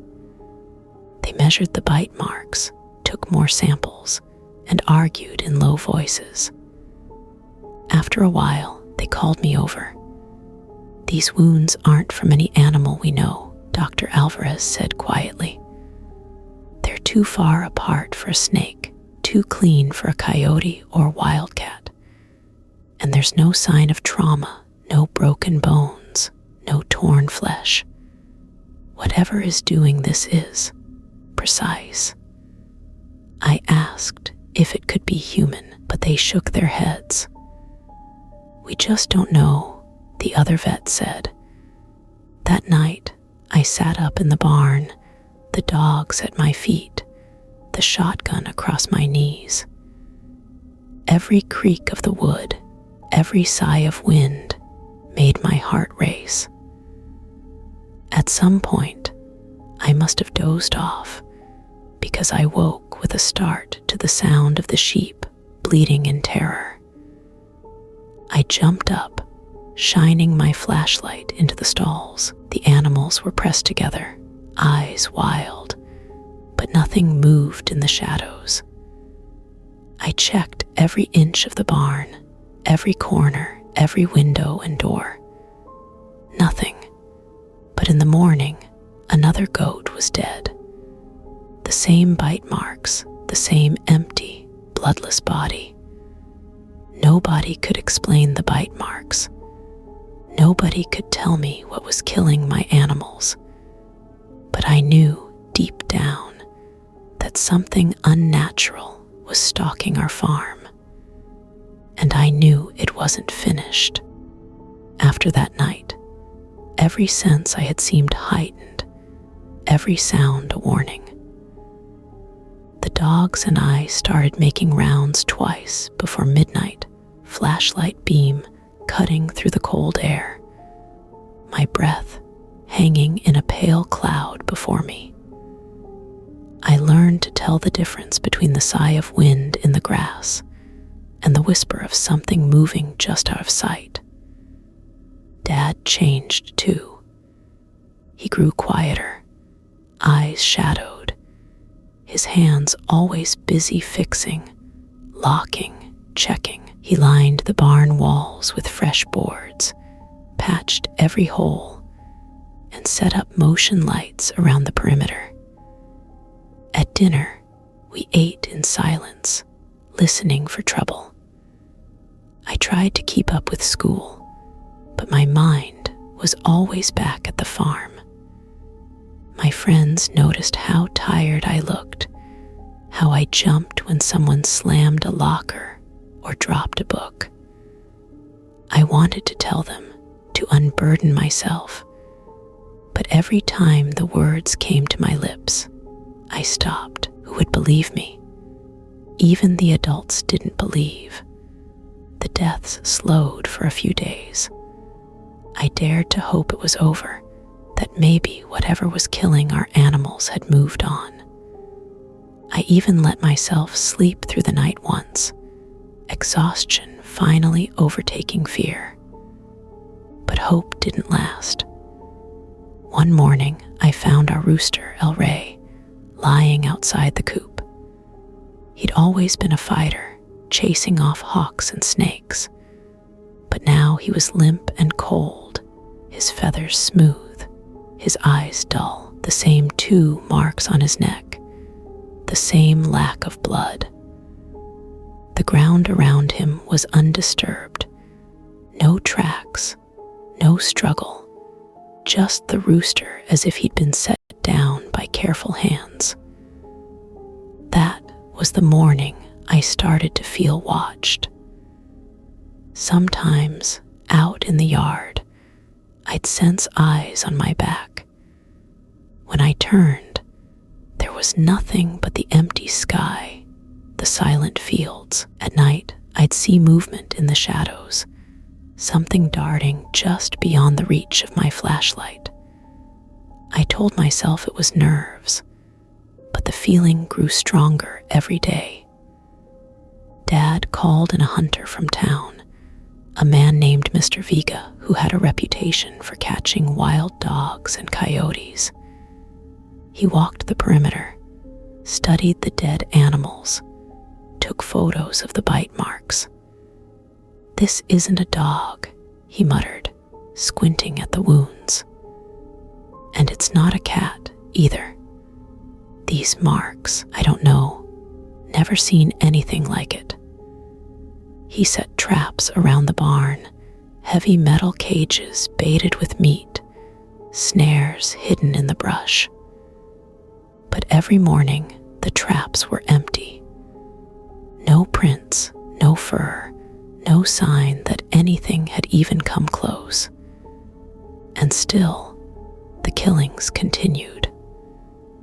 I started sleeping in the barn. The dogs curled close, the shotgun never far from my hand. The animals grew more anxious, pressing together in the corners, their eyes rolling with fear. Sometimes, in the middle of the night, I'd hear a strange, wet sound, like something lapping at water. When I crept through the shadows, I'd find nothing but silence and the smell of fear. One night, I saw something at the edge of the field, a shape hunched low, moving in quick, jerky bursts, its eyes glinting red when my flashlight caught them. I froze, heart thundering, and for a single breathless moment, the thing stared straight at me. Then it vanished into the brush. I ran back to the house, locking the door behind me, the dogs hot on my heels. I told Dad what I'd seen, but he just tightened his grip on the rifle and said, "We'll get through this.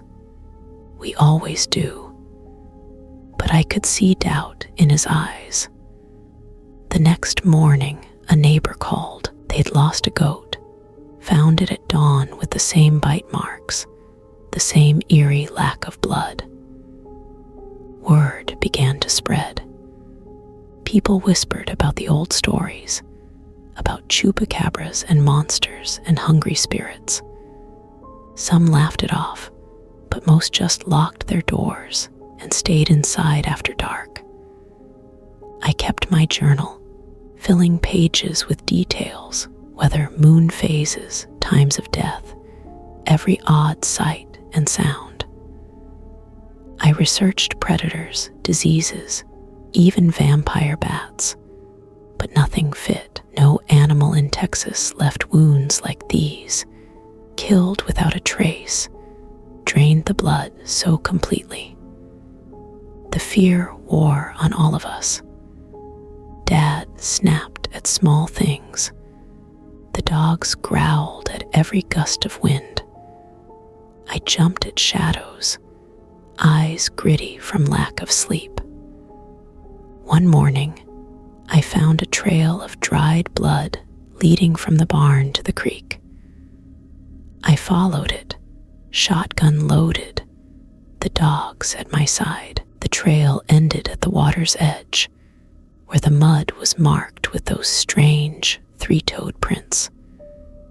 I took a picture, heart pounding, and hurried home. That evening, I showed the photo to Dad. He stared at it for a long time, then went outside and hammered another lock onto the barn door. We never talked about leaving. The farm was all we had, and neither of us was willing to give it up. But the sense of being trapped grew stronger with every passing night. And still the bite marks appeared, fresh and inexplicable, as if the darkness itself had teeth. The winter deepened. Nights grew colder, and the farm felt lonelier than ever. Each evening, Dad would check the locks, then sit by the kitchen window with his old rifle across his knees, staring out into the darkness. I took to carrying my flashlight everywhere, even during the day, and the dogs never left my side. The killings slowed but didn't stop. Every week or so, we'd lose another animal. Sometimes it was a chicken, sometimes a sheep or a goat, always the same.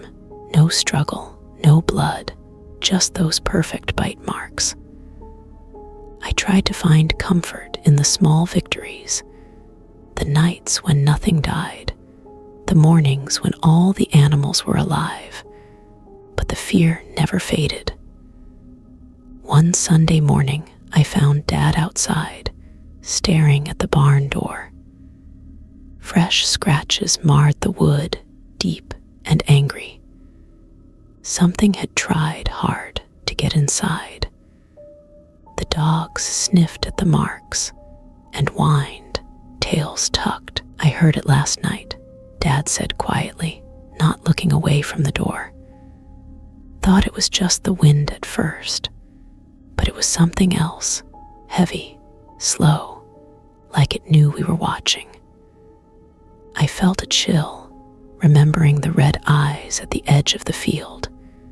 "Do you think it's getting bolder?" He just nodded. We spent the day reinforcing the barn, hammering new boards over the windows, setting up more motion lights. I cleaned out the stalls and tried to talk to the animals, my voice shaky but determined. "You're safe here," I whispered, "I promise." But I wasn't sure I believed it. That night, I joined Dad at the window. We sat in silence, the only sound the ticking of the clock and the dog's soft breathing. Around midnight, the motion lights flickered on, one after another, casting long shadows across the yard. Dad stiffened. "Get the dogs," he whispered. I called them over, their ears pricked, bodies tense. Through the frosted glass, I saw movement by the fence, a hunched shape moving in fast, jerky bursts. For a moment, it paused at the edge of the light, and I caught a glimpse of its head, long, narrow, with two bright spots where eyes should be. Dad raised the rifle, but before he could aim, the creature vanished into the shadows. The dogs barked and strained at their leashes, but I held them tight. We didn't sleep the rest of the night. Every so often, the lights would flicker again, chasing after something we couldn't see. In the morning, we found another chicken dead, her body feathered and clean, except for the same bite marks. The ground around her was frozen, undisturbed. I started to dread the sunrise as much as the night. Every morning brought the same question: what would we find? And how long could we go on like this? Dad called Dr. Alvarez again. She came out with a deputy from the sheriff's office. They looked at the body, took notes, checked the barn and the fence. The deputy shrugged and said he'd file a report, but I could tell he didn't believe us. Dr. Alvarez just shook her head, her eyes sad. "I'm sorry, Maria. I wish I had answers." I thanked her and watched them drive away, feeling more alone than ever. That afternoon, the wind picked up, rattling the old windmill and sending tumbleweeds skittering across the fields. I watched the sky darken, the clouds heavy with the promise of rain. The dogs huddled at my feet, shivering. I wrote in my journal, trying to make sense of it all. I listed every animal lost, every night of terror, every piece of evidence that nobody wanted to see. Sometimes I wondered if I was losing my mind, if the bite marks were a puzzle meant for someone smarter, someone with the right kind of faith. But as darkness fell and the first drops of rain tapped against the windows, I knew the truth. Something was hunting us. Something that didn't care about locks or walls or prayers. That night, the rain came down in sheets, drumming on the roof, soaking the yard. I sat up late, listening. The dogs pressed close. Around 2 in the morning, I heard it, a scraping sound at the barn door, slow and deliberate, as if something was clawing its way inside. I woke Dad, and together we watched through the window. The rain blurred everything, but I saw a shape moving in the dark, hunched and gray, slipping from one shadow to another. We waited, breath held, until the sound stopped. When dawn finally came, we found the barn door battered but intact, deep gouges in the wood, and another goat dead in the corner. Bite marks on her neck, no blood, no struggle. Dad buried her behind the barn, silent and grim. I wrote it all down, every terrible detail, promising myself that someday I'd find an answer. But for now, all I could do was endure. With each passing day, the fear in our house grew heavier, like a fog that refused to lift. I tried to keep up my routines, feeding the animals, writing in my journal, helping Dad with chores. But even the most ordinary moments felt strained. The dogs never left my side, watching the doors and windows as if daring something to come through. Dad barely slept, his eyes sunken, his hands always restless. The neighbors fell silent too. Mr. Gutierrez, who used to wave from his truck every morning, now drove past our gate without even looking. The kids down the road stopped coming over to play. At the grocery store, people whispered when they saw me, their eyes sliding away. We had become the family with the cursed farm, the story everyone wanted to forget. One evening, as I was mending a section of fence behind the barn, I heard a rustling in the brush, froze, heart pounding, gripping the hammer so tightly my knuckles turned white. The dogs bristled, hackles raised, a low growl rumbling from their throats. Out of the shadows stepped a coyote, lean, ragged, and wary. For a second, I felt almost relieved. But then I saw its eyes, wide, terrified, not the wild, hungry look I was used to. It glanced at me, then bolted, vanishing into the mesquite. After that, the dogs sniffed the ground, circling a patch of dirt beneath the fence. There, in the soft earth, I found more of those strange, three-toed prints, deep and sharp, leading away toward the creek. I took another photo for my journal, but I didn't show Dad. I didn't want to add to his burden. That night, the wind howled around the house. I left the dogs inside and double-checked every lock, every window. Dad sat by the kitchen table, the rifle across his knees, eyes fixed on the door. I tried to read, but the words blurred on the page. My mind kept drifting to the animals we'd lost, to Luna and El Rey and the rest, to the bite marks nobody could explain.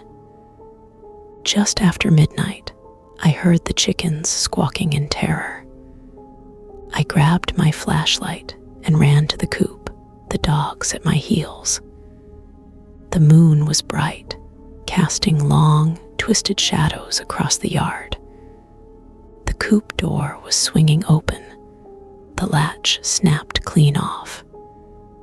Inside, feathers drifted like snow. 3 hens lay dead, eyes staring, necks marked with those same surgical holes.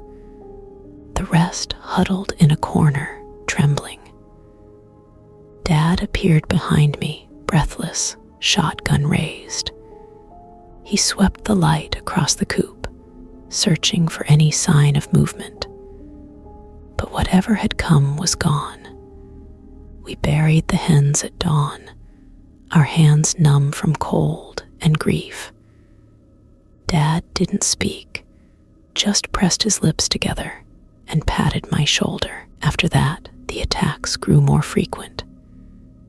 Every few nights, another animal disappeared or was found dead, the bite marks always the same. The traps remained empty. The cameras caught nothing but flickers of movement, a blur in the corner of the frame, a pair of eyes reflecting the infrared light before vanishing. Desperation drove us to try anything. We hung garlic and crosses above the barn doors. I scattered salt in a circle around the animal pens, just as Mrs. Vasquez had suggested. Dad even called a priest to bless the land, though he'd never been a religious man before. None of it made a difference. The fear changed us. I stopped laughing, stopped playing music, stopped inviting anyone over. Dad grew quieter, moodier, his temper short. The dogs barked at shadows, and I found myself jumping at every creak and groan of the house. One afternoon, I found Dad sitting on the porch, staring at the empty fields. "I don't know how much more of this I can take," he said, voice rough. "It's like fighting a ghost." I sat beside him, silent, watching the sun dip below the horizon.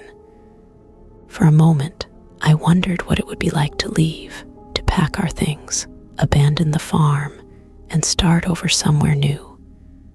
But I knew we wouldn't. The land was part of us, and neither of us was ready to give it up.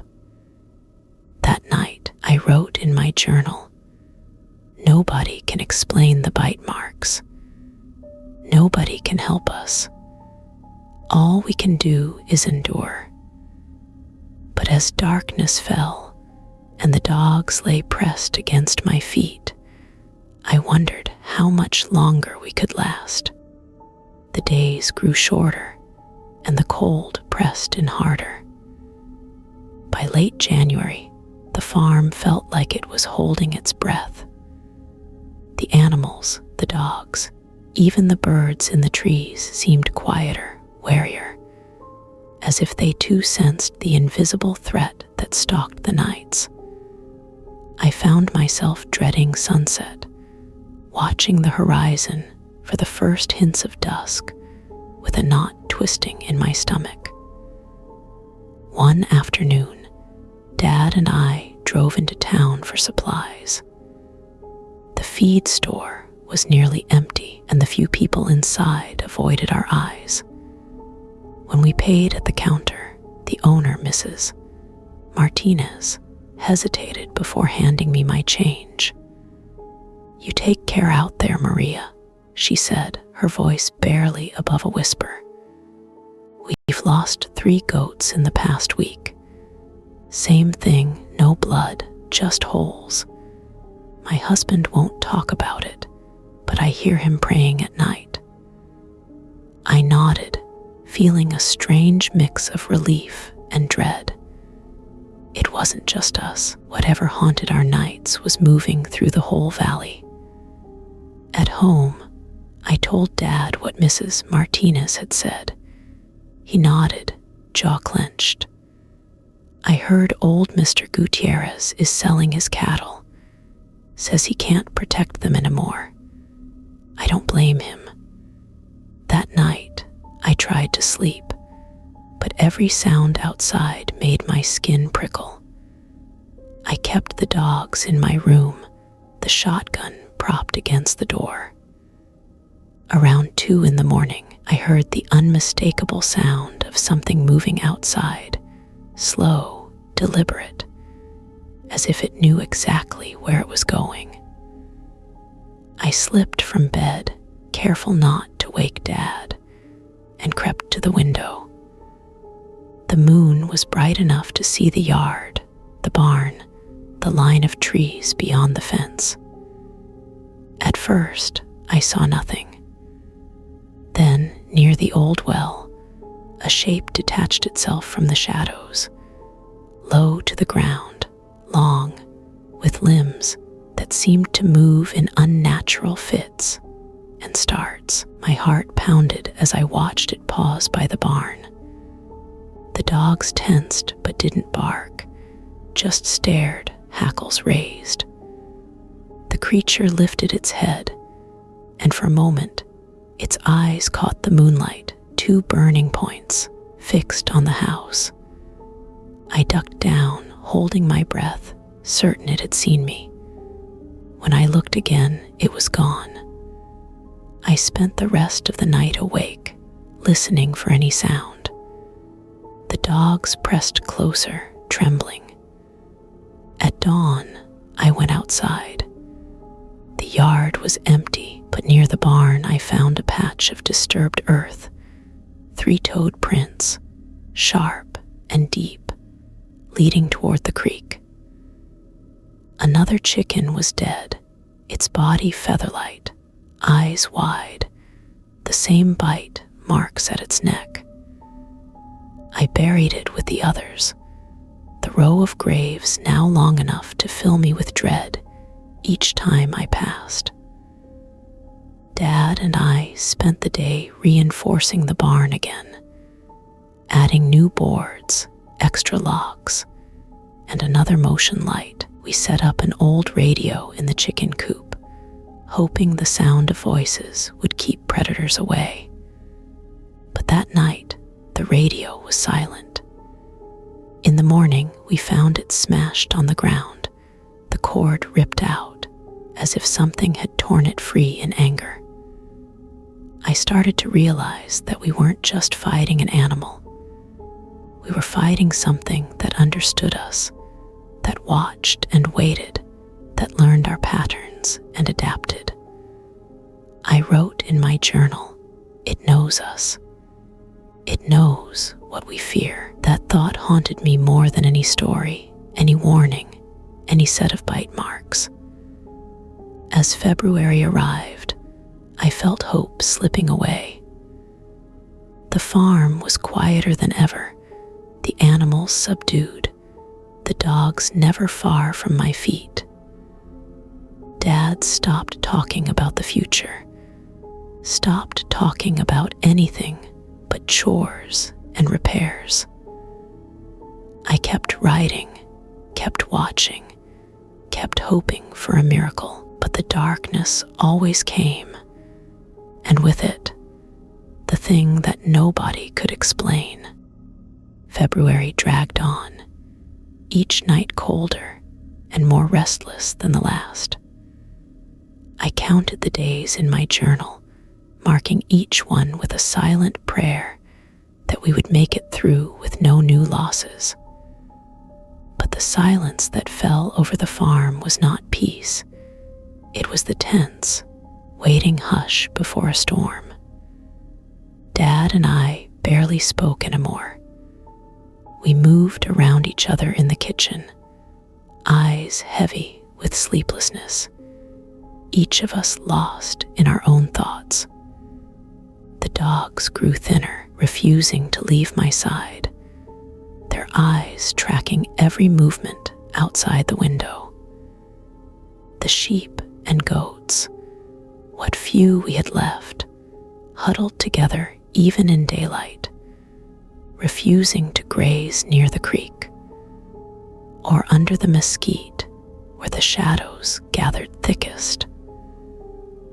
One gray morning, I found Dad in the barn, staring at the wall where we'd patched the latest claw marks. He handed me a piece of paper, a letter from the county offering to buy out our land. "They think we want to sell," he said, voice flat. "They think this is just about money." I shook my head. "We can't leave. Not yet. Not like this." see the defeat in his eyes. That evening, the wind shifted. A strange smell drifted across the yard, sharp, musky, almost metallic. The dogs whined and crowded into the house, the hair on their necks bristling. I closed all the windows and doors, checking each lock twice. At midnight, something changed.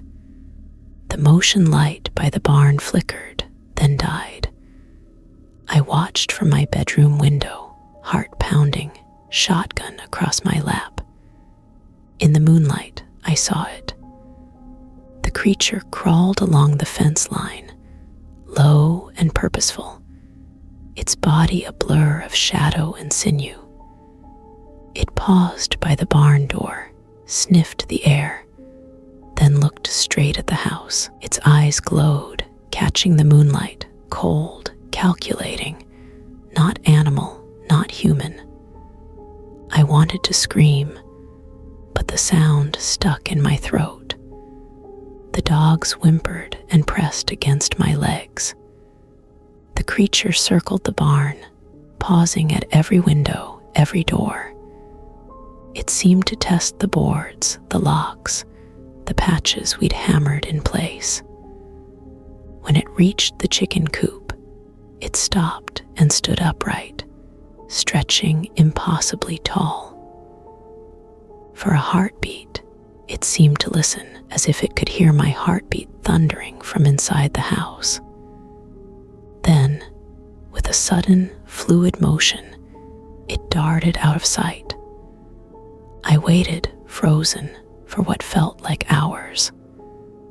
When dawn finally came, I found the chicken coop door ajar, the latch snapped, and 2 hens missing. No blood, no feathers, just empty space.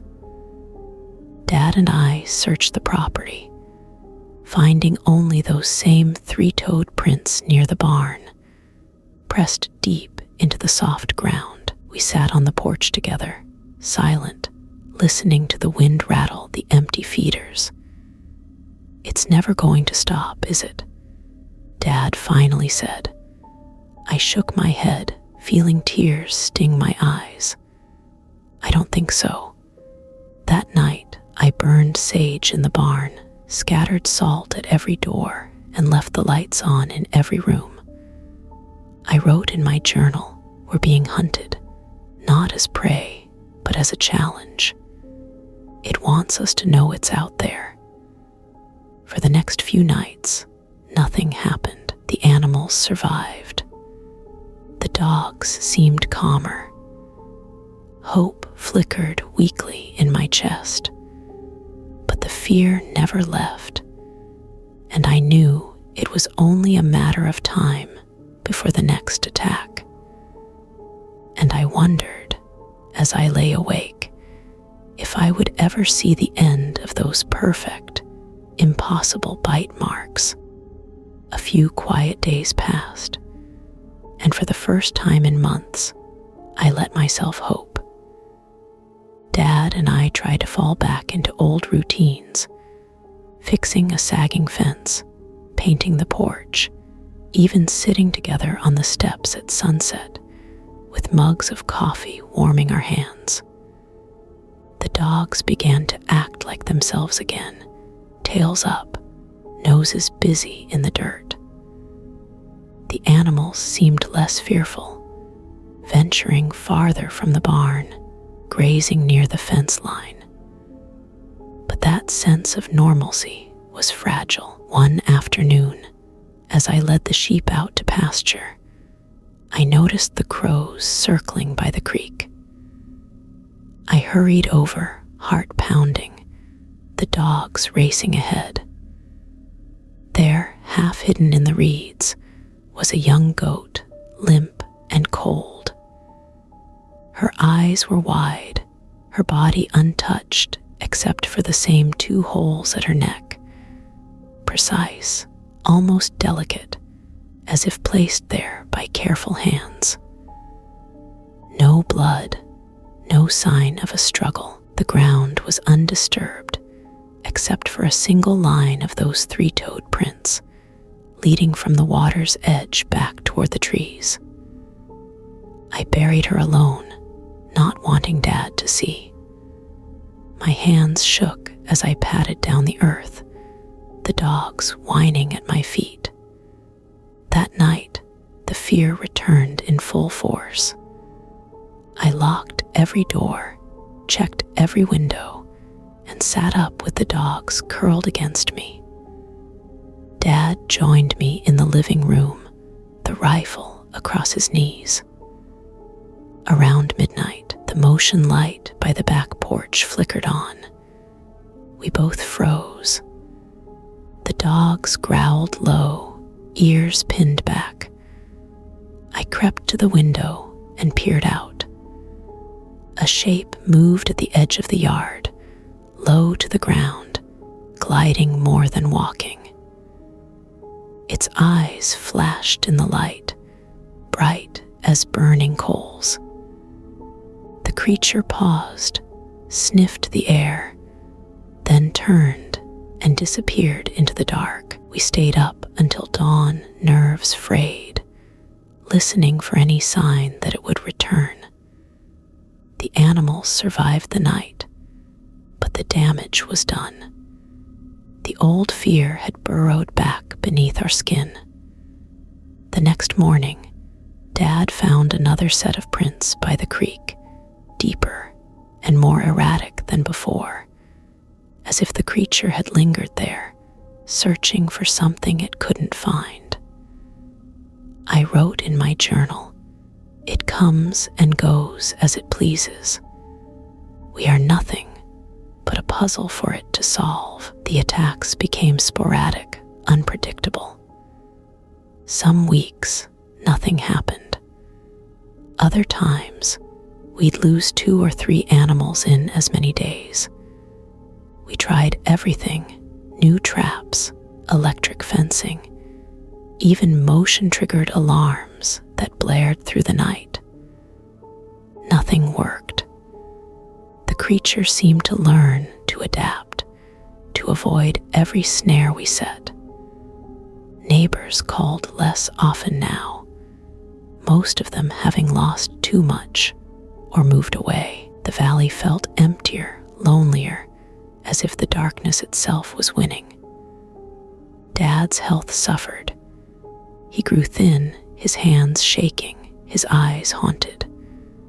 I worried about him, begged him to rest, but he refused. "I can't give up," he said. "If we leave, it wins." I understood. The land was part of us, part of him. But I wondered how long we could last.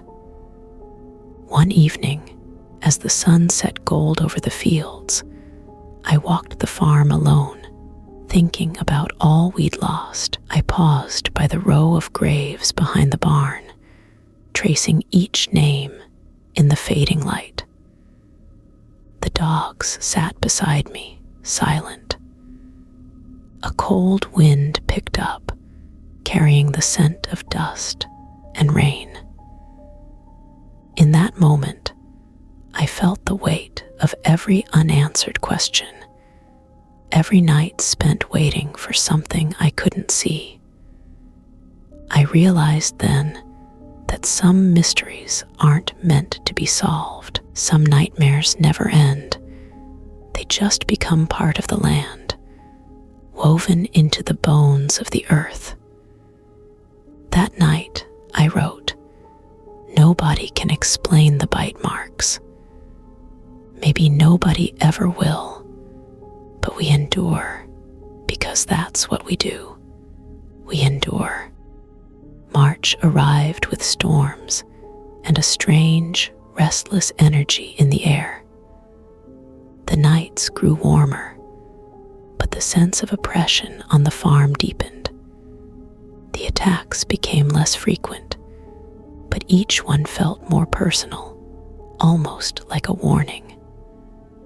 After each loss, the creature seemed to linger, leaving tracks close to the house, sometimes circling the barn, or scratching at the doors. The dogs barked harder, their nerves fraying again, and Dad grew more withdrawn, spending long hours alone in the fields with his thoughts.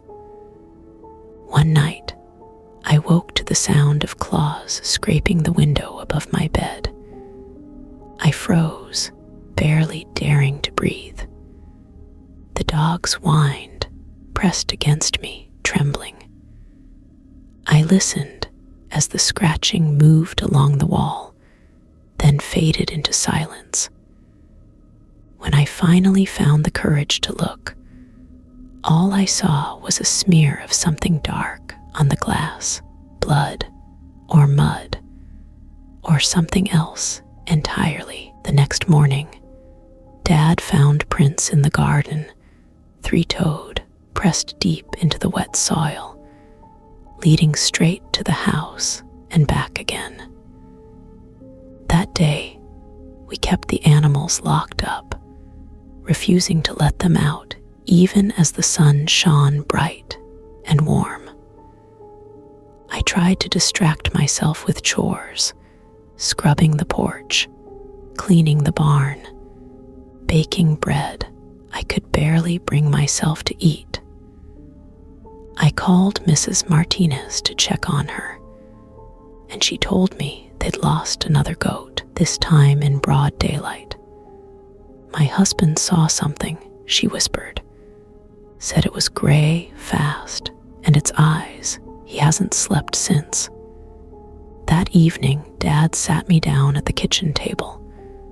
Maria, he said, his voice thin, we can't keep living like this. I can't protect you. I can't protect the animals. Maybe it's time to go. I stared at him, tears burning my eyes. We've lost so much already. If we leave, what's left? He shook his head. Sometimes surviving is enough. We talked long into the night, weighing our options. The farm was our whole world, but it had become a place of fear, haunted by something neither of us could fight. The decision hung heavy between us. That week, I wrote in my journal, "What do you do when the thing you love becomes the place you fear most? When the darkness knows your name?" We made a plan.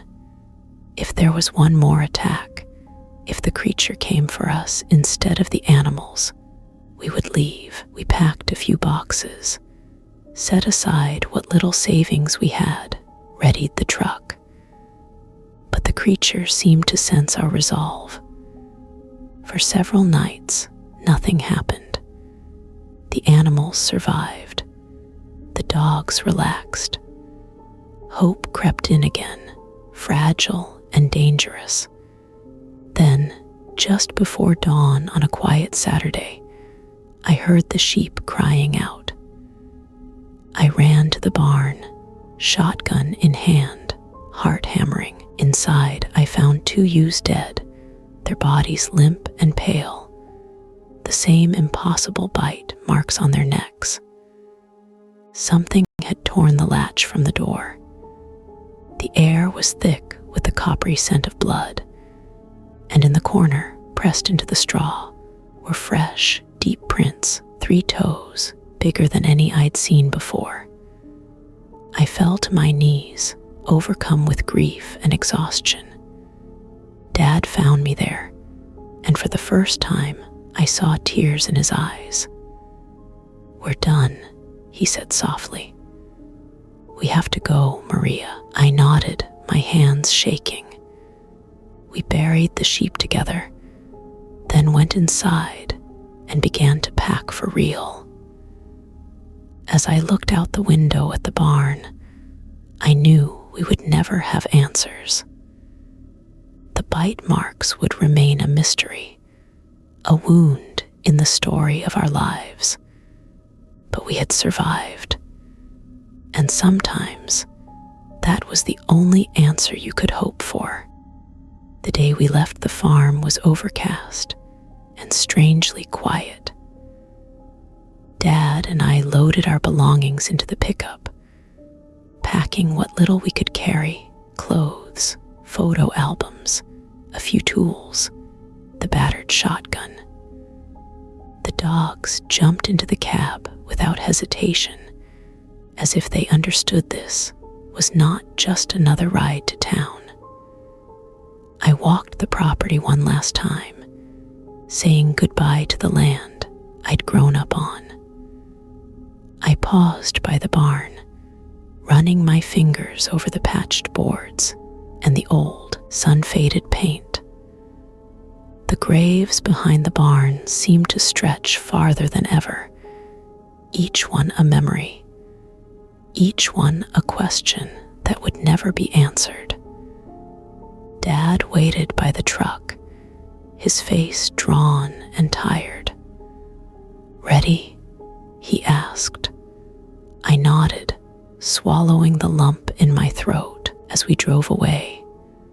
I felt a strange mix of relief and sorrow, a lightness at leaving the fear behind, a heaviness at abandoning a place that had once been everything to us.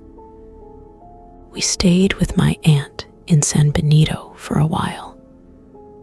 The town was small, quiet, and nobody asked about the bags under our eyes or the way the dogs barked at every strange sound. Dad found work at a hardware store. I helped with chores, tried to catch up on schoolwork, but my mind always drifted back to the farm. At night, I sometimes dreamed of the creature, gray and hunched, eyes burning, slipping through the shadows of our old yard. I woke with my heart pounding, reaching for the journal I'd brought with me, writing down every detail before it faded. A month after we left, Mrs. Martinez called. She sounded tired, her words heavy with fear. "Maria, it's still happening. Animals are dying all over the valley. The sheriff says they're out of ideas. Some folks are moving north.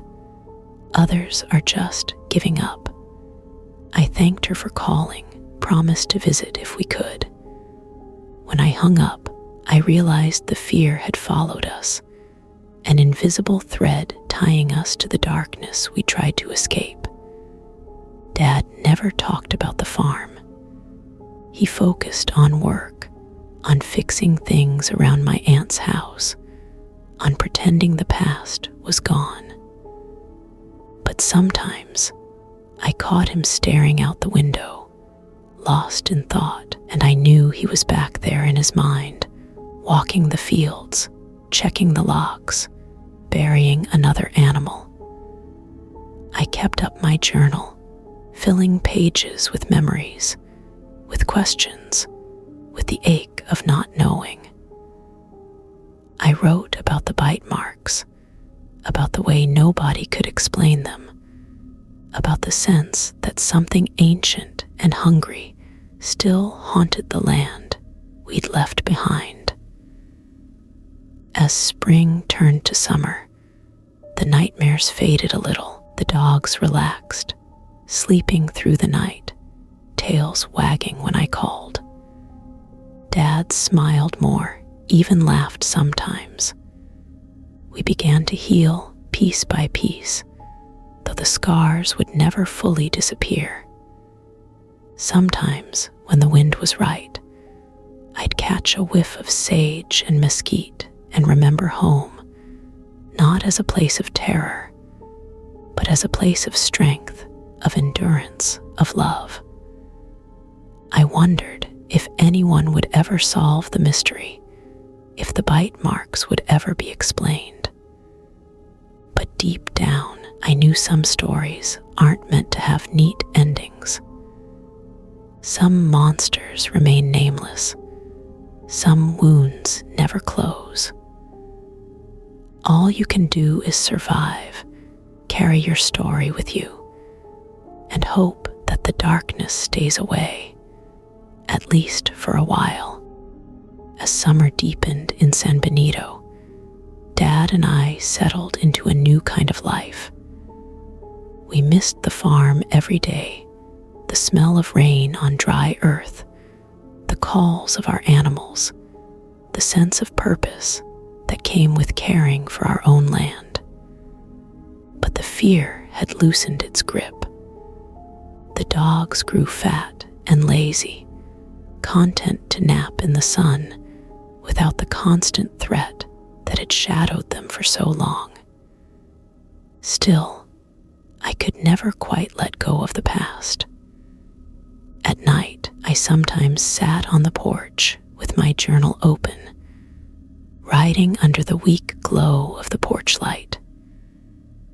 I wrote about the bite marks, the way nobody, not the vets, not the sheriff, not my father, could ever explain them.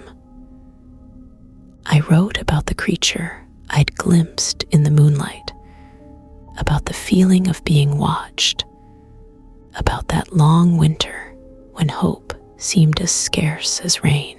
Dad talked more as the weeks passed, telling stories about the good years, about the animals we'd loved and lost. Sometimes he'd pause, his gaze drifting, and I knew he was remembering the fear, the claw marks, the empty eyes, the silent mornings after another attack. But he always ended the stories with a small smile, as if by remembering, he could turn the pain into something lighter. One day, we heard from a cousin up near Corpus Christi.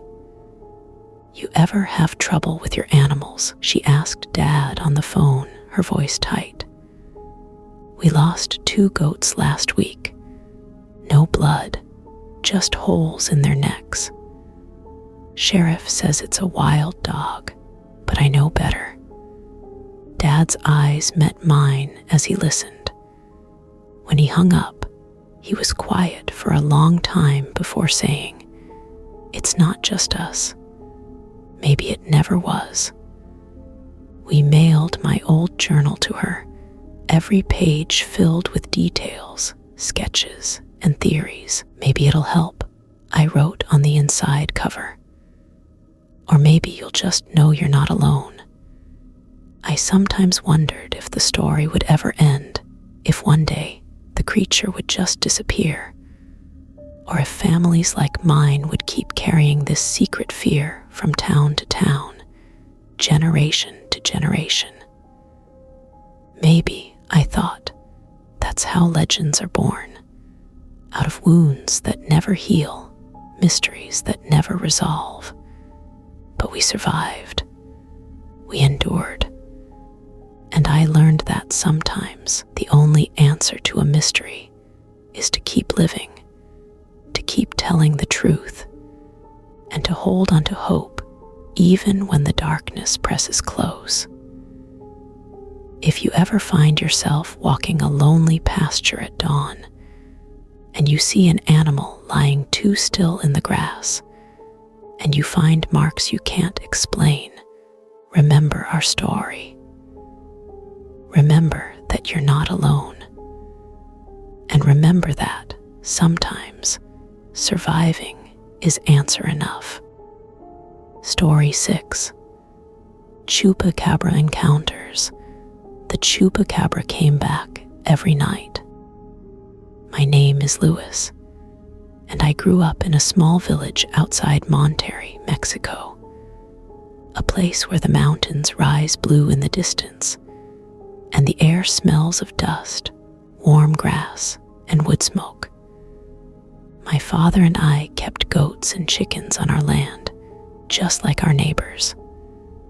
Our house was simple, 2 rooms and a porch, but it was home, a place where I felt safe, where I believed the worst thing I had to fear was a drought or a coyote.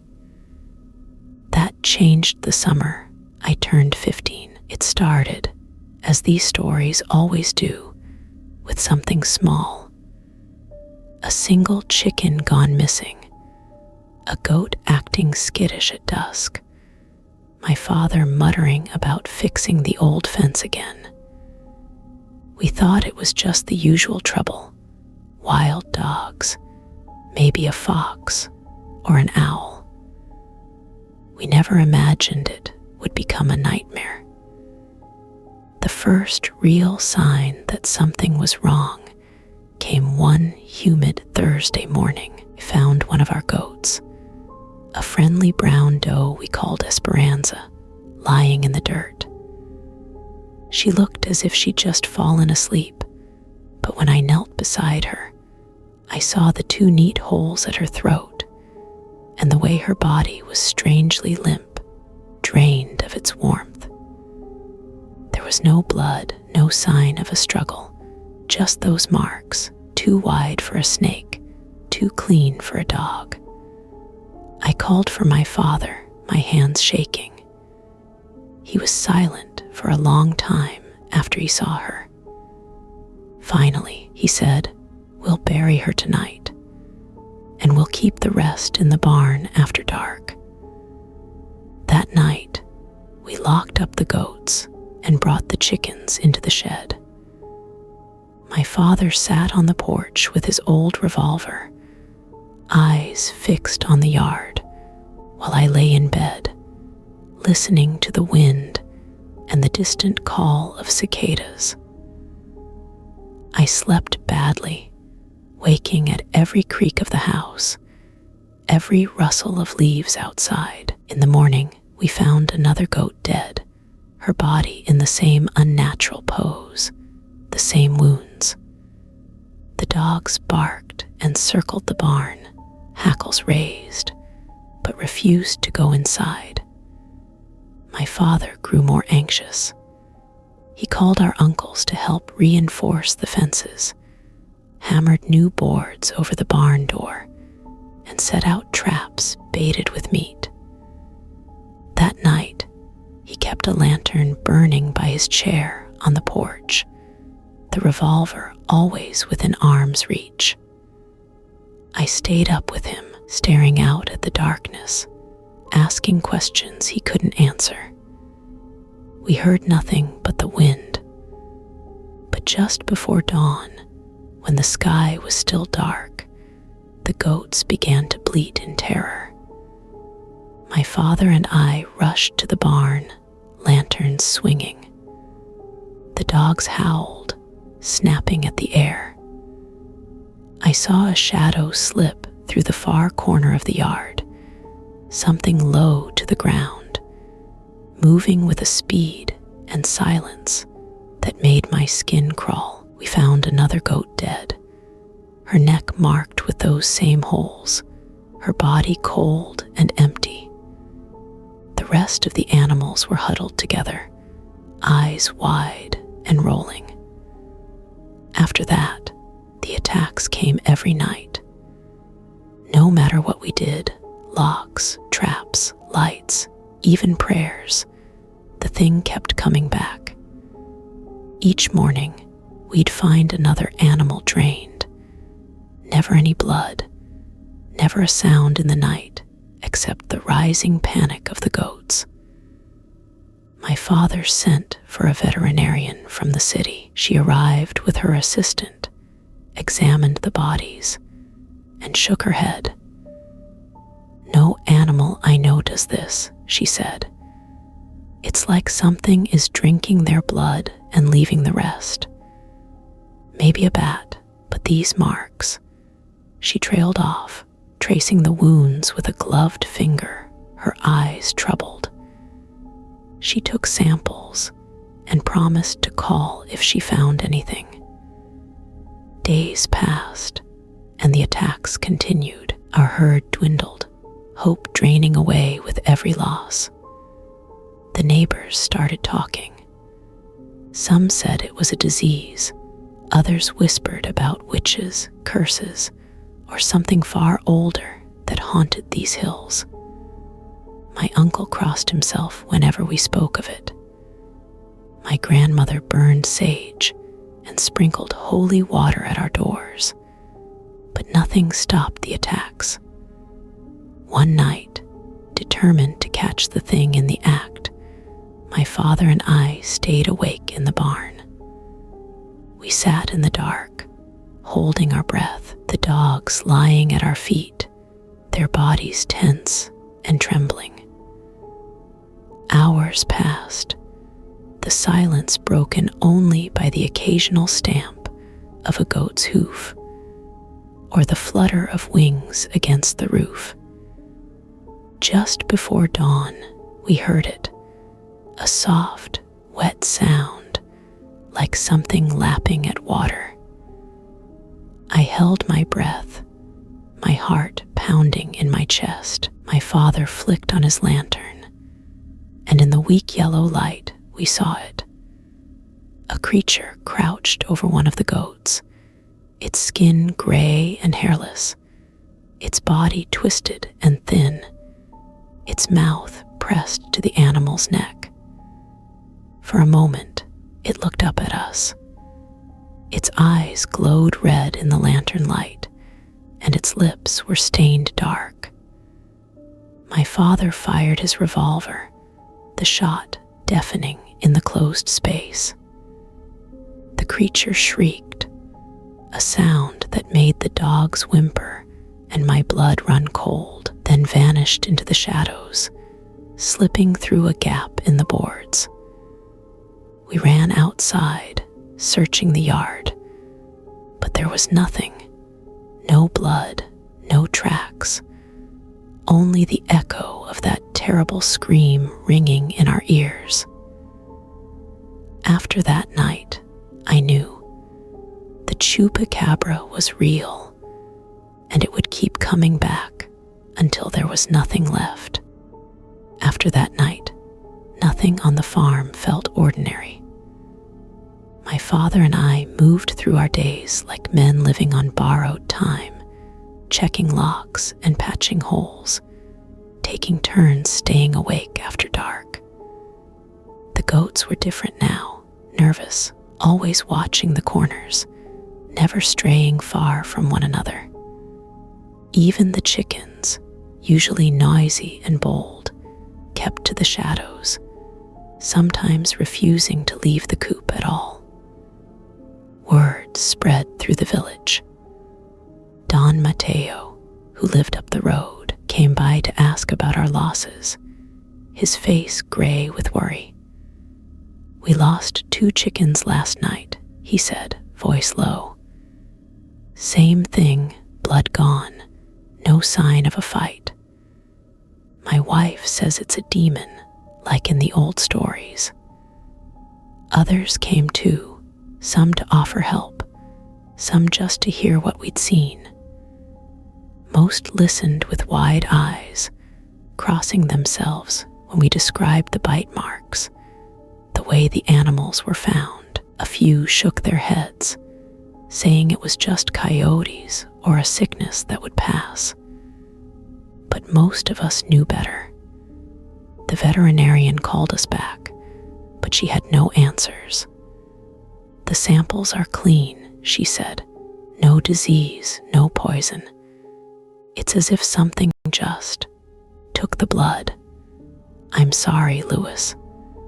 At school, I tried to pretend everything was normal, but I was tired and jumpy, thinking always of the thing that waited in the night. I stopped playing soccer after class, stopped going to the store for sweets. My friends noticed, but I didn't know how to explain. At home, I wrote everything in a notebook, dates, times, even the phases of the moon, trying to find a pattern, a clue.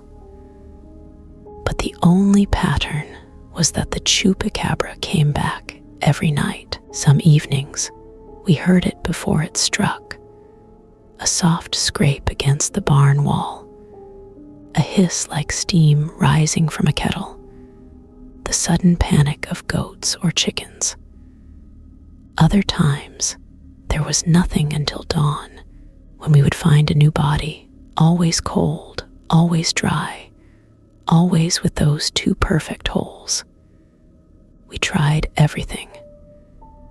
My father borrowed stronger traps from a cousin in the city, heavy steel cages baited with meat. The first morning, we found the trap had been sprung, but whatever had set it off was gone. The meat was missing, but the cage was empty. The door twisted as if something had forced it open from inside.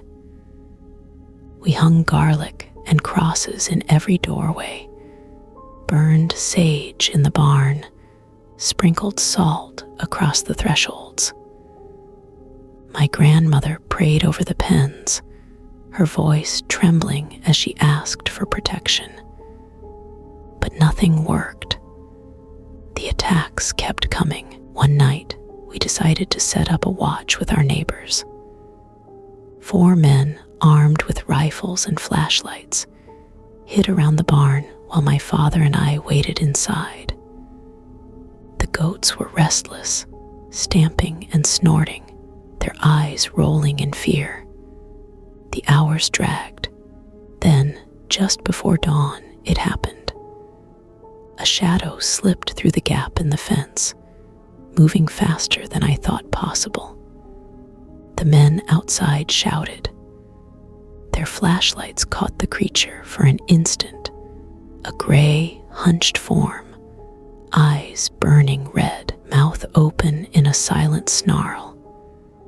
My father fired his revolver, the sound deafening, but the thing barely flinched. It slipped past the men, vanishing into the brush, leaving only a trail of panic and the echo of its scream. After that, our neighbors stopped keeping watch. "It's not natural," Don Mateo said, voice shaking. "It's not something we can fight." We lost more goats. The chickens dwindled to a handful. My father grew thin, his face lined with worry and sleeplessness. I tried to stay strong, but most nights, I woke to the sound of the dogs whining or the goats crying out.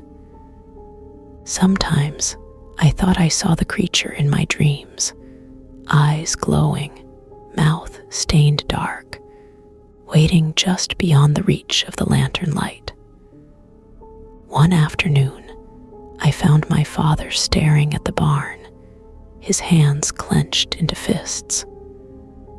"We can't keep living like this, Louis," he said. "If it takes any more, we'll have nothing left." "We can't leave," I said, my voice shaking. "This is our home." He nodded, but I could see the pain in his eyes. That night, I wrote in my notebook, "If the Chupacabra comes again, I'll be ready. I have to be." But deep down, I knew, no matter how ready we felt, it always came back. March brought with it a dry wind and a deeper sense of dread. At first, I thought maybe the thing had moved on. There were 3 nights in a row when none of our animals were hurt. Dad and I began to hope again, though neither of us said it out loud. We even let the goats graze farther from the barn, watched over by the dogs, who never seemed to relax. But on the 4th morning, hope died. I found 2 chickens dead just inside the coop. Their bodies were untouched, except for the same 2 punctures at the neck, bloodless, eyes wide open. The ground outside was soft from a rare spring rain, and there in the mud were the tracks. 3 toes, long and narrow, pressed deeper than any dog could manage. Dad and I buried the chickens near the old mesquite. We worked in silence, the dogs whining, the goats crowding the farthest corner of the pen. That night, Dad sat on the porch with the rifle across his lap and a bottle of mezcal at his side. I joined him, pulling my jacket tight against the wind. "We can't take much more of this," he said quietly, voice rough with exhaustion. "It's killing us, Lewis. Not just the animals, us too." I didn't answer because I knew he was right. The fear followed us everywhere, turning every shadow into a threat, every sound into a warning. We tried calling the authorities again. The local police came out, took a look at the tracks and the dead chickens, and shrugged. "Maybe a mountain lion," one officer said, though I could tell he didn't believe it. "Keep your animals locked up." After they left, Dad cursed softly and kicked at the dirt. "They don't care," he muttered. "Nobody wants to admit there's something out here they can't explain." That night, I decided to try something new. I set my phone to record audio in the barn, propping it in the rafters above the goats. I left the dogs with Dad and sat alone in the darkness, shotgun across my knees, heart pounding with every creak and groan. Just after midnight, I heard it, a soft, wet sound, somewhere between a hiss and a slurp. The goats went still, their fear a living thing in the air. I held my breath, listening to the pad of feet on the straw, the faint, rapid panting that wasn't quite animal. I swung my flashlight in the direction of the sound. For a split second, I caught the creature in the beam. Hunched, long-limbed, its gray skin slick with moisture, its mouth pressed to the neck of a goat. Its eyes met mine, burning red and full of hunger. I shouted for Dad. The creature hissed and darted away, impossibly fast, knocking over a feed bucket as it vanished through a gap in the boards. Dad burst in, rifle raised, face pale and furious. But there was nothing left except the terrified goats and the echo of my own heartbeat. We patched the hole, reinforced the door, and checked the animals, one goat dead, drained and cold, the rest alive but trembling. I listened to the recording the next day. The audio was filled with the soft breathing of goats, the occasional thump of hooves, and then, clear as day, a wet, sucking sound, followed by a guttural, rattling hiss that made my skin crawl all over again. I saved the file, though I didn't know who would believe it. After that, the attacks changed. The creature didn't always kill. Some nights, it just circled the barn, scratching at the walls, scaring the animals half to death. Other times it struck quickly, killing 2 or 3 before we could respond. The pattern was always the same. It came back every night. It never left a trace, but those marks and the fear that haunted us long after dawn. I wrote in my notebook, "We live in its shadow. We're not the ones in control anymore." And as April came, I realized we might never be. Spring gave way to relentless heat, the kind that baked the ground dry and left the air shimmering above the stones. Our world shrank to the circle of safety around the house and barn. Dad and I took turns sleeping during the day and keeping watch at night, the rifle and flashlight never more than an arm's reach away. By now, most of our neighbors had lost at least a few animals. Some packed up and left, abandoning their land to whatever whatever stalked the night. The rest grew secretive, shutting themselves in at dusk, warning their children not to stray far even in daylight. The village felt emptier. Even the gossip at the little store faded to wary glances and muttered prayers. The attacks changed again. Some nights, nothing happened at all, and the quiet was almost worse than the chaos. Other times, we'd wake to find a goat dead, or a chicken vanished, or fresh claw marks gouged into the barn. The dogs barked less and whimpered more, their confidence stripped away by a fear they couldn't fight. I tried to keep my journal updated, but the days blurred together. Most entries became simple lists: date, number of animals lost, what repairs we'd made. Sometimes I wrote about my dreams, running through the mountains, chased by a shadow with red eyes, hiding in the barn while something scratched at the walls, growing louder and louder until I woke with my sheets twisted tight around me. Dad stopped talking about solutions. Instead, he focused on survival. He counted every animal each morning, fixed fences before the sun set, and started leaving offerings at the edge of the property. Bits of food, coins, even a bottle of mezcal. Anything our abuela thought might appease the thing and make it move on. One night, as the moon rose full and bright, something changed. I sat on the porch, shotgun across my knees, sweat trickling down my back. The goats were restless in the barn, their calls sharp and anxious. The dogs paced between the door and the yard, whining low. Then came the scream, a high, keening wail that cut through the night like a knife.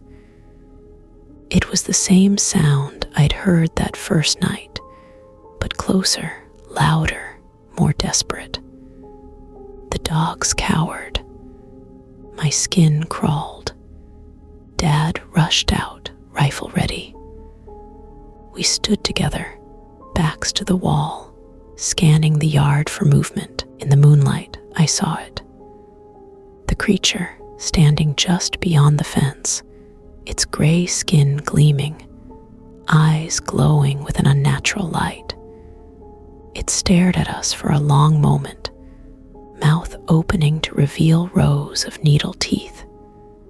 Dad fired. The shot echoed across the fields. The creature didn't flinch. It hissed, a sound that made my vision swim, then slipped away into the darkness, moving faster than my eyes could follow. We didn't sleep that night. We sat on the porch until dawn. The dogs pressed against our legs, the rifle cooling in Dad's hands. In the morning, we found another goat dead, her body cold, the marks at her neck deep and cruel. Dad buried her quietly. I watched his hands shake as he packed the earth. That day, I wrote in my notebook, "It came closer than ever. It's not afraid of us. I don't know what we can do." The fear settled deeper into our bones, but we kept watch, because that's all we had left. With every sunrise, it seemed we lost a little more hope. Dad grew gaunt, his skin drawn tight over his cheekbones, eyes ringed with fatigue. I tried to be strong for him, for the animals, for myself, but fear gnawed at my insides. The dogs were listless, only raising their heads to whine or watch the windows as dusk crept closer. Even the birds and wild rabbits seemed to avoid our land now, as if they knew something we didn't. One morning, I found a note tucked under a rock by the gate.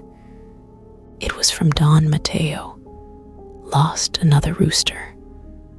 My wife is begging me to leave. Be careful, Louis. I folded the note and hid it in my journal, my hands shaking. That afternoon, Dad and I made one more attempt at fighting back. We borrowed a generator and strung up new floodlights around the barn and house, aiming them so there were no dark corners left. We set up an old radio on the porch, hoping noise would keep the creature at bay.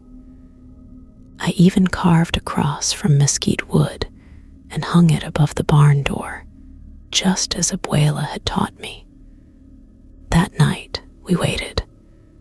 The lights hummed and buzzed, bathing the yard in harsh white. The radio played softly, the voices of strangers drifting through the night air. The goats huddled together in the barn, the dogs pressed close at our feet. Midnight came and went. The fear in my chest was a constant ache. Around 2 a.m, the radio crackled and died. The generator sputtered, the lights flickered, and in the sudden hush I heard it, the scrape of claws on gravel, the soft, wet hiss that had haunted my dreams. Dad gripped the rifle, motioning for me to stay back. The dogs whined, low and fearful. A shadow slipped across the yard, moving with that same unnatural speed. I caught a flash of red eyes, saw the creature pause by the barn door, sniffing the air. It pressed its face to the wood, mouth opening and closing in a silent snarl. Dad fired. The shot rang out, shattering the silence. The creature flinched, then darted away, vanishing into the darkness. We ran to the barn, hearts pounding. The goats were safe, but the door was scored with fresh claw marks, deep and angry. We waited out the rest of the night in silence. The dogs pressed against us, the rifle hot in Dad's trembling hands. At dawn, we checked the fence for signs. There, in the dust, we found the familiar 3-toed prints, circling the barn, pausing by the porch, then trailing off into the brush. Dad sagged against the wall, his face gray. I don't know how much longer we can do this, Louis. I put a hand on his shoulder. We'll keep trying. We have to. But even as I said it, I wondered how much fight we had left. That day, Don Mateo came to say goodbye. He was leaving for the city, his wife and children already packed into the truck. He pressed a rosary into my hand, his voice trembling. Pray, Louis. Pray and don't look back. I promised I would. Later, I watched his truck disappear down the dusty road, feeling more alone than ever. I wrote in my notebook, the Chupacabra comes back every night. It doesn't care about light or noise or prayers. It only cares about hunger. And I wondered, for the first time, if we would survive the summer. After Don Mateo's family left, the village felt emptier than ever. The nights seemed longer, the silence more oppressive. Dad and I kept up our vigil, but the weight of fear and exhaustion was beginning to break us. Most of the animals were gone now, a handful of goats, a few stubborn chickens, and the dogs, who had grown gaunt and anxious. Each morning, I counted the survivors with a hollow ache in my chest. One especially hot night, a restless wind swept over the hills. I sat on the porch, unable to sleep. The rosary Don Mateo had given me tangled in my fingers. Dad was inside, snoring lightly for the first time in days. The dogs paced the yard, occasionally stopping to sniff the air, their bodies tense. Around midnight, the goats began to bleat. The sound was sharp, frantic, and set my nerves on edge. I grabbed the flashlight and ran to the barn, the dogs at my heels. As I reached the door, I caught a glimpse of the creature slipping through a gap in the boards. It moved with jerky, unnatural speed, its body low to the ground, eyes burning in the beam of my light. For a moment, it paused, baring its teeth in a hiss before vanishing into the darkness. Inside, the goats crowded together, wide-eyed and trembling. I checked each one, heart hammering, and found one missing. A trail of flattened grass and bloodless prints led away toward the creek. I called for Dad, my voice shaking.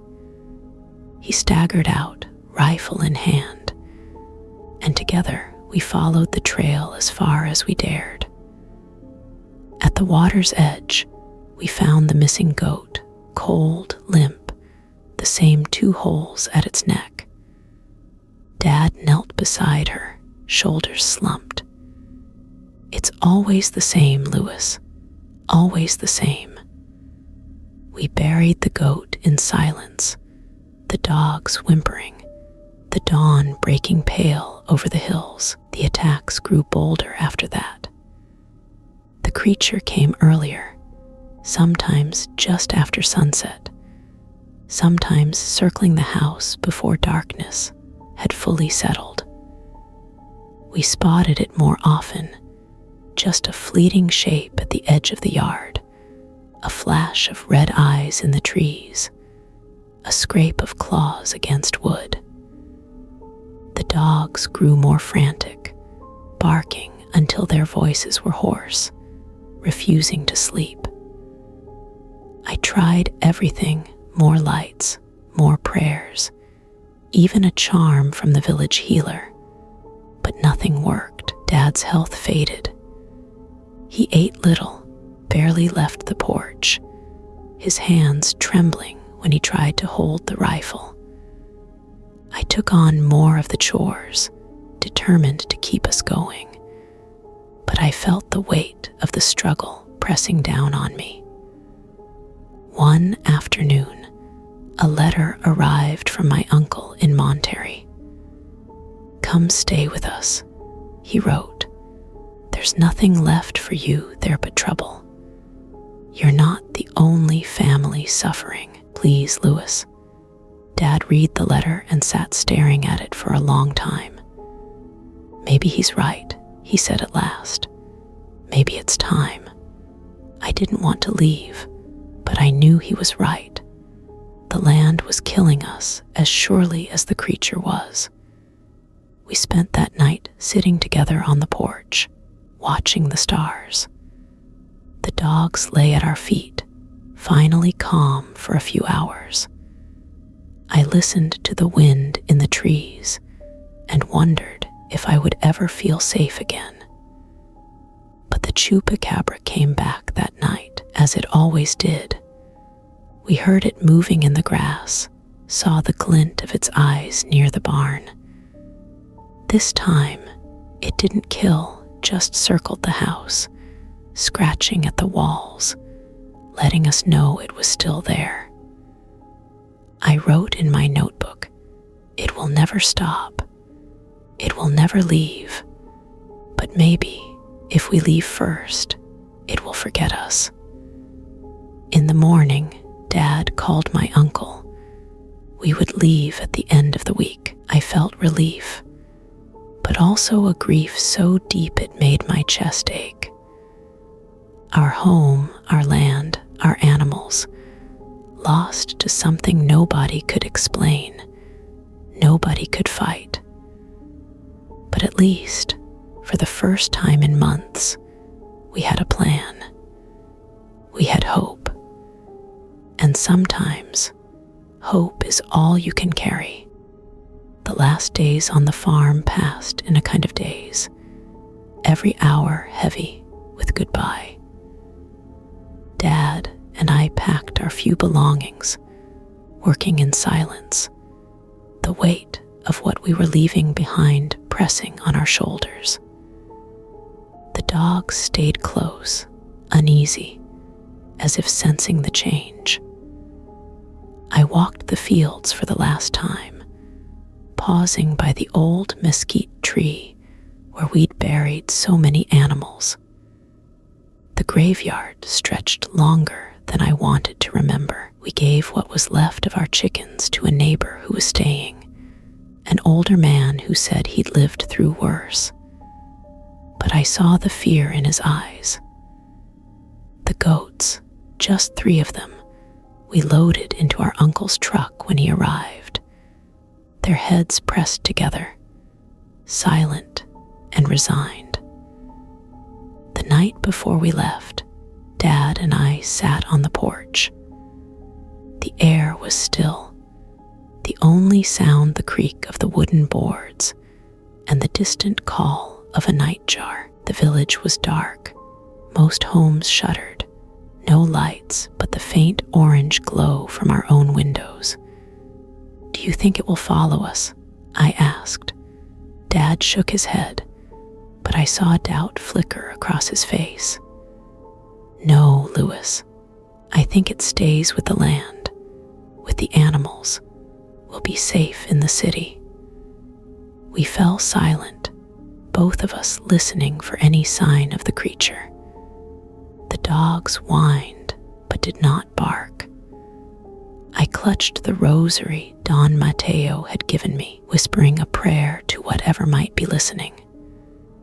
Just after midnight, we heard it, soft footsteps in the yard, the scrape of claws on gravel. My heart hammered. Dad raised the rifle, but we stayed inside, watching through the window. The creature circled the empty barn, pausing at the doors, sniffing at the ground where the goats used to sleep. It moved slowly, almost searching, its gray body gleaming in the moonlight. It came to the porch, pressed its face to the glass, and for a moment I was close enough to see its eyes, red and burning, filled with a hunger that was almost human. Then it turned and slipped away into the night. That was the last time I saw it. The following morning, we left before sunrise. Uncle drove, Dad beside him, the dogs and me in the back, the goats in the trailer. I watched the farm recede in the rearview mirror, the fields bathed in blue dawn, the house standing silent and alone. In Monterey, life was different. The city was loud, crowded, busy, the opposite of everything I'd known. But I slept through the night for the first time in months. The dogs relaxed, tails wagging, finally able to rest. Dad found work, his face slowly regaining some color, some life. Still, the memories lingered.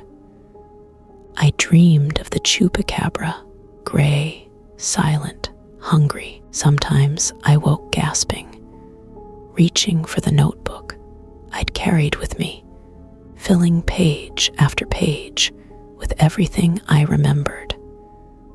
We heard from neighbors who stayed behind. Some lost more animals, some saw nothing for weeks. The fear faded, but it never completely vanished. I wondered if the creature had moved on, hunting elsewhere, or if it remained, haunting the empty barns, waiting for the next family to start again. Dad and I never talked much about what happened. It was enough that we had survived. But I knew deep down that if I ever returned to that land, I would feel its eyes on me again. And I would never forget that for one long, endless summer, the Chupacabra came back every night, and there was nothing we could do to stop it, only endure, and finally, let go. Story 7. Chupacabra encounters. We heard it screaming outside. My name is Alina, and I never imagined I'd be the sort of person who believed in monsters. My husband, Mark, and I bought our little house near Alamosa, Colorado, because we wanted quiet, the kind of quiet you get only in wide, open country, where the nights are black as ink, and the only sounds are wind and the distant howl of coyotes. But quiet, I learned, is not the same as safety. It started in late September, just as the air began to turn sharp, and the aspens burned gold across the foothills. We'd been living in the house for only a few months, settling into the rhythms of rural life, fixing fences, tending our small flock of sheep, getting to know our neighbors, and learning the way the wind moved through the cottonwoods at night. The first sign that something was wrong came on a Tuesday evening. We were sitting on the porch, sipping tea, the sheep grazing in the fading light. Suddenly, every animal in the yard froze, heads up, eyes wide. The dogs bristled and began to whine, tails tucked. Mark stood, scanning the horizon, but there was nothing, just the hush of dusk and the far-off call of a night bird. That night, I woke to a sound I'd never heard before, a scream, high and shrill, piercing the darkness. It wasn't a coyote, and it wasn't a mountain lion. It was something else, a sound that seemed to come from everywhere and nowhere all at once, as if the earth itself was crying out. The dogs bolted under the bed, whimpering. Mark grabbed his flashlight and stood by the window, but when he shone the beam outside, there was nothing but darkness and the trembling shapes of the sheep pressed against the fence.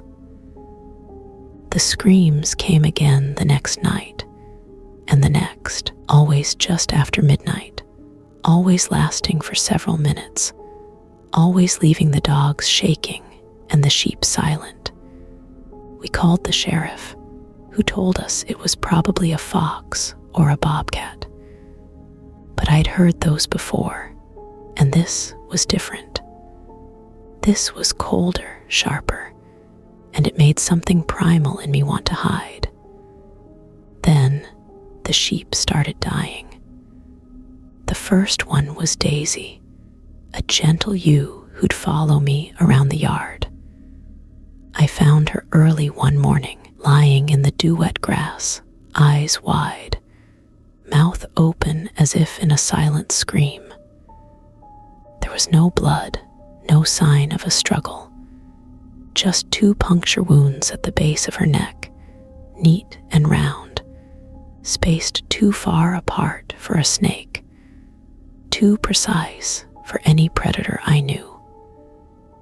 Mark buried her near the cottonwoods, his jaw tight, his hands shaking.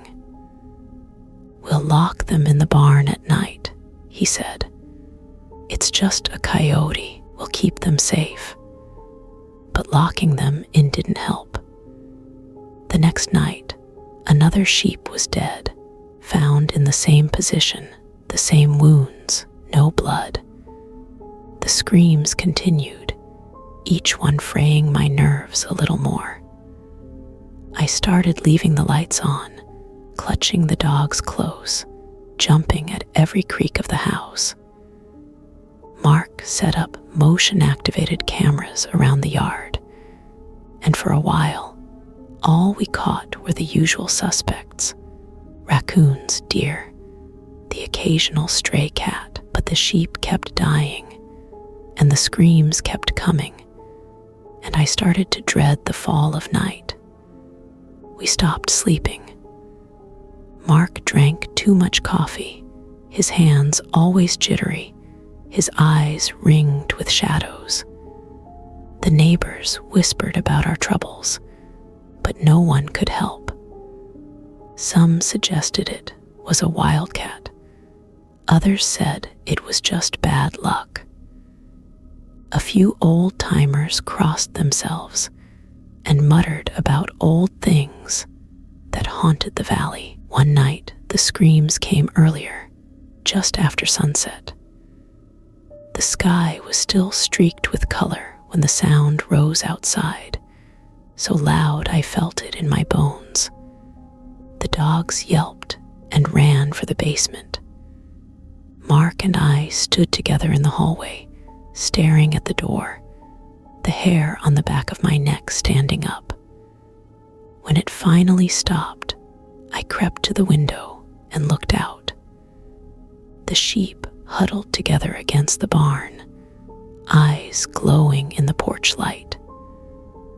Beyond them, at the edge of the field, something moved, something low to the ground, pale and thin, moving faster than anything I'd ever seen. I called the sheriff again. He promised to send a deputy, but no one came.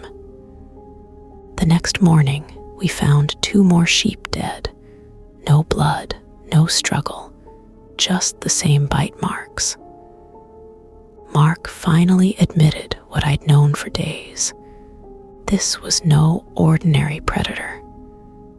That night, the screams came again, and I realized, with a kind of cold certainty, that whatever was outside, it wasn't just killing our sheep. It was hunting us too. After that night, every shadow seemed to move with a life of its own. Mark and I spoke less and less, our conversations punctuated only by the whir of the cameras or the whimper of the dogs. We started sleeping in shifts, one of us always awake, watching the feeds, listening to the wind, waiting for the next scream. The sheep refused to leave the barn after dark. Even during the day, they stuck close together, their eyes rolling toward the windows at every unexpected sound. I found myself counting them over and over, just to reassure myself they were still alive. The neighbors began to avoid us. At the grocery store, old Mrs. Garcia wouldn't meet my eyes. Mr. Lee, who used to drop by with sweet corn, just drove past now, his face set in a grim line. Word had spread. Something was happening at our place, and no one wanted to be caught in the middle of it. The attacks kept coming. Some nights, the screams would wake the whole house, sending the dogs scrambling for cover, and my heart into my throat. Other nights, there was only silence, so thick and heavy it felt like a blanket pressed over my face. One morning, I found the barn door hanging open, the lock twisted off, 2 sheep missing from the flock. Mark and I searched the property, calling their names, the dogs trotting nervously at our heels. We found them at the far edge of the field, lying side by side in the tall grass. The wounds were the same, 2 precise holes, no blood, no other damage. Mark took it hard. He buried them without a word, then spent the afternoon pacing the fence line, checking for gaps, muttering under his breath. That night, we reinforced every door and window. We hung garlic and crosses, burned sage in the barn, and left the porch lights blazing. The dogs refused to go outside, whining and scratching at the door until we let them back in. I tried to call my sister in Denver just to hear a friendly voice, but the line was full of static, and I gave up after a few minutes, feeling more alone than ever. The next night, the screaming came again, closer this time, so close it felt as if it was right outside the window. Mark and I sat on the floor, backs to the wall, the shotgun between us. I counted my breaths, tried not to cry, tried not to listen, but the sound pressed in, filling every corner of the house. When it finally stopped, the silence was even worse. At dawn, we found another sheep dead, its body still warm, the same marks at its neck. The smell of fear hung heavy in the barn. I wrote in my journal, "The screaming is changing us. We're not sleeping, not eating, not living, just waiting." Mark started drinking more coffee, staying up for days at a time. He snapped at the dogs, at me, at nothing at all.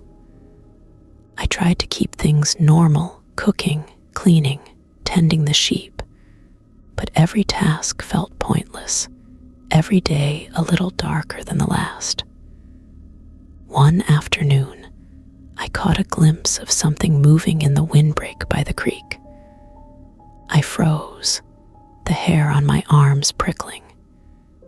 It was just a flicker, a pale shape slipping between the trees, but it was enough to send me running for the house, heart pounding. I locked the door behind me and sat on the floor, hugging my knees.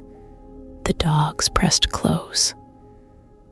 I realized, with a kind of numb certainty, that we were being watched, not just at night, but always. The next day, Mark suggested we leave just for a while, until things settled down. But I couldn't. I couldn't abandon the farm, the animals, the life we'd built, so we stayed, and the screaming continued. Each night, as the sun dipped behind the mountains, I found myself praying for silence, even as I dreaded what it might mean. The days grew shorter, and so did our tempers. Mark and I argued more, snapping at each other over the smallest things, how tight the barn door should be locked, whether the cameras should point at the fields or the creek, who had forgotten to refill the dog's water bowl. Fear made us raw and brittle. Sometimes, after a long silence, I'd catch Mark watching me with haunted eyes, and I'd realize I looked the same way. The sheep were growing thin, even with the best feed and constant care. Their coats lost their shine, and they spent their days huddled together, heads down.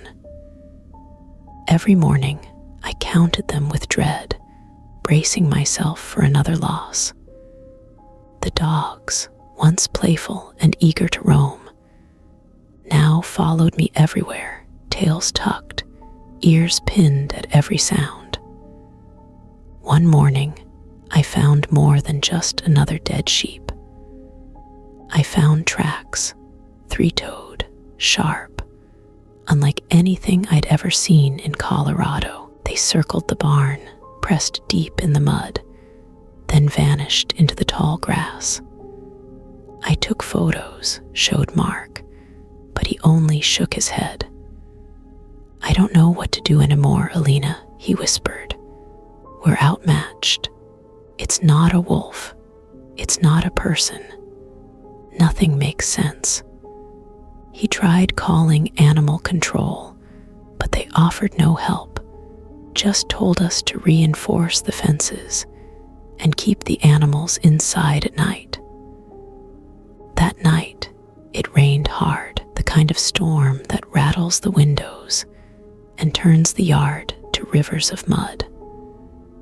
I hoped the noise would keep the creature away, but the screaming was louder than ever, slicing through wind and thunder alike. The dogs howled and cowered under the bed.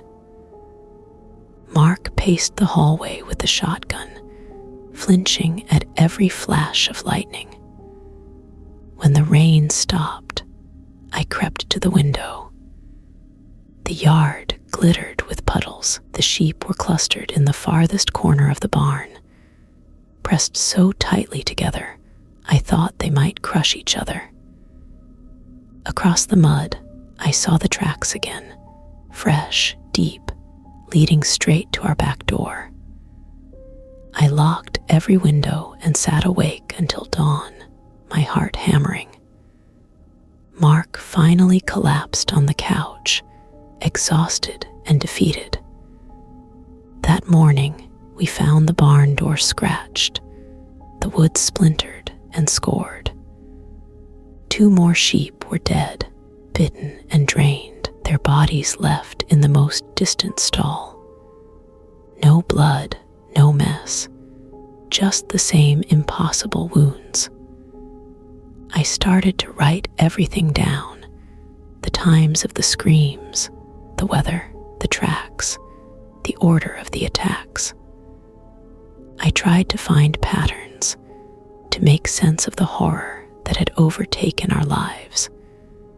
But the only pattern was this: the screaming always came and always left us more afraid than before.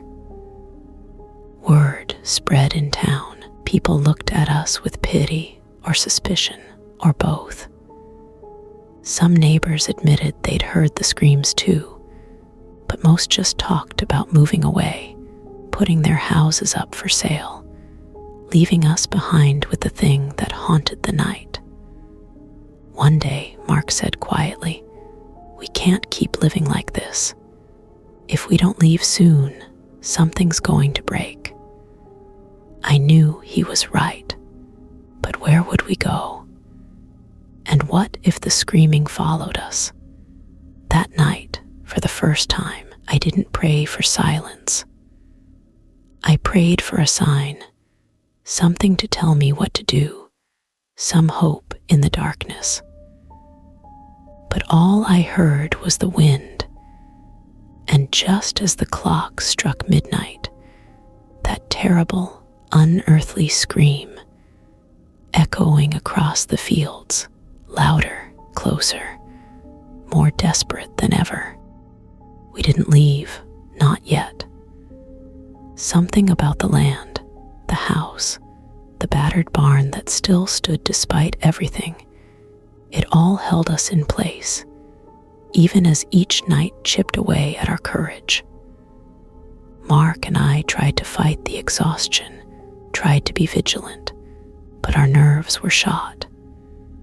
Even the smallest sound, an owl hooting, a branch tapping the window, made us jump. The screaming came every night. Sometimes it started at dusk, sometimes just after midnight, always lasting long enough to set the dogs trembling and leave my hands shaking. I began to recognize patterns in the sound. Sometimes it was a single shriek, drawn out and lonely. Other times it came in waves, rising and falling like a siren in the fog. The worst was when it paused, as if the thing outside was listening, waiting for a reply. One evening, desperate for a break from the fear, I drove into town for groceries. The clerk, a quiet man named Eddie, met my eyes for the first time in weeks.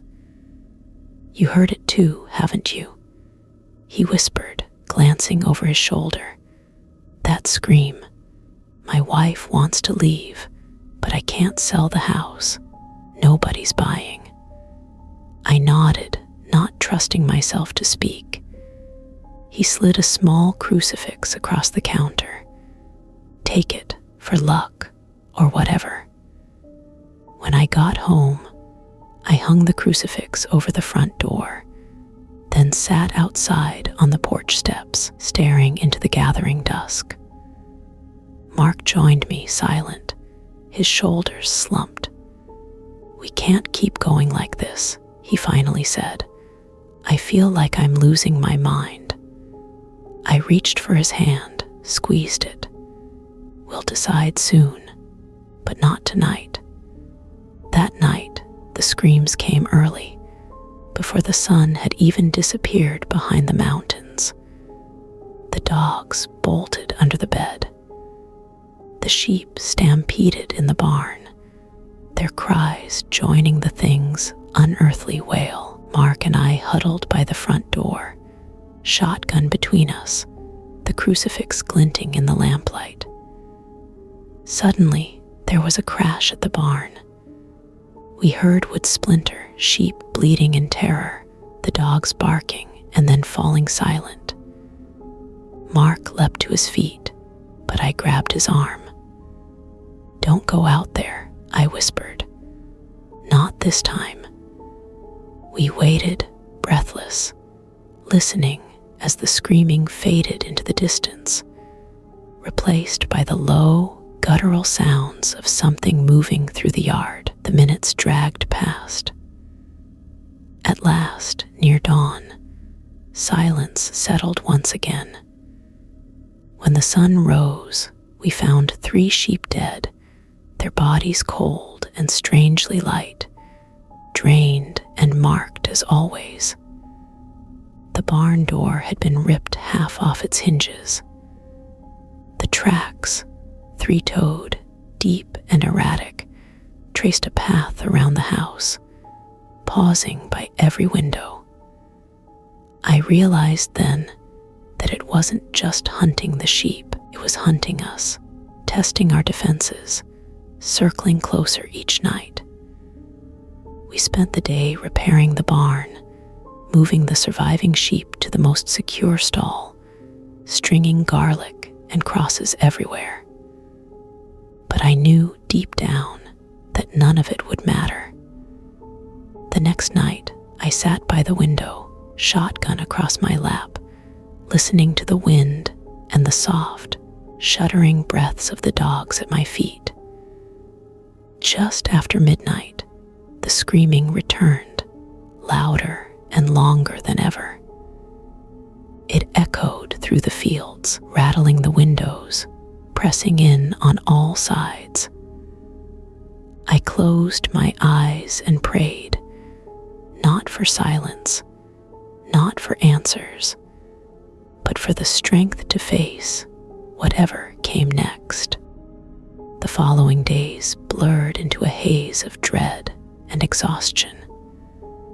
Mark and I took turns sleeping and keeping watch, though neither of us truly rested. Our nerves were frayed to the point of breaking. The dogs rarely left the house, and the remaining sheep barely grazed, sticking to the corners of the barn, their eyes hollow and wild. I stopped writing in my journal for a while. Every page seemed to say the same thing. Another night, another scream, another loss. I wondered if perhaps this was how people went mad, not all at once, but by degrees, with each new sound in the dark. One gray afternoon, rain swept in from the mountains. I stood at the window, watching the clouds gather, feeling a strange sense of relief. Maybe the storm would drown out the creature's cries. Maybe it would keep the thing away for just one night. But as dusk fell, the wind shifted, the smell of wet earth filled the air, and the dogs began to whine. Mark walked the house, checking every lock, every window, his eyes flickering with fear.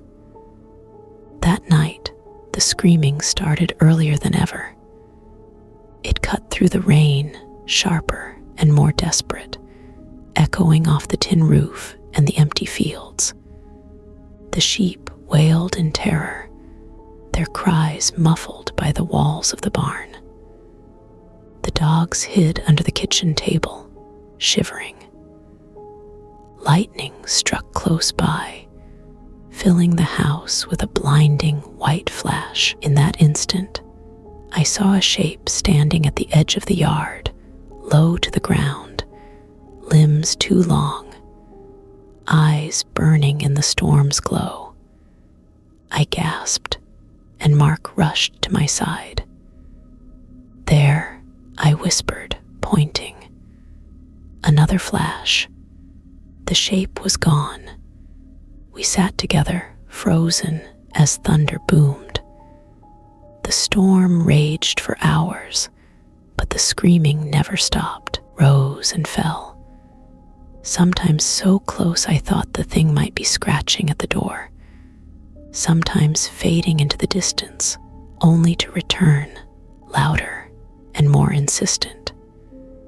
At dawn, the storm passed. The world felt washed clean, but the fear lingered. We found the barn door splintered, deep gouges raked across the wood. 2 more sheep were gone, vanished without a trace. No bodies, no blood, only the tracks in the mud winding away toward the creek. Mark broke down that morning, slumping to the floor, his shoulders shaking. "I can't do it anymore, Alina," he whispered. "I can't lose you too." I wrapped my arms around him, tears streaming down my face. For the first time, I admitted aloud what I'd been thinking for weeks. "I'm scared, Mark. I'm so tired of being scared." We decided then that we couldn't stay. We would pack what we could, find a place in town, try to start over somewhere with neighbors nearby, with lights on all night and the sound of traffic instead of screams. That day, I wrote one last entry in my journal. We heard it screaming outside night after night until there was nothing left but fear and the memory of a quiet we'll never trust again. We packed the truck that evening, moving slowly, as if the land itself was reluctant to let us go. The dogs jumped in without hesitation. We left the sheep in the barn, promising ourselves we'd come back for them once we'd found help. As we drove away, the sky streaked pink and gold behind the storm clouds. I looked back at the house, the barn, the empty fields. I wondered if we would ever feel safe again. And I knew deep down that no matter how far we ran, the memory of those screams would follow us always. Story 8. Chupacabra Encounters. Something was watching the goats. My name is Tom, and I never thought of myself as a fearful man. I grew up on a goat farm near Deeming, New Mexico. My life was early mornings, hard work, and quiet nights spent listening to the wind rattle the porch. The desert could be harsh, but it was honest, and the animals depended on me to keep them safe. I'd heard all the old stories, coyotes, mountain lions, even the occasional whisper about something stranger. I mostly laughed those off. In my experience, real trouble came with tracks you could follow, eyes you could stare down, and a problem you could fix with a fence or a rifle. But in the summer of 2015, I learned that not everything in the desert can be explained away. It started subtly, with the goats acting strangely. They refused to graze near the north end of the property, bunching together and bleating nervously when I tried to herd them toward the old mesquite. At first, I thought it was a snake or a wildcat. I checked for tracks, found nothing but wind-blown dust and the odd jackrabbit print. Then I started hearing things at night. Not the usual calls of coyotes or the bark of a neighbor's dog, but something softer, a shuffling just beyond the light of the porch, a sound that made the hair on my arms stand up. The dogs would growl, low and uneasy, but they wouldn't leave the steps, no matter how much I called. One night, I woke to the sound of the goats crying out in panic. I grabbed my flashlight and rifle and ran out into the dark. The moon was bright, making long shadows across the pasture. The goats were pressed together against the fence, eyes wide, their bodies trembling. I swept the light across the field and caught a glimpse of something at the edge of the brush. Two eyes glowing green, set too far apart for a coyote, too low for a deer. The shape was wrong, too, hunched and thin, almost crawling. It watched me for a moment, then melted back into the darkness. I didn't sleep the rest of the night. At dawn, I found one of my goats dead near the fence. No blood, no torn flesh, just two round holes at the throat, and a look of terror frozen on its face. I buried her in the soft sand under the mesquite, my hands shaking. The dogs circled the grave, whining, refusing to leave until I called them away. After that, the feeling of being watched only grew. The goats clung to the barn, refusing to leave the safety of the yard, even in daylight. I set up motion lights and cameras, but whatever stalked my land knew how to avoid them. Sometimes the lights would flicker on for no reason, and I'd catch a flash of movement out of the corner of my eye, always gone before I could focus. The attacks continued every few nights, always the same: a goat dead by morning, untouched except for those perfect, bloodless wounds. I called the vet, who drove out and examined the bodies. She was a practical woman, never one for tall tales. But after she saw the third goat, she shook her head and said, "I've never seen anything like this, Tom. This isn't a wildcat or a dog, and it's not a disease. I don't know what it is." She left with samples, promising to call with results. I never heard back. Desperate, I called my neighbor Dave and asked him to keep watch with me. That night, we sat on the porch with our rifles, scanning the fields, telling ourselves it was nothing we hadn't handled before. But around midnight, the dogs started to whine, and the goats began to cry out again. We rushed to the barn, lights flickering as we ran. just at the edge of the field, I saw it, a shape hunched low, eyes gleaming in the beam of my flashlight. It didn't run like a coyote or a dog. It moved in fits and starts, almost slithering, keeping low to the ground. Dave raised his rifle, but I grabbed his arm. "Wait," I whispered. Something in me knew it wouldn't matter. The thing stared at us for a long moment, then turned and vanished into the shadows. We found another goat dead at dawn. Dave wouldn't come back after that. The rest of the summer was a blur of fear and sleepless nights. The attacks slowed as the weather cooled, but every so often, I'd still find a dead goat near the fence, always with the same marks, always with that feeling, like something was watching me from just beyond the light.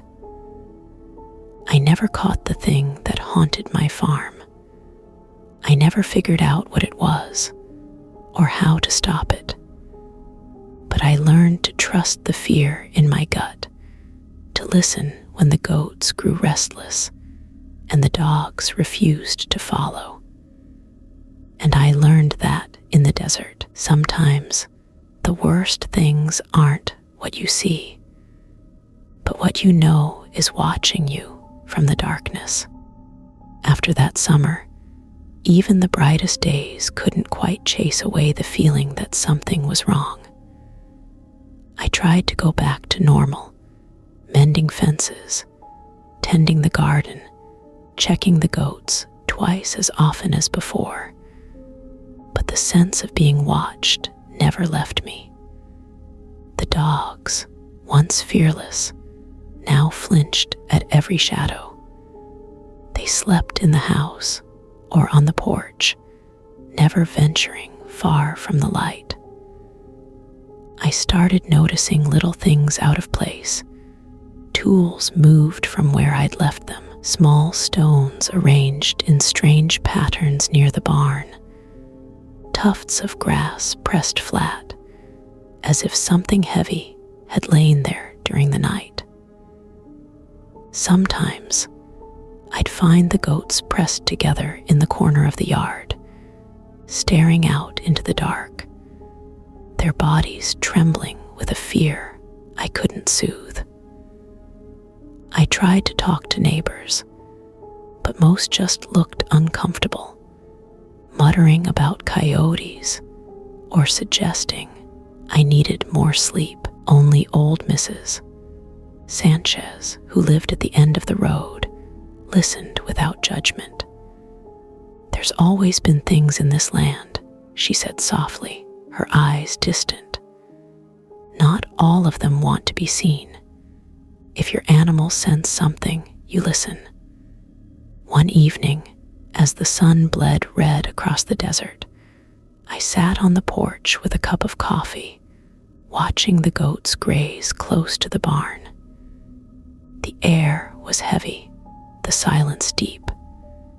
I found myself scanning the fence line, searching for movement, for any flicker that might betray what I'd seen before. That night, I couldn't sleep. I lay awake, listening to the wind, the distant bark of a dog from another farm, the steady breathing of my own dogs at the foot of the bed. Around midnight, I heard the goats start to cry out, the same panicked, desperate bleating that had become all too familiar. I rushed outside, flashlight in hand, heart pounding. The moon was new, the darkness nearly total. The motion light by the barn flickered on, then off. I swept the beam of my flashlight across the yard and caught a glint of green eyes at the edge of the brush. The creature was there, hunched and still, watching me. This time, it didn't run. For a long moment, we stared at each other. I couldn't move, couldn't look away.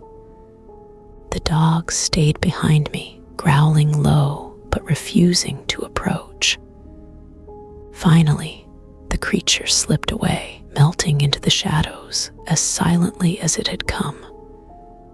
I waited in the yard until dawn, shivering despite the heat. The next morning, I found another goat dead, the marks on her neck unmistakable. I buried her beneath the mesquite, hands numb, heart heavy. I tried to fight back, set traps, scattered cayenne pepper and mothballs along the fence, hung wind chimes and mirrors to scare away whatever prowled my land. Nothing worked. The attacks came less often, but they never stopped completely. I started to wonder if I was the one being hunted, if the fear was what the thing wanted all along. I stopped inviting people over, stopped calling my brother in Las Cruces to ask for help. The silence grew thicker, the nights longer. One afternoon, I found a set of tracks in the dust, three-toed, deep and wide, unlike anything I'd seen in all my years on the farm. I took pictures, measured them, tried to match them to any animal in my old hunting guides. Nothing fit. I sent the photos to the local vet, but she never replied.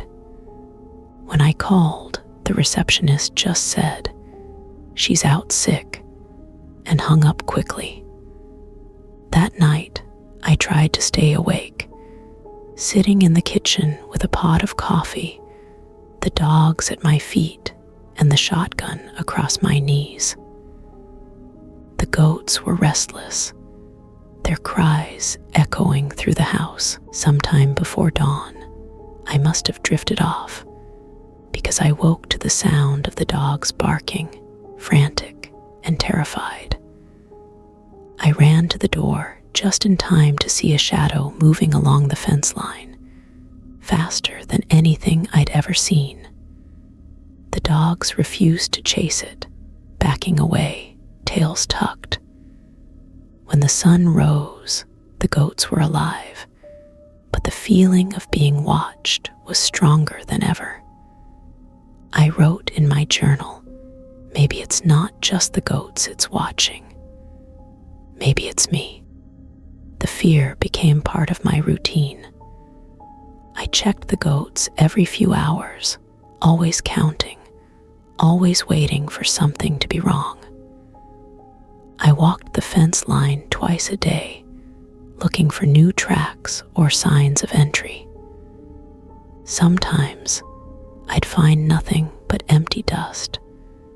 Other times, I'd see those three-toed prints pressed fresh into the sand, leading to the brush and disappearing.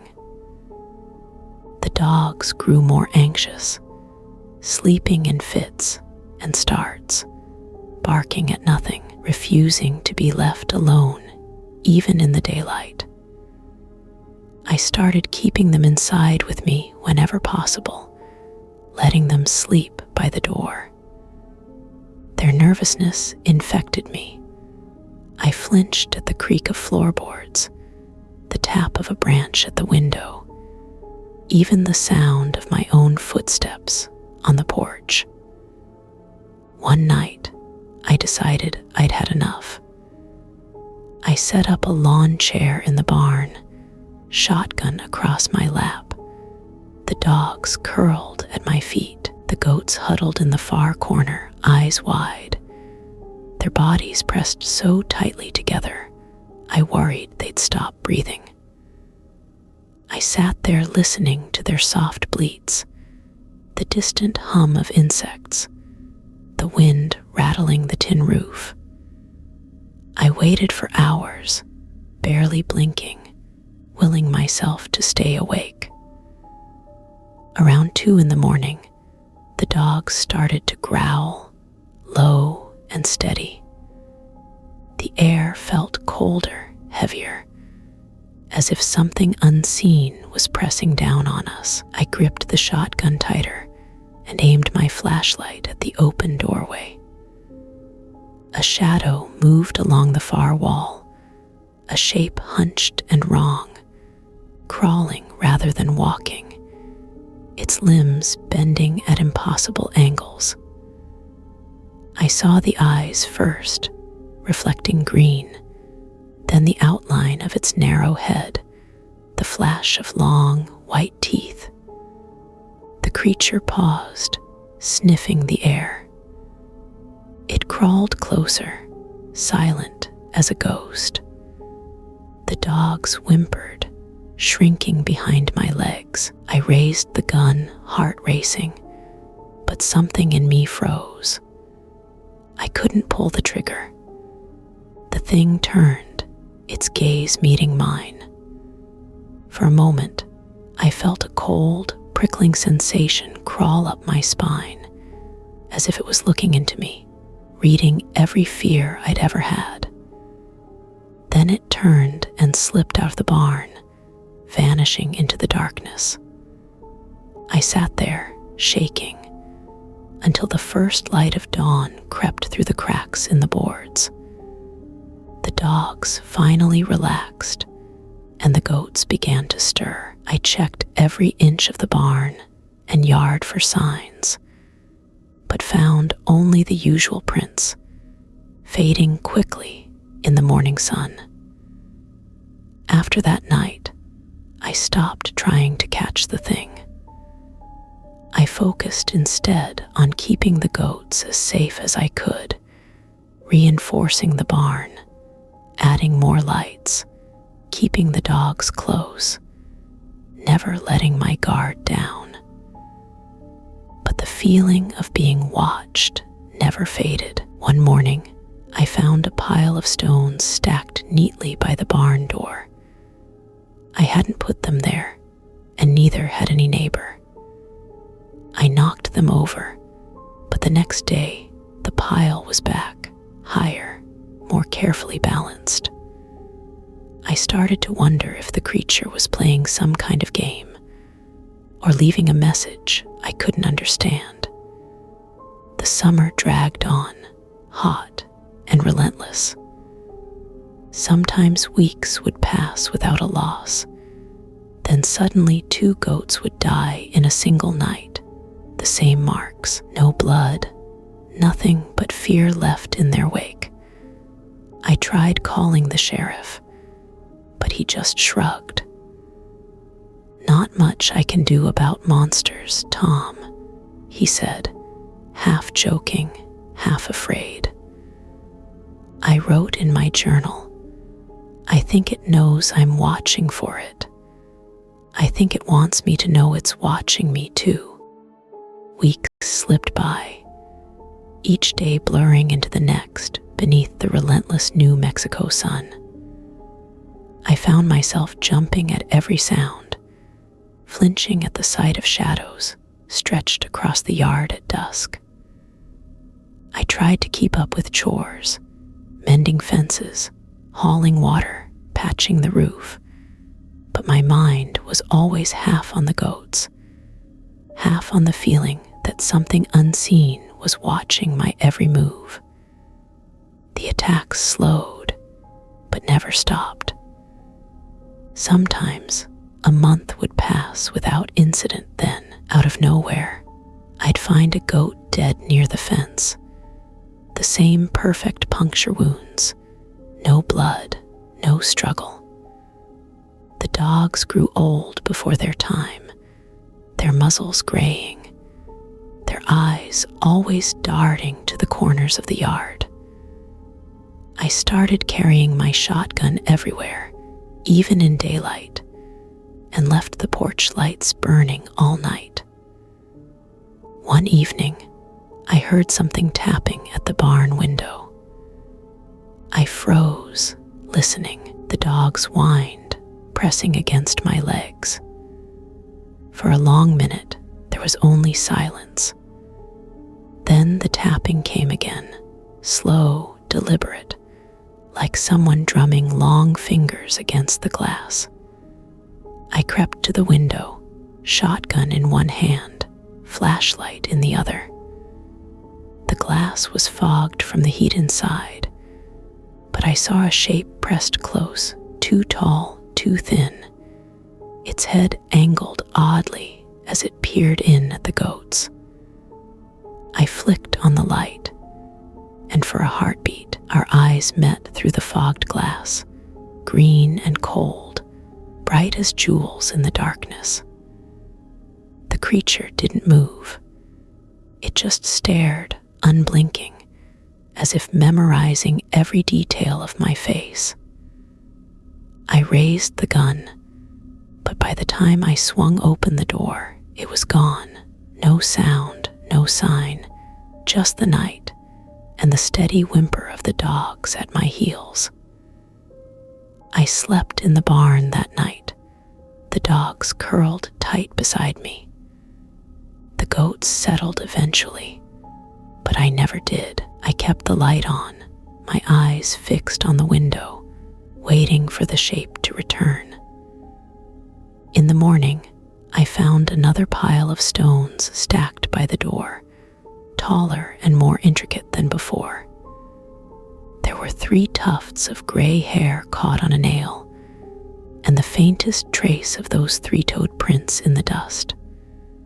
I swept it all away, but dread settled in my chest like a stone. I called Mrs. Sanchez, desperate for advice. She listened quietly, then told me to burn sage, to braid red string across the barn doors, to leave a bowl of milk at the fence. I tried it all, and for a while, things were quiet. But the feeling of being watched never left. Sometimes, I'd catch a glimpse of movement in the brush at dusk, a flash of gray, the glint of an eye, only for it to vanish as soon as I looked. The goats grew leaner, wary, never straying far from the barn. One night, I heard the dogs barking furiously. I rushed outside, heart pounding. But by the time I reached the barn, there was nothing but silence and the faint, bitter scent of musk on the air. After that, I stopped sleeping through the night. I kept a lantern burning in the barn, sat with the goats until sunrise, the dogs pressed close and trembling. I wrote in my journal, I think it's waiting for me to slip, to give up, to look away. I won't. But I didn't know how long I could last. By September, my nerves were stretched thin as barbed wire. My world had shrunk to the barn, the goats, and the constant surveillance that had become my only routine.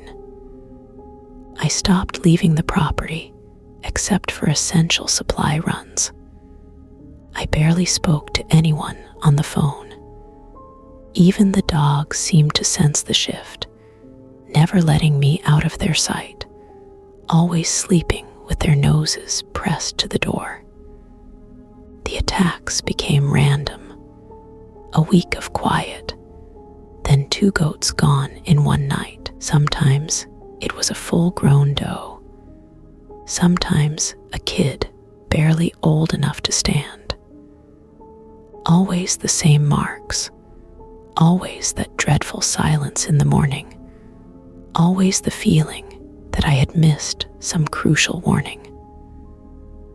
One chilly evening, with the wind howling across the empty fields, I decided to try something new.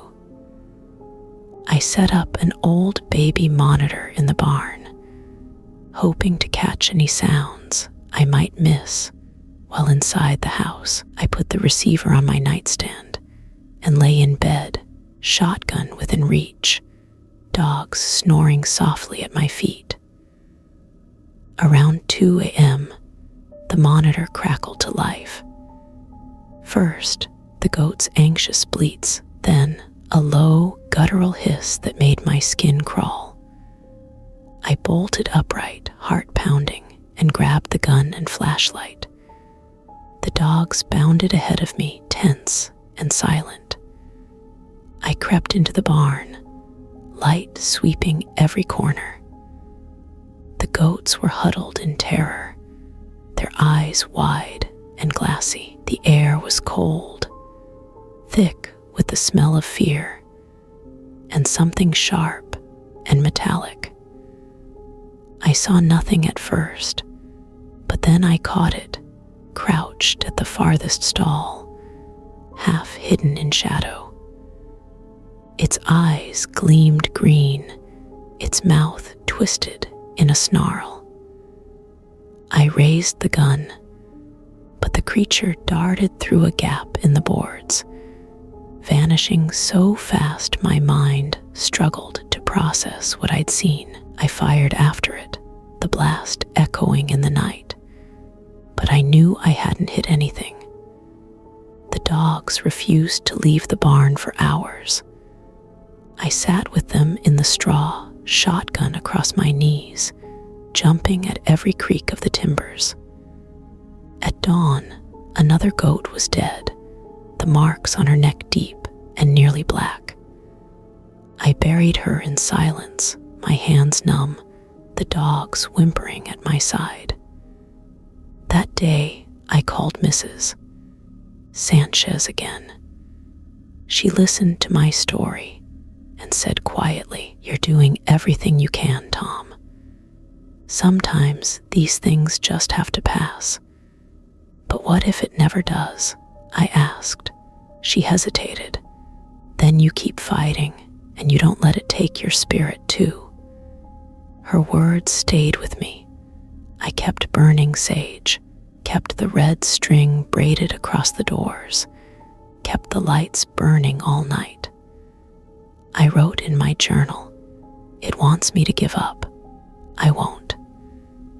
But the feeling of being watched grew stronger. Sometimes I'd see fresh piles of stones by the barn, more elaborate each time.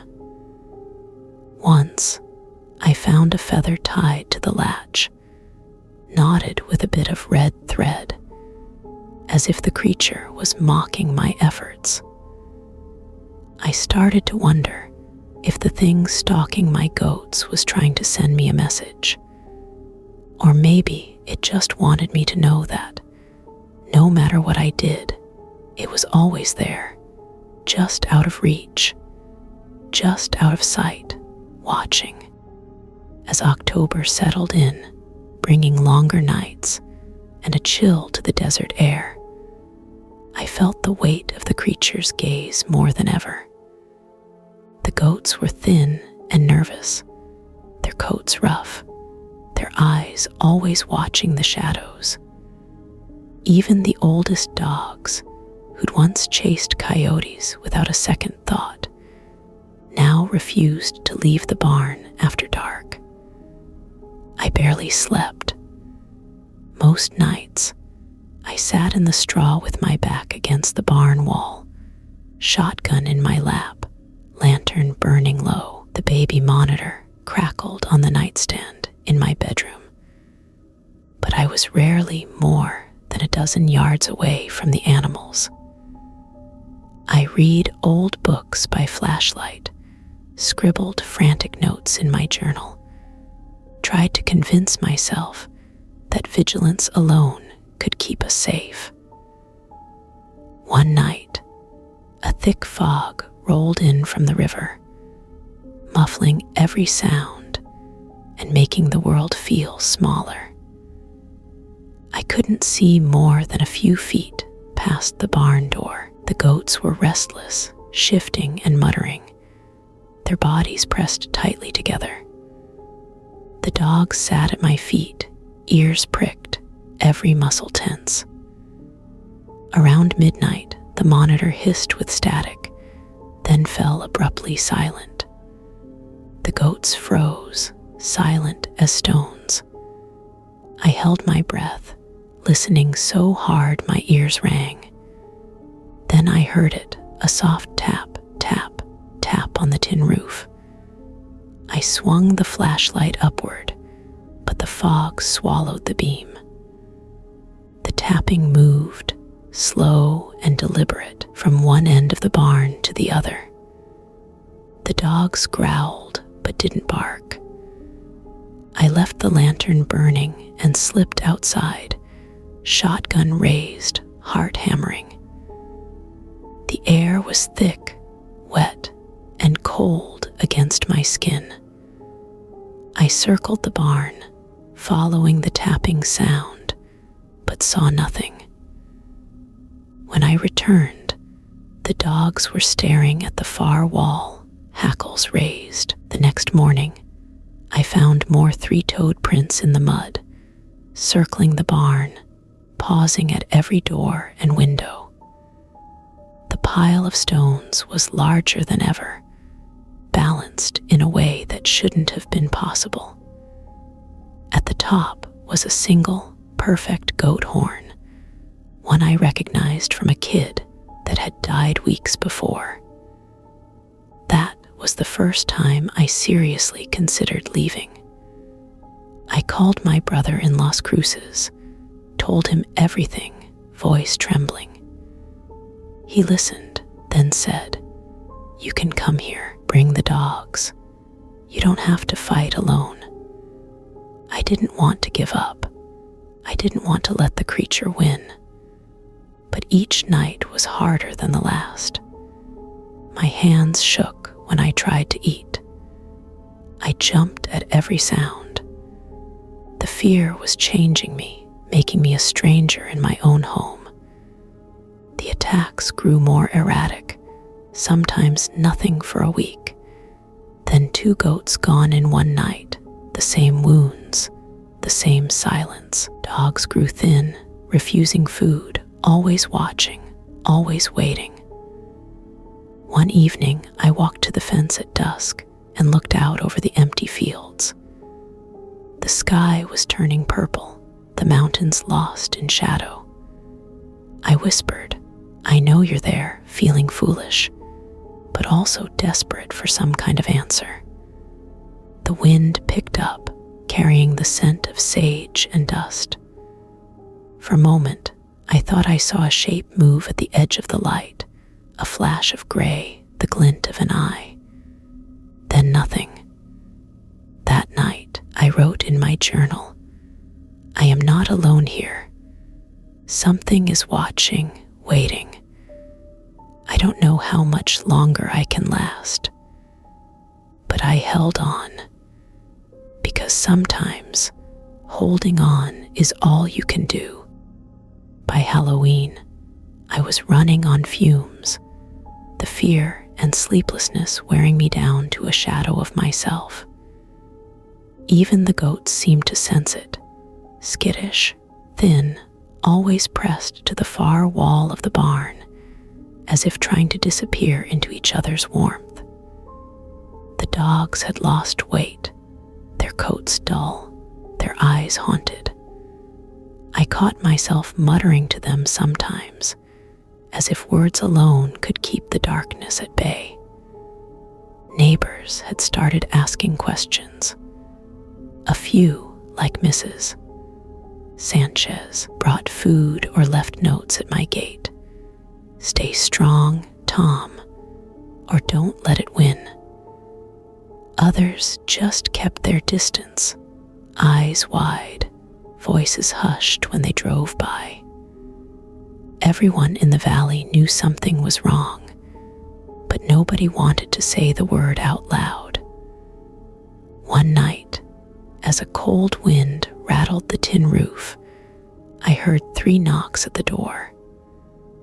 I froze, shotgun in hand, the dogs growling at my feet. I waited, breath held. But there was only silence after that. No footsteps, no voice, just the long sigh of the wind. I checked outside, flashlight trembling in my grip. Nothing. Only the sound of the goats shifting nervously, the darkness pressing in on all sides. The next morning, I found the pile of stones by the barn had been knocked over, scattered across the yard. At the center was a single, bloody feather tied with a scrap of red string. I collected it, hands shaking, and buried it beneath the mesquite, hoping it would break whatever curse or message the creature was trying to send. That day, I walked the fence line twice, checking every post, every strand of wire. I found more tracks, deeper and more erratic than before, circling the barn, leading to the creek and vanishing in the reeds. The dogs refused to follow, tails tucked, bodies trembling. That night, I made a decision. I called my brother again. "I can't do this anymore," I admitted, my voice hoarse. "I'm coming to Las Cruces. I'll bring what's left of the herd if I can." He didn't hesitate. "Come as soon as you can. I'll help." I spent the next day preparing, loading the goats into the trailer, packing the truck, gathering the dogs, double-checking every latch. I felt equal parts relief and guilt, as if I was abandoning the land I'd sworn to protect. The last night on the farm, I sat on the porch with the dogs, staring into the darkness. The air was thick and cold, the wind carrying a faint, sour smell. I whispered a goodbye to the land, to the ghosts of all I'd lost. Just before dawn, the dogs started to whine. I watched as a shadow moved at the edge of the yard, pausing for a long moment beside the barn.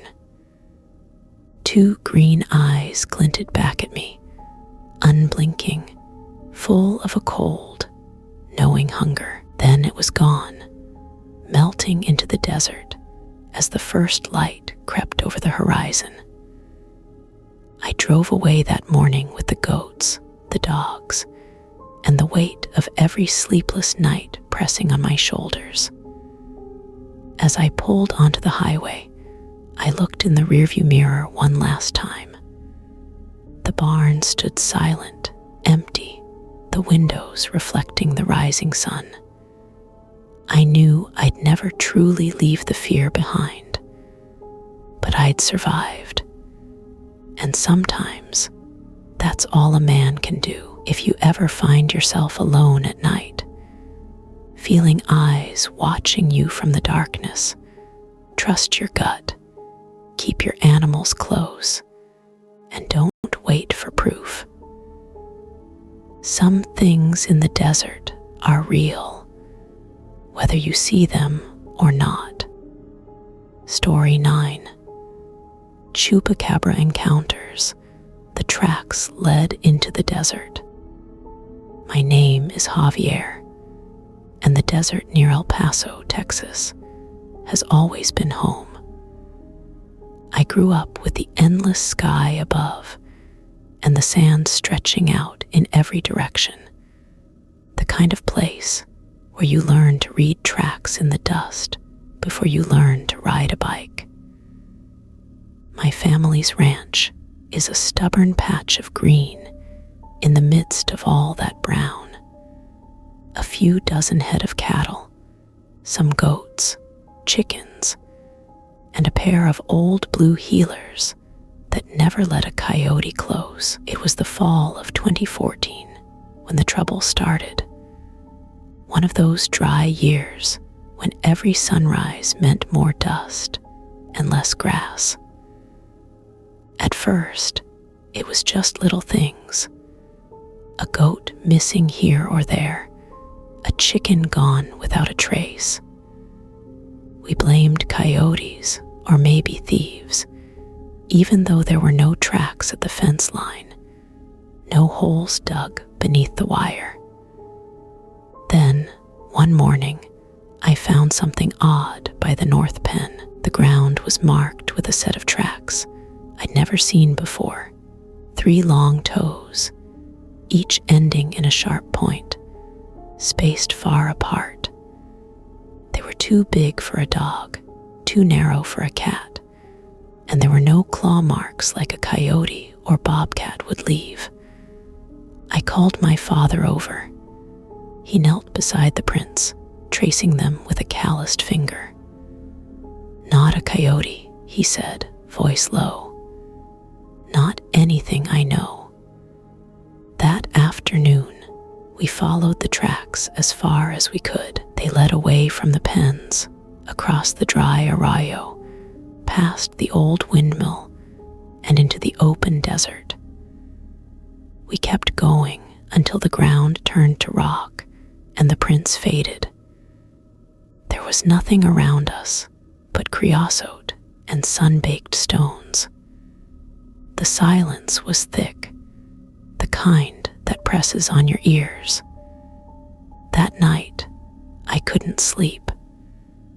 I lay awake listening to the wind, the distant yip of coyotes, the restless shifting of the cattle in their pen.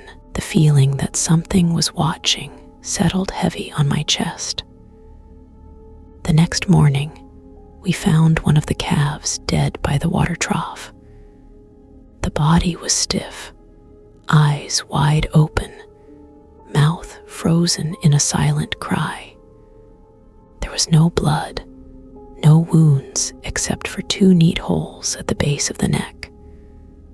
The ground around the calf was untouched, not a footprint, not a drop of blood, just the same strange tracks leading off into the desert.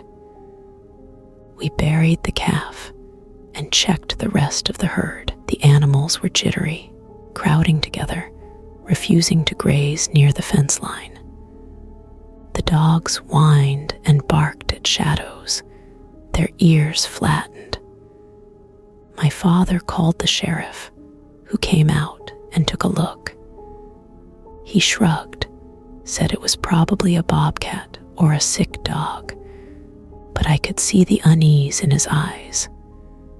He offered no answers, just told us to keep the pens locked and the dogs close.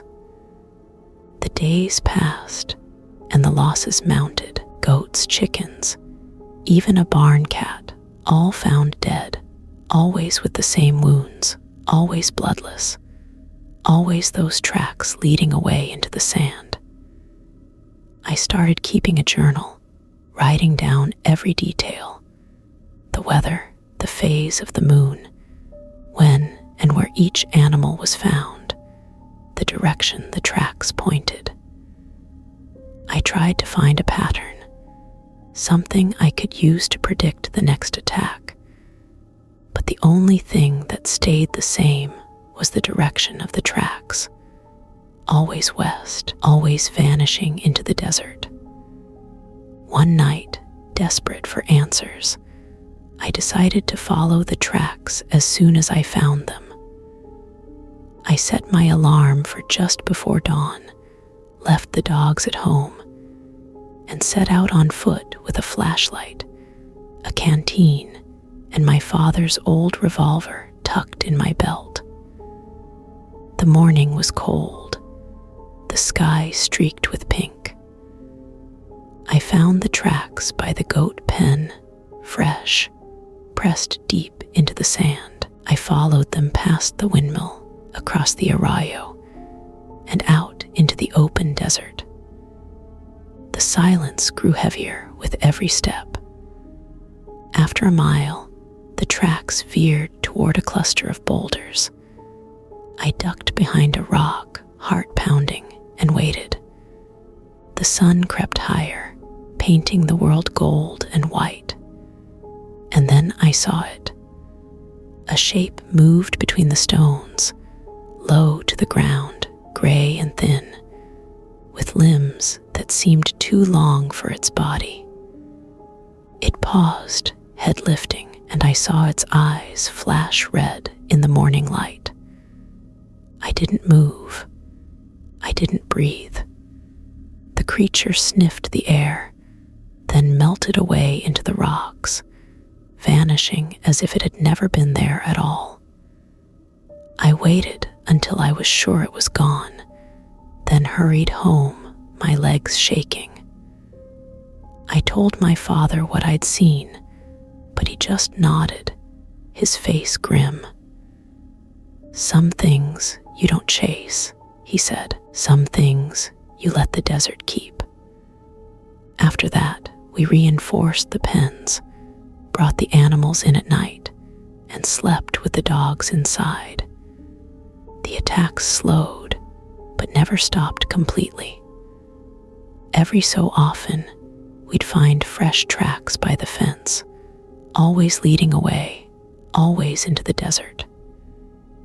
Sometimes, late at night, I still hear the wind whispering across the sand, and I wonder if the creature is out there still, following the tracks into the desert, hunting for whatever it needs, leaving only fear and silence behind. And I know, no matter how many fences I build, no matter how many locks I turn, there are some tracks I'll never be able to follow.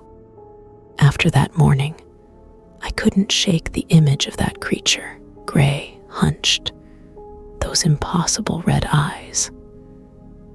I kept replaying the way it moved, too fast and too silent for anything I'd ever seen in the wild. I started double-checking every lock and fence line, walking the property at dusk and dawn, guns strapped to my back, dogs at my side.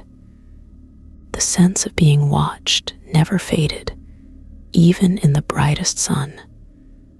The animals seemed to feel it too. The cattle grew skittish, bunching together in the center of the pen, refusing to graze close to the fence. The goats clung to the barn in the evenings, their calls sharp and anxious. Even the barn cats made themselves scarce. The dogs, usually fearless, began to whine at night, barking at shadows, their hackles raised. My father and I didn't talk much about what we'd seen. The ranch was quieter than ever, our conversations clipped and practical, but sometimes I'd catch him staring out toward the desert at sunset, his mouth set in a hard line, his hand resting on the old revolver. One night, the dogs woke me just after midnight, their barks sharp and frantic. I grabbed my flashlight and ran outside, heart pounding. The sky was clear, the moon bright enough to cast hard shadows across the yard. Near the goat pen, I found the dogs circling a patch of disturbed earth, growling at nothing I could see. The ground was torn up, three-toed prints gouged deep in the sand. I followed them to the fence, where the wire was twisted and bent, then out into the open desert. They vanished within 100 yards, lost in the endless sea of rocks and brush. We lost another goat that night, her body found in the morning, drained and cold, bite marks at her neck, no blood, no struggle, just the same wounds and the same direction of tracks, west, always west. I started to wonder if the thing was trying to lead us somewhere, or if it was just returning to whatever empty place it called home. Neighbors began to notice too. One afternoon, Don Raoul stopped by, his old pickup rattling down our drive. He took off his hat, his face drawn. "You losing animals too?" he asked. I nodded. "Same wounds, same tracks," he spat in the dust. "We lost 3 calves. Whatever it is, it's not afraid of people. My boy saw it once, said it looked like a dog, but wrong, too thin, eyes like coals. He looked at me hard. Don't follow it, Javier. You see those tracks, you go the other way. Word spread. Some families started bringing their animals in at night, locking everything up tight. Others just shrugged, unwilling to believe in monsters, but the fear was real, and it moved through the valley like a shadow. I tried to get proof, set up game cameras, scattered flour along the fence lines to catch prints. Every time, the creature seemed to slip past, leaving nothing but the faintest blur or a single perfect track in the dust. One night, I sat by the barn with a thermos of coffee and the rifle across my knees. The dogs lay close, silent and watchful. Around 2 a.m, I heard it, a soft, scraping sound near the fence. I snapped on the flashlight and caught a glimpse of movement, the flash of an eye, a shape melting into the darkness. The next day, I found the tracks again, leading out into the desert, just as before. I started keeping the cattle closer to the house, building higher fences, adding extra locks to the barn. It helped for a while. The attacks slowed, but the sense of dread never left. Sometimes I wondered if the creature was testing us, watching, learning our habits. Sometimes I wondered if it was just hungry, driven by a need we couldn't understand. The weeks dragged on. The losses hurt, but what hurt more was the helplessness, the knowledge that whatever was out there, it was always one step ahead. I wrote in my journal, the tracks lead into the desert. I follow them, but all I find is emptiness. Maybe that's the point. And I knew deep down that the thing out there was not just a predator. It was a part of the land, a shadow that the desert would never let go. By late October, fear had become as much a part of our lives as dust and drought. The animals grew thinner, their eyes haunted, and even the toughest ranchers in the valley started to lock up before sunset. I found myself scanning the horizon whenever I stepped outside, searching for any sign that the thing had returned. One morning, I discovered the dogs pacing the fence line, noses to the ground, tails rigid. The cattle were bunched in the center of their pen, the goats pressed so tightly to the barn wall they barely moved. I checked the property and found new tracks, deeper this time, claw marks etched beside the 3-toed prints. They circled the pen, then led, as always, into the open desert. Dad joined me, his face drawn. "It's getting bolder," he said, voice tight, not even trying to hide. That afternoon, a neighbor, Mrs. Alvarez, arrived in tears. She'd found her horse dead that morning, drained of blood, wounds at the throat matching the ones I knew too well. She showed me photos, eyes wide, lips pulled back as if in terror, not a drop of blood on the ground. The sheriff came again.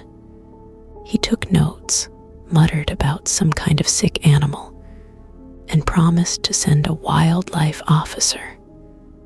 No one came. It was clear we were on our own. I spent that night in the barn, dogs at my feet, rifle across my lap. Sleep was impossible. Every creak, every sigh of wind sounded like claws on wood.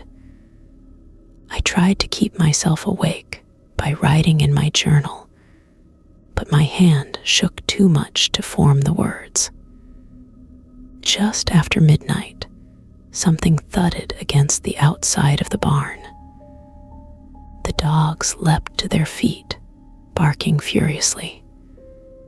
I snapped on my flashlight and crept to the door, heart pounding so loud I thought it would burst. In the beam, I caught a glimpse of it. A hunched gray shape, long limbs folded close, eyes burning red in the dark. It stood still for a moment, staring at me, then hissed and vanished, melting into the night.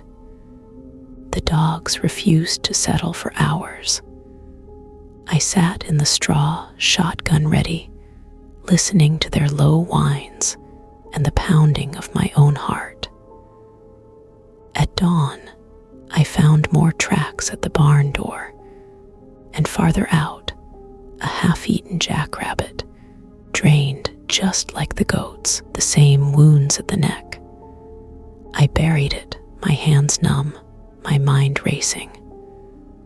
The wildlife officer finally came later that day, but he left after a quick look, pale and silent. Stay inside at night was all he said before driving off. I started seeing fewer people in town. The stores closed early. Friends stopped visiting. Even church felt emptier, the old hymns echoing off bare walls. One evening, Dad and I sat on the porch, watching the sky turn orange and violet. He stared west toward the desert and said, "We have to decide, Javier. We can't keep losing animals, can't keep living like this." I nodded, unable to answer. The thought of leaving hurt, but the thought of staying was worse. That night, I wrote, "The tracks lead into the desert. I dream about following them, but I wake up sweating, terrified of what I might find." The attacks slowed for a week, then came back with a vengeance. 3 goats gone in one night, the bodies found far from the pen, always the same wounds, always the same direction, west, into the emptiness. I grew obsessed with the tracks. I mapped them, photographed them, tried to measure the distance between each step. Nothing made sense. Sometimes the tracks appeared on rocks, places nothing should be able to walk. The desert was claiming what it wanted, and there was nothing I could do to stop it. The days that followed passed in a blur of sleepless nights and restless mornings. I found myself moving through chores like a man underwater, every sound sharper, every shadow deeper. The animals sensed it too. They grazed close to the barn, never straying far from the safety of the herd or flock. The dogs, once bold enough to chase off coyotes, now slunk at my heels, hackles raised at the slightest rustle in the brush. Dad grew quieter. He spent more time in the house, staring out the window at the endless sand and sky. Sometimes I'd catch him muttering under his breath, prayers or curses. I couldn't tell which. One evening, as the sun dipped low and the sky turned blood red, I found a new trail of prints, deeper and more erratic, as if the creature was heavier or angrier. They led from the goat pen across the yard, and then, as always, west into the open desert. This time I followed them farther than before, my flashlight bobbing, the dogs whining at my side. The prints wound through an arroyo up a rocky slope, and into a patch of desert where the wind had swept the sand clean. There, the tracks simply ended. I stood in the silence, heart racing, half expecting to see the creature watching me from behind a boulder or perched atop a ridge. But there was nothing, just the hush of the desert, the metallic taste of fear in my mouth, and the feeling that I was trespassing on some ancient, forbidden path. When I returned, Dad was waiting on the porch, his face drawn and pale. "Did you see it?" he asked. I shook my head. "Just tracks, then nothing." He nodded, as if that was answer enough. That night, the attacks came closer. I heard the goats bleating in terror, the dogs barking, and then falling silent. I rushed outside, shotgun in hand. But by the time I reached the barn, the creature was already gone. One goat was dead, the same wounds, the same emptiness in its eyes. I sat up until dawn, listening to the wind howl around the corners of the house. I wrote in my journal, "The desert is swallowing us, one animal at a time." The fear started to wear me down. I snapped at the dogs, at Dad, at myself. I stopped going into town. I let the fences sag. My world shrank to the house, the barn, and the circle of light cast by my lantern at night. One morning, Mrs. Alvarez stopped by, bringing a casserole and a note from the church. She saw the state I was in and pressed my hand in hers. "You need to rest, Javier. You can't fight the desert. Nobody can." I wanted to argue, but I knew she was right. That night, I dreamed I was following the tracks again, deeper into the desert, the sky black and endless overhead. In the dream, the creature waited for me, crouched beside a pile of bones, its eyes burning with a cold, alien light. I woke with a start, heart pounding, the dogs whining at my feet. The next day, Dad and I sat together in the kitchen, cups of cold coffee between us. "We can't stay," he said quietly. "Not if we want to keep what's left." I nodded. "We'll go tomorrow." That evening, I walked the property one last time, saying goodbye to every fence post, every patch of grass, every stone I'd known since childhood. And as the sun set, I found a fresh set of tracks, three-toed, sharp, leading away from the barn and into the endless, empty desert. We left the ranch at sunrise. Dad and I packed what little we could: clothes, photos, some tools, a battered guitar that had belonged to my grandfather. The dogs were restless, refusing to leave my side as I walked the land one last time. The cattle and goats we had left were loaded into a neighbor's trailer, headed for a cousin's place farther north, where we hoped the desert shadows wouldn't reach. I paused by the barn, running my hand over the old wood, the scars of 1,000 repairs, the place where I'd once felt safe. The graves of lost animals lined the fence, each one a silent reminder of what we'd endured.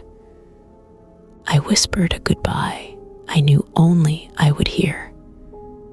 As we drove away, I looked back once, the house and barn growing smaller in the rearview mirror, the sun rising over the empty expanse. For the first time in months, I felt a strange sense of relief. Even so, the desert still felt like it was watching, as if the land itself knew we were leaving. We stayed with family in El Paso for a while. The city was loud, busy, a world apart from the slow silence of the ranch. Dad found work at a hardware store, and I took shifts at a feed supply. The dogs adapted slowly, barking at city noises, sleeping at the foot of my bed every night. But sleep didn't come easy. Sometimes, in the quiet before dawn, I'd dream of the tracks, three-toed, sharp, always leading away, always into the desert. I'd wake with my heart racing, the old fear pressing down, and I'd reach for my journal, scribbling every detail before it faded. News reached us from the valley. More families left the land, more livestock lost. Some said the attacks had stopped. Others whispered they'd only moved farther out, following the riverbeds and arroyos into country even wilder than ours. I called Mrs. Alvarez once just to hear a familiar voice. She sounded tired, but grateful we'd made it out. Sometimes, Javier, you have to let the desert keep its secrets, she told me. Sometimes you have to know when to walk away. I tried to move on. I went to work, made friends, tried to build a new life, but the tracks haunted me. I saw them in dreams, in the patterns of dust on the sidewalk, in the shadows cast by streetlights at night. I never talked about what had happened, not really. People in the city would only laugh, only doubt, but every so often, I'd meet someone who would look at me a little too long, who would ask, "You ever see anything strange out there on the ranch?" And I'd see the same fear in their eyes that I still carried. One evening, months after we left, I drove back toward the ranch. I didn't go all the way, just far enough to see the desert stretching out, to feel the wind and the quiet and the weight of memory. I stood at the edge of the old arroyo, watching the sunset, listening to the hush. And in that silence, I felt it, the sense of being watched, the knowledge that somewhere out there, something still moved in the shadows, leaving tracks for anyone foolish or desperate enough to follow. I left a stone at the edge of the arroyo, a marker for the past. And I turned away because some tracks are meant to be lost in the desert forever. Story 10. Chupacabra encounters. What we found in the field wasn't a coyote. My name is Daniel, and for most of my life, I believed I knew what lived on and around our farm near Silver City, New Mexico. My wife, Rosa, and I raised goats, chickens, and a handful of horses on 30 acres, edged by scrubby juniper and pale dust. We'd had our share of run-ins with coyotes, bobcats, and even the odd mountain lion. But none of that prepared us for what we found that summer. It started with the goats getting nervous. They refused to graze near the western fence, crowding the barnyard even in broad daylight. At first, I figured it was just a new coyote in the area. I set up trail cameras and walked the fence line, looking for tracks or fur caught in the wire. I found nothing unusual, just the usual prints, and the signs of animals that had always been there. Then, one morning, Rosa woke me before dawn. "Something's in the field," she whispered, her voice tight. I sat up, heart pounding. The dogs were already barking, pressed against the back door, hackles raised and teeth bared. We stepped out onto the porch, flashlights cutting through the blue-gray light. The goats were bunched by the barn, eyes wide and silent. Out in the pasture, something lay motionless in the tall grass, too large for a rabbit, too small for a cow. I walked out, boots squelching in the dew. Rosa stayed close, her hand gripping my arm. As we drew near, I could see it wasn't a goat or a sheep. The shape was wrong, too long, too thin, hairless in patches, with a tail that curled oddly against the ground. When I got close enough, the stench hit me, sharp, musky, like something rotten but not quite dead. I knelt, shining my light on the body. It wasn't a coyote. It wasn't anything I'd seen before. The creature was gray, skin stretched tight over its bones. Its face was pointed, almost canine, but the mouth was filled with rows of tiny, sharp teeth. The eyes were open, glassy and red, and the claws on its feet were long and curved. Patches of its skin were bare, and where there should have been fur, there was only a thin layer of pale, bristly hair. The thing's belly was sunken, its ribs jutting out like a washboard. Rosa gasped, covering her mouth. "What is it?" she whispered. "I don't know," I said, "but it's not a coyote." We dragged the body to the edge of the field and covered it with a tarp. I called the county animal control, who promised to send someone that afternoon. While we waited, I checked the rest of the property. The fence was intact. No signs of a struggle. No blood anywhere but a smear where the creature had been lying. The goats wouldn't go near the spot. The dogs barked and circled, then retreated to the porch, tails tucked. Animal control arrived around noon. The officer looked at the body, then at us. He took photos, measured the teeth, poked at the claws, all the while shaking his head. "I've seen a lot of sick coyotes," he said, "even seen a few with mange this bad. But this, I don't know. I'll send it to the lab." He loaded the creature into the back of his truck and drove away. For a few days, Rosa and I tried to put it out of our minds, but the feeling of unease lingered. The goats were still skittish, and the dogs refused to go near the field. A week later, the animal control officer called.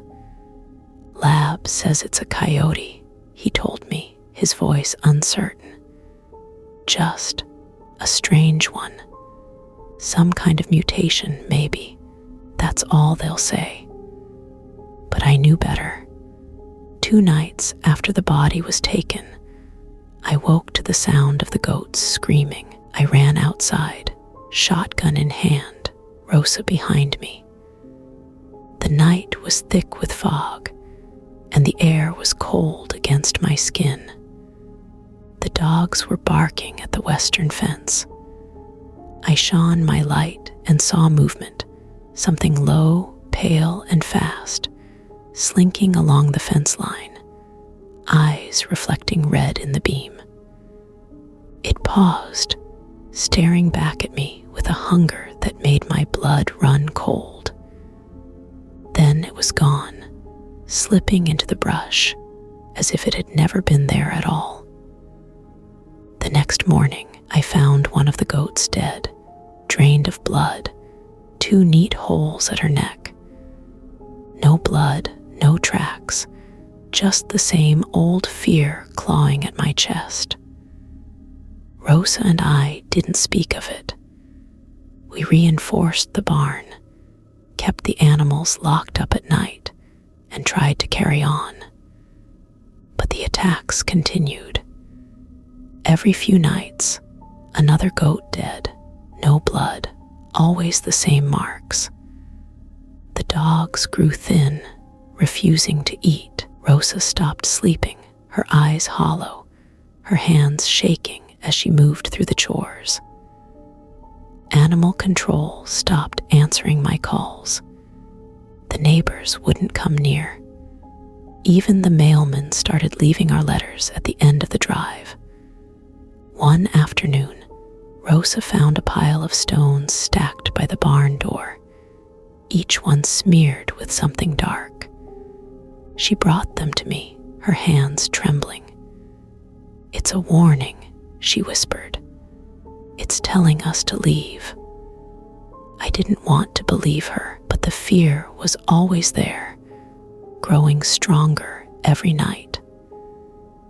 Whatever we found in the field wasn't a coyote, and I was starting to think it had friends.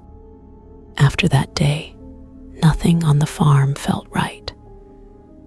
The air seemed heavier, every sound sharper and somehow sinister. The goats clustered by the barn, refusing to graze where we'd found the creature's body. Rosa stopped tending her garden, spending her afternoons inside, curtains pulled tight, only venturing out to help with chores when I asked. Nights became unbearable. I lay awake, listening to every creak and groan of the house, the distant cries of the goats, the uneasy pacing of the dogs on the porch. Sometimes, just before dawn, I'd hear something moving along the fence line, a rustle in the weeds, the snap of a twig, a low, guttural sound that didn't belong to any animal I knew. Rosa began to keep a journal, recording the times of the attacks, the phases of the moon, the weather, even her dreams. She wrote about the feeling of being watched, about the shape she thought she saw at the edge of the field, about the nightmares that woke her with a start, heart racing, breath caught in her throat. The attacks continued, always the same. A goat dead every few nights, no blood, no struggle, just those 2 holes at the neck. Sometimes we'd find stones stacked by the barn door, or feathers tied with bits of string, or strange marks scratched in the dirt near the fence. The dogs grew more agitated, barking wildly at nothing, refusing to leave the porch after sunset. One evening, as the sun dipped below the horizon, I found Rosa sitting on the back steps, her face pale, her eyes rimmed with red. She looked up at me and whispered. I saw it again. Not just one, 2 of them, watching from the brush. My skin prickled. I wanted to tell her it was just nerves, or maybe a pair of coyotes, but I couldn't make myself say the words. Deep down, I knew they wouldn't be true. We tried everything, extra locks on the barn, motion lights, keeping the radio playing through the night. The goats still died, the dogs still whimpered, and the sense of dread only deepened. One night, the attacks escalated. We woke to the sound of the entire herd in a frenzy. Hooves thundering against the barn walls, screams ringing out in the darkness. I grabbed the shotgun and ran outside, Rosa close behind. The dogs barked, circling the barn, fur bristling, teeth bared. I shone the flashlight across the yard and caught a flash of gray, then another. Two creatures, hunched and low, eyes burning red in the beam. They moved with eerie silence, slipping through the shadows, never quite coming into full view. I fired into the air, shouting, desperate to scare them off. The creatures paused, turning their heads in perfect unison, then vanished into the brush without a sound. We stayed up until dawn, checking the animals, pacing the yard, jumping at every noise. In the morning, 3 goats were dead, their bodies drained and marked as always. After that, Rosa begged me to leave. "This isn't our fight, Daniel. Whatever they are, they want us gone." But I was stubborn. The land was ours, and I refused to let fear drive us away. The attacks kept coming, more frequent, more violent. The creatures grew bolder, circling the house at night, scratching at the doors and windows, leaving piles of stones and clumps of hair on the porch. The neighbors stopped speaking to us. A few moved away. The mailman stopped coming altogether. I barely slept, haunted by the sight of those red eyes, the memory of the thing we found in the field, the knowledge that whatever haunted our nights was not a coyote, not a wild dog, not anything I could name. One night, Rosa shook me awake, her voice trembling. "They're here," she whispered, "watching." I got up, shotgun in hand, and looked out the window. At the edge of the field, I saw 4 eyes glowing in the dark, unblinking, waiting. I realized then that we were not just losing goats, or sleep, or peace. We were losing our home. The days started to blur together, each one marked by new losses and a deeper sense of dread. Rosa and I barely spoke, moving through chores like ghosts.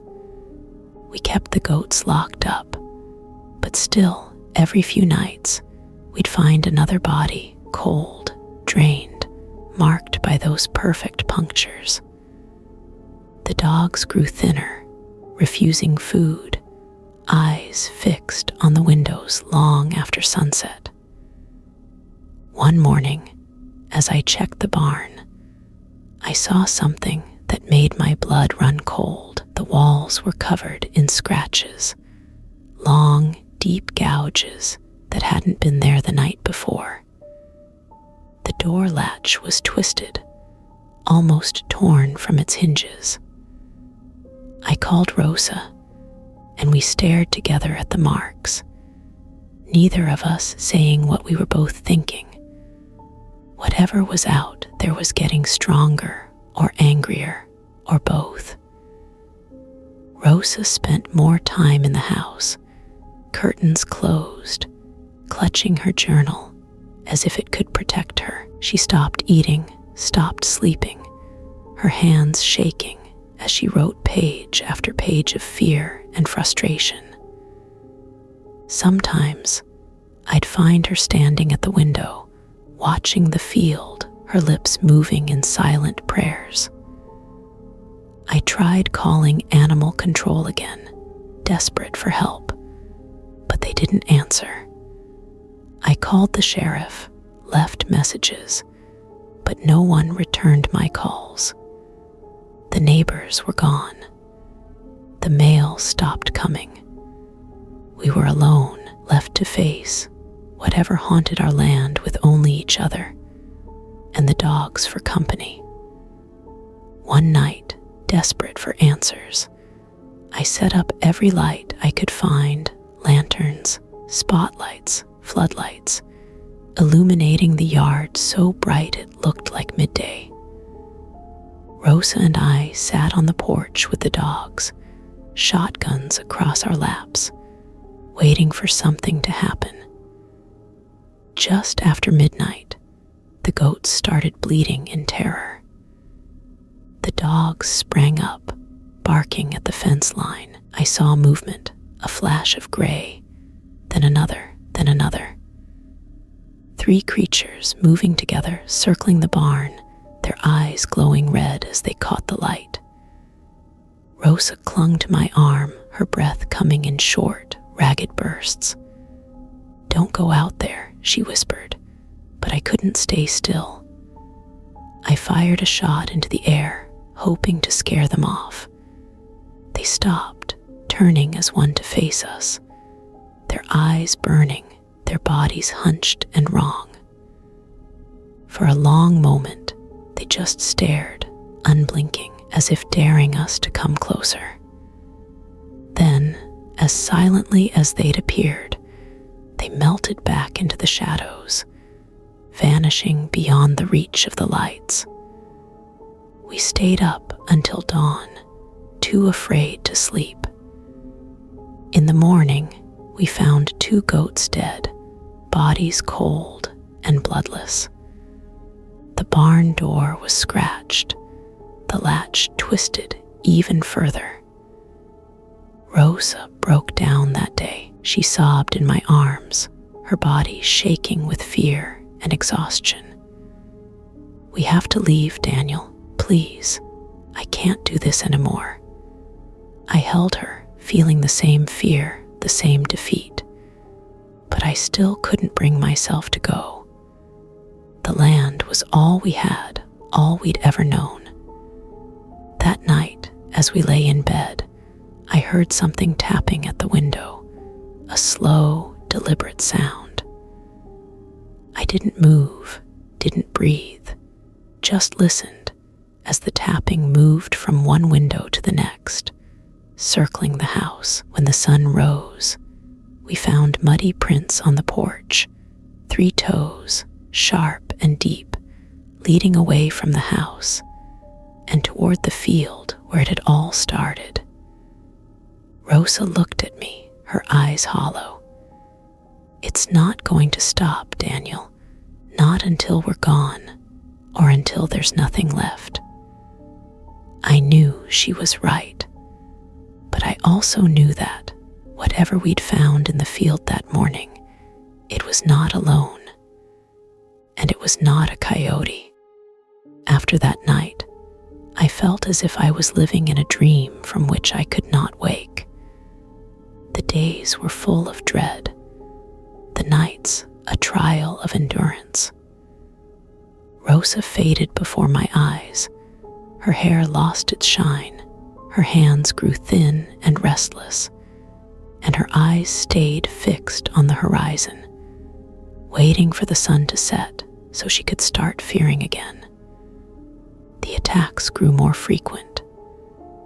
Twice in 1 week, we lost goats, both found at dawn in the same way, cold, drained, marked. The barn door was battered, the latch nearly torn free, and the scratches on the wood grew deeper by the night. I gave up trying to fix it, knowing it was only a matter of time before the whole door gave way. We stopped sleeping. The dogs didn't bark anymore. They just lay at our feet, trembling, eyes wide. I caught myself talking to them in whispers, promising them safety I could not deliver. Rosa wrote less and less, her journal half filled with half-finished sentences. Sometimes I'd find her standing by the window for hours, eyes glazed, lips moving in silent prayer, or perhaps just counting the minutes until dawn. One night, the creatures came earlier, before darkness had even settled. We heard them circling the barn, their claws clicking on the stones, their eyes glowing in the last light of the sun. I tried to scare them off, banging pots, firing the shotgun into the air, but they only retreated to the edge of the field, waiting. They watched us. The next morning, Rosa found the pile of stones again, this time built higher, topped with a clump of bloody goat hair. She buried it with shaking hands, tears streaming down her face.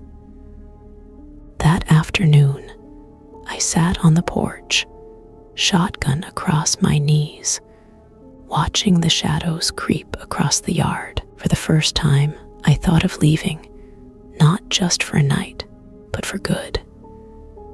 Rosa sat beside me, her hand cold in mine. "We can't stay, Daniel. They're not going to stop." I nodded. "Tomorrow," I said. "We'll pack tomorrow." That night was the longest of my life. The creatures came in the deepest part of night, scratching at the walls, tapping at the windows, circling the house so close I could hear their breath. The dogs whimpered, pressing against us, and Rosa cried quietly beneath the blankets.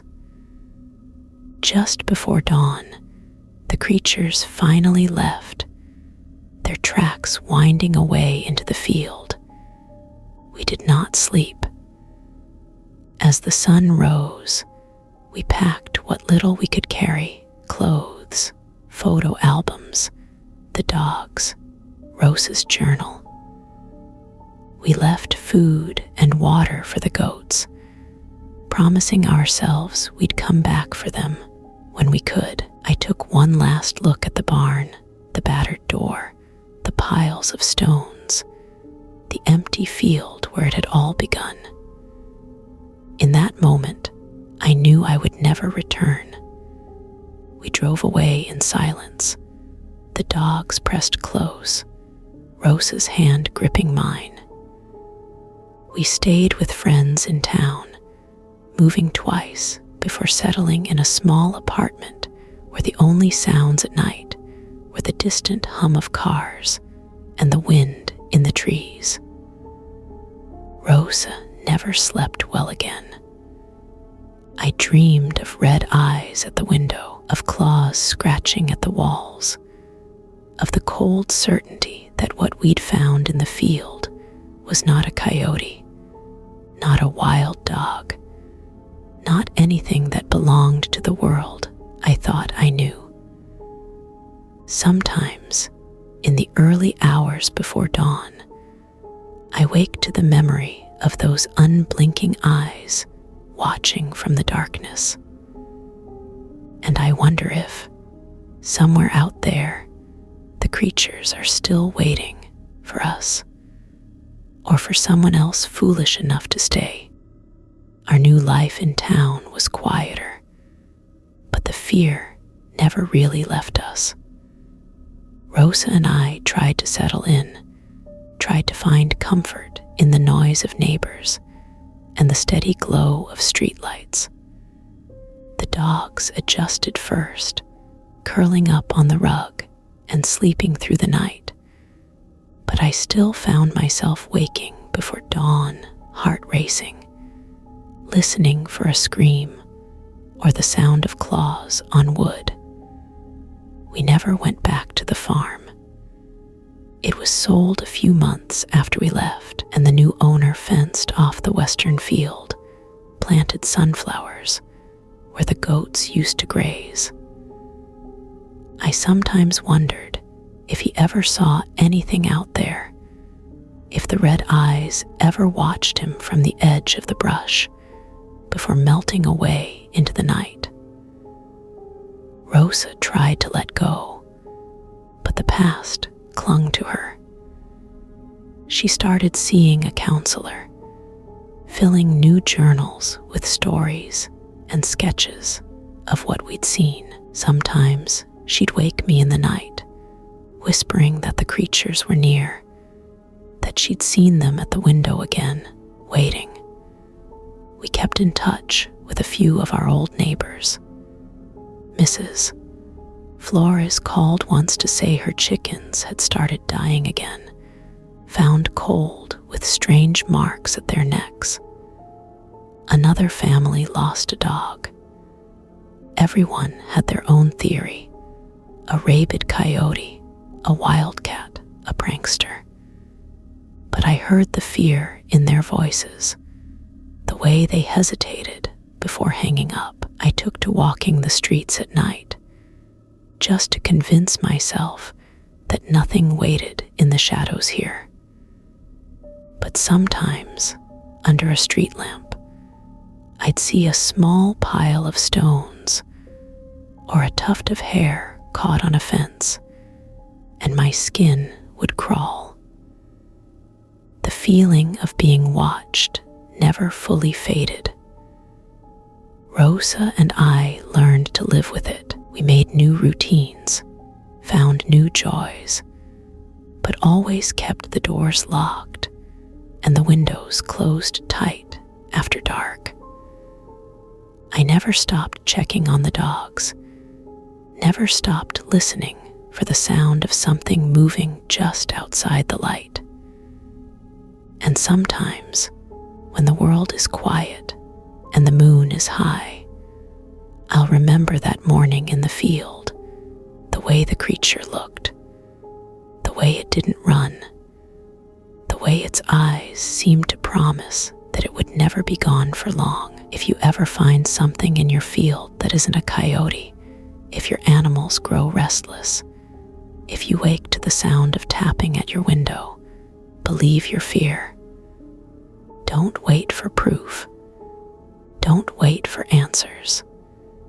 Just leave before you lose more than your goats. Because what we found in the field wasn't a coyote. And I know deep down, it's still out there, waiting.